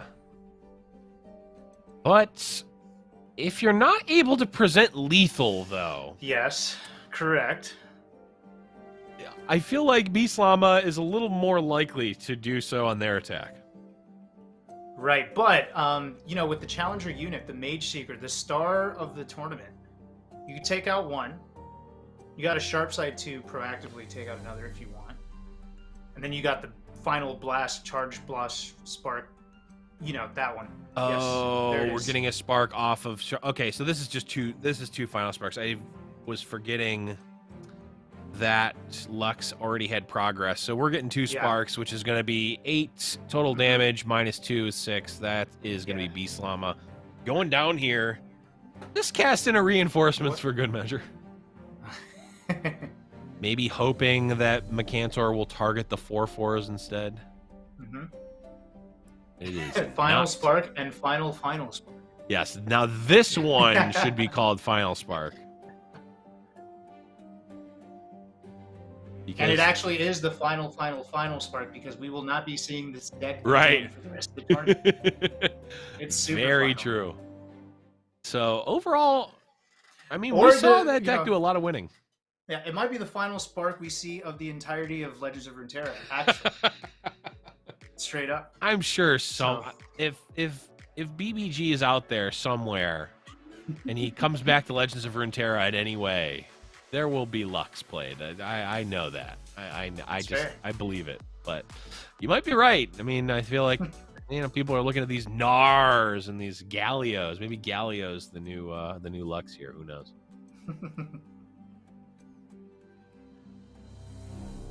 Here we go. Did chat just deep cut BBG? Let's not. He's not a deep cut. Let's not go there. He's still in my heart. Every time I look at this game, I think BBG. Yep.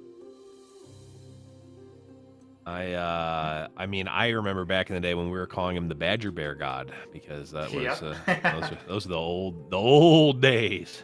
Yeah, that deck was or that card was nutty. Yeah, good old Beamer. Back when he was a 3-mana 4/4, and also the Ranger was a 4-mana 4/2 that created a 4/4 when it died. Not sure how we got past development on that one, because there was no point in time where that card wasn't the most broken thing ever. There's a lot of cards that have been nerfed in the past, and now I look back and I go, you could probably go back on that one. That is not one of them. That one I think is going to be stay. That's in the history books now. Yeah, needs to stay destroyed. As much as I love my Beamer. I don't think that's it. Bring back war chefs. Yes. There you heard it here, folks. War chefs. We want to see them, especially, you know, got all these new Demacia cards. Let's get some war chefs going. Mm-hmm. All right, we see MF on 3, but not with attack token, so not quite the high roll that that Scouts is looking for. Could actually get rid of it too. Yeah. Ooh, Fleet Feathered Tracker doing its best Mage Seeker Persuader impression here. Yeah. And getting rid of a misfortune on turn 3 and then having a better board. Yep. Against Scouts. Never mind. What the hell is that? Okay, I was like, the 3 things coming out? Yeah, that is a good old Bandle City card. That landmark gonna pop in 2 turns and deal 1 damage to Mercantor. Not the most powerful one to generate, but it is a pretty solid card. I mean, if you're getting something extra out of it. So yeah, this one's looking really tough. You could get a misfortune here. You might have some kind of shot with the Scouts in line. But...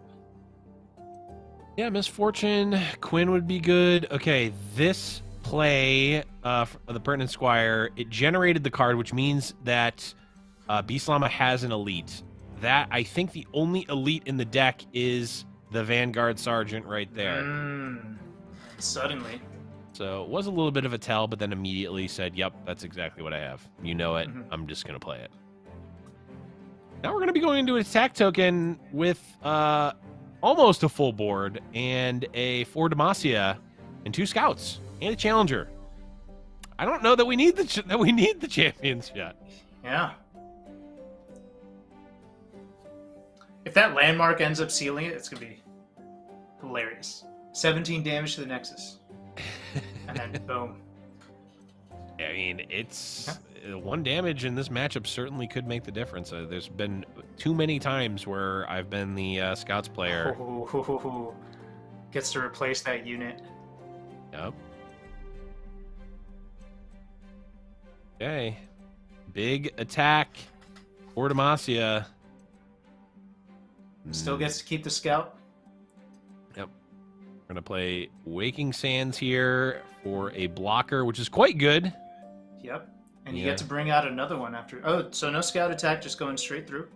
Yep. Makes sense. Yeah, this Scout attack doesn't really change anything. This block on the 5/4 would happen anyway. And it would just give Mercantor another option, another action, rather, to play a card. Back though, we're gonna kill Sivir, kill Akshan. We're trading a 4 or a 5/4, and then 2 1s are chump blocking. So this is gonna be a whole board going down for Mercantor, and there's not a ton of follow up. Not at all. Deciding whether it's worth it to keep the Akshan alive seems so. Yeah, could also. Yeah, I was gonna say use the Absolver, right, to at least kill the Vanguard Sergeant. Yep, and it gets closer to the level up. Mm-hmm. That other spell, yep, that is another Sivir, who's now leveled. Wow.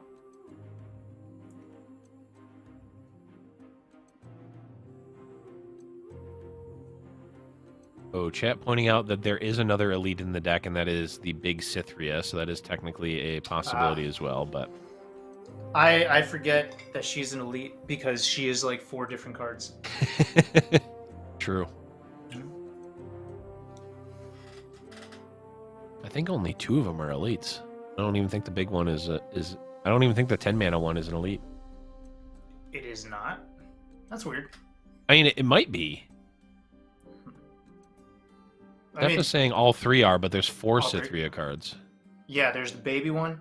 There's the 6 There's the one. 6. Yep.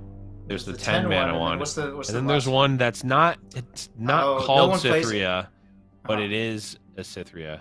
Yeah. It's a 4-drop 3/3 that gets reduced whenever you play an elite. Oh, and that is an elite. Yeah. Yeah. Okay. It's the one that no one plays. Right. Yeah.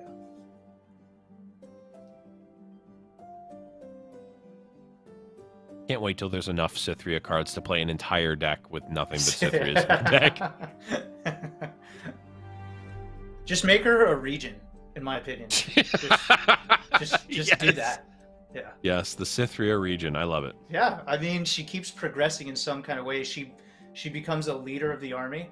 She could just become the whole region. It's true. Like, you know, fuck it. You'll love to see it. Yeah, just and why not go back too? Like it's like Cythria embryo, like yeah. We go. This is why we don't make games. This is exactly why. This is because I think it's a good idea. Yeah, this is precisely the reason why we don't. 8 Cythria. The abstract. Is this Did we miss lethal? Did this just happen? Okay, sharp sight's gonna prevent it. That saves it. Yeah. Oh, and then on the backswing. Backswing? We do have the for Demacia. Oh. But there's still a Waking Sands to add a blocker. I don't know if it'll be enough with 12 health. We were too busy talking about Cythria the embryo. We missed this crucial moment. It was worth it. I'm not gonna lie. For Demacia coming down here. We do see the Waking. We can see the Waking Sands come out as a blocker. We can take 2 hits, which means we have to block 3 units, which means we can save either Sivir or Akshan. Like it is going to be Sivir. I don't know that we have the luxury of playing around sharp sight here. I think if Macantor blocks out, you're just gonna die, I think. You're just gonna lose anyway. Huh.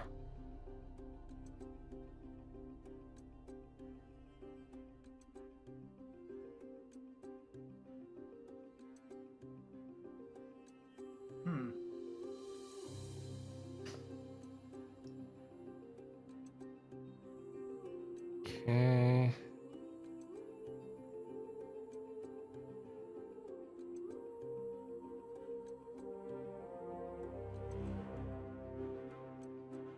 Like Macantor deciding to trade out here. I'm not sure what this accomplishes. You have no board. Insert Strike, literal blank.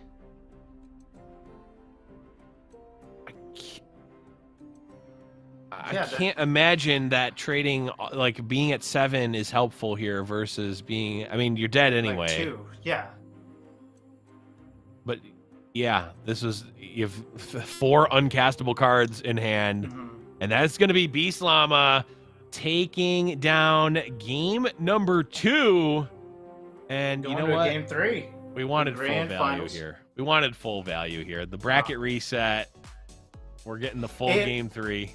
This tournament could not end on us talking about Cythria the embryo. I am glad we're going to game 3. That would be absurd. That would, in fact, be absurd. In fact, I'm so glad scrub that from the record. We're not. Yeah. No one will ever mention that ever again. Macantor probably heard us. He's like, dude, we can't go out like that. I need to lose this game. Yeah, I need to sack this game. I'm not winning. I can't let it happen like this. Not like this has been called. We're going in. It is the Sivir Akshan versus the TF Nami here. This is for all the marbles. No more resets. No more game 3s. This is the finale. This game will decide it all. Yep, and 2 decks we're used to seeing more. Yeah. Two relatively meta decks, not the, insane craziness we have been seeing.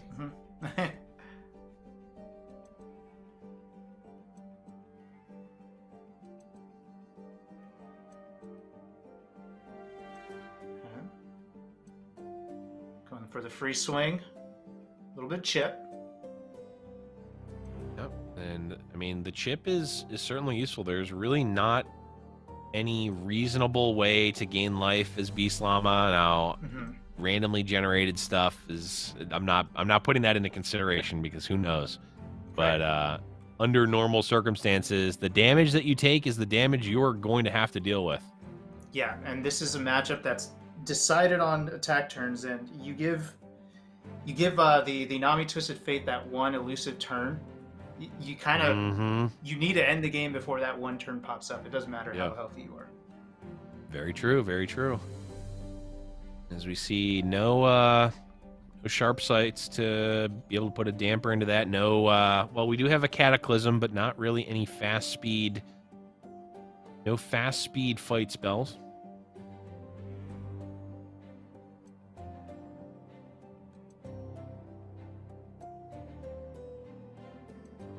Right. What are we looking at here? For Micantor does have the Merciless Hunter, could put vulnerable on a Twisted Fate or the Ballistic Bot. I have to imagine Twisted Fate. We've already seen how deadly the Twisted Fate could be. Yeah. Just gonna go for Sivir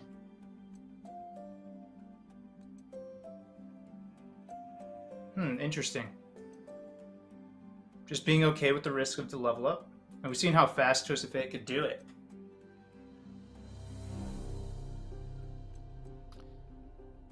Yep, but here this is just damage right now. Yeah, Micantor pretty happy with any of these trades that happen. Sivir obviously not threatened, at least not yet, but that's a leveled up Nami. We're gonna be pumping up, I believe, the Twisted Fate first. Okay. Make it a 4-3. How about a Poro Cannon? Make a 5-4 Ballistic Bot. How much more? How low can you go? Oh, God. Okay, 6-4 and a 5-4. Just getting some value blocks here. Could kill the Twisted Fate with the Shapestone here, though.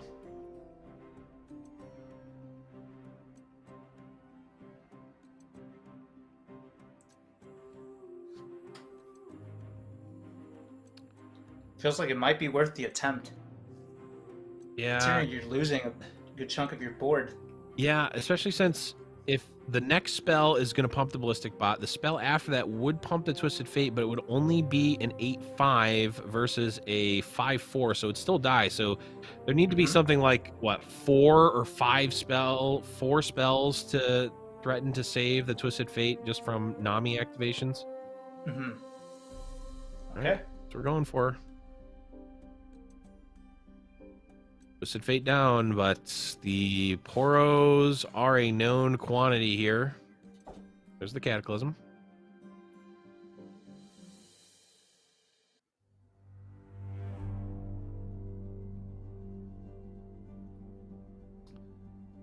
Rummage.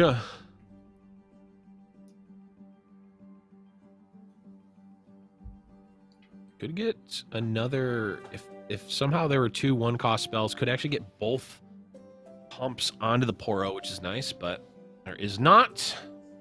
Sivir going to cataclysm the Nami. That's definitely a word. Don't look any further into that. Just know it to be true. Okay. Another Sivir in hand still. Yep. Tracker. Archivist only getting 1 card choice. Yep. Another, pass from Micantor says, yep, you have a fleeting card that's going to go away. Let's see what it is before I do anything.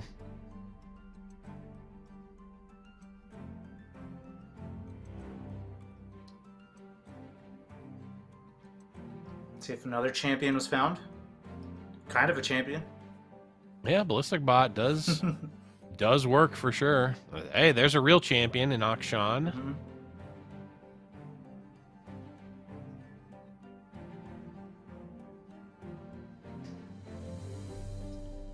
We can Merciless Hunter, we can Auction, we can play all 3 units in hand right now. So I guess just about sequencing Mercantor. And I imagine Sivir looks like they're very close to leveling up. So if we sequence Sivir first, we're probably leveling here. Therefore giving everything Spell Shield and Quick Attack.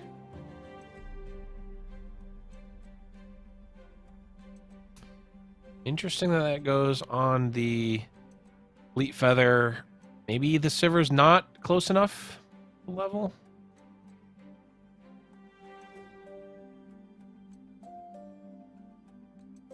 Might also not be super relevant. Akshan level though. Can I get some more value?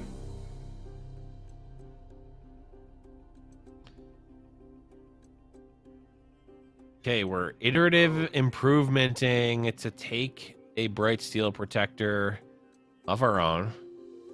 Now here is a alive, here's a relevant reason to have put the Spell Shield on Sivir. That would give all of the units Spell Shield barrier? when she attacks. Or yeah, barrier. Sorry, yes, I do mean barrier. When she attacks, if she levels. But now only the Charger is, or sorry, only the Fleet Feather Tracker is going to have barrier. Golden Aegis, though, that might just be game. I don't see how you respond to that. Yeah.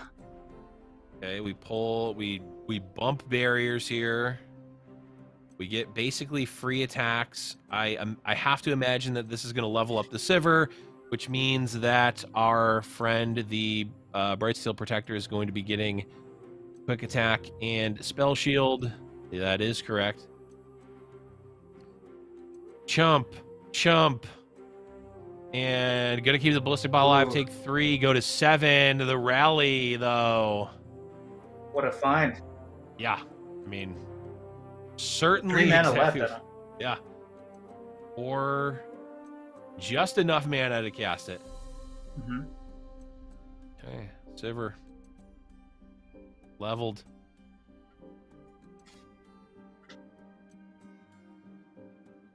Bump. There's still 2 blockers. We go pull, block, present 6. So technically not lethal. Right. But I've seen this board get filled up pretty easily. True. There's a world. 13 is not out of the realm. Mystic Shot gonna stop the tracker as well. So this is now only pushing 3, but the board is going to be gone. Actually, technically could just take 6 here. That's exactly what's going to happen. Can Beastlama put forth 13? There is nothing to block elusives on the side of Mercantor. Burblefish is how it starts. We're at 5. Nami is how it continues. That's a GG. That is Monka S on the side of Mercantor. What is it? What? There's 4 cards in hand, 7 mana. It feels like infinite of both if you're Mercantor. You've been warned. That's +2.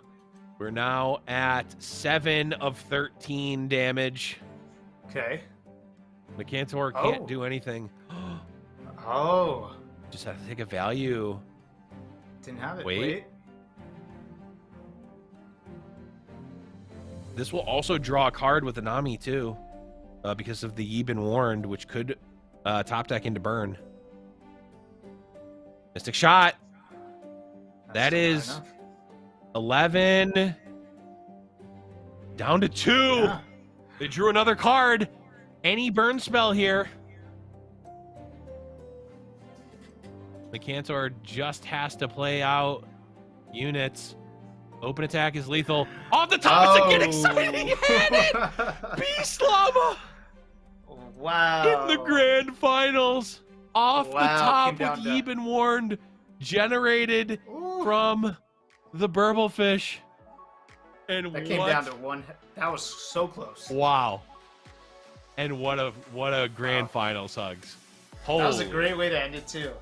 These were all great matches. They were. There was a couple. There was a couple of ones with a little, maybe a little sloppy on some sides, but hey, overall great. Yeah. And to be honest, that's like, this is just from my own viewing experience. It's a little more satisfying to see it like that than with 6 elusives all on the board. You know what I mean? Then it's just like, come on, man, that's kind of mean. But this felt really tight, really close, and it's just like Beaslama put it together. Yeah. And like snuck that one out. Yeah. Well, it's so crazy. I mean, there's so many times that, and again, here we'll take a look. That just like Micantor v Beaslama, we saw the first, the second, and the third iteration of it, and it was different every time. We went from 2-0, then 2-0 on the other way around, and then Beaslama showed a little sign of weakness, but ends up taking it down 2-1 with the bracket reset. You know, it's not unheard of to see the bracket reset and the loser side win, but it is certainly not the most common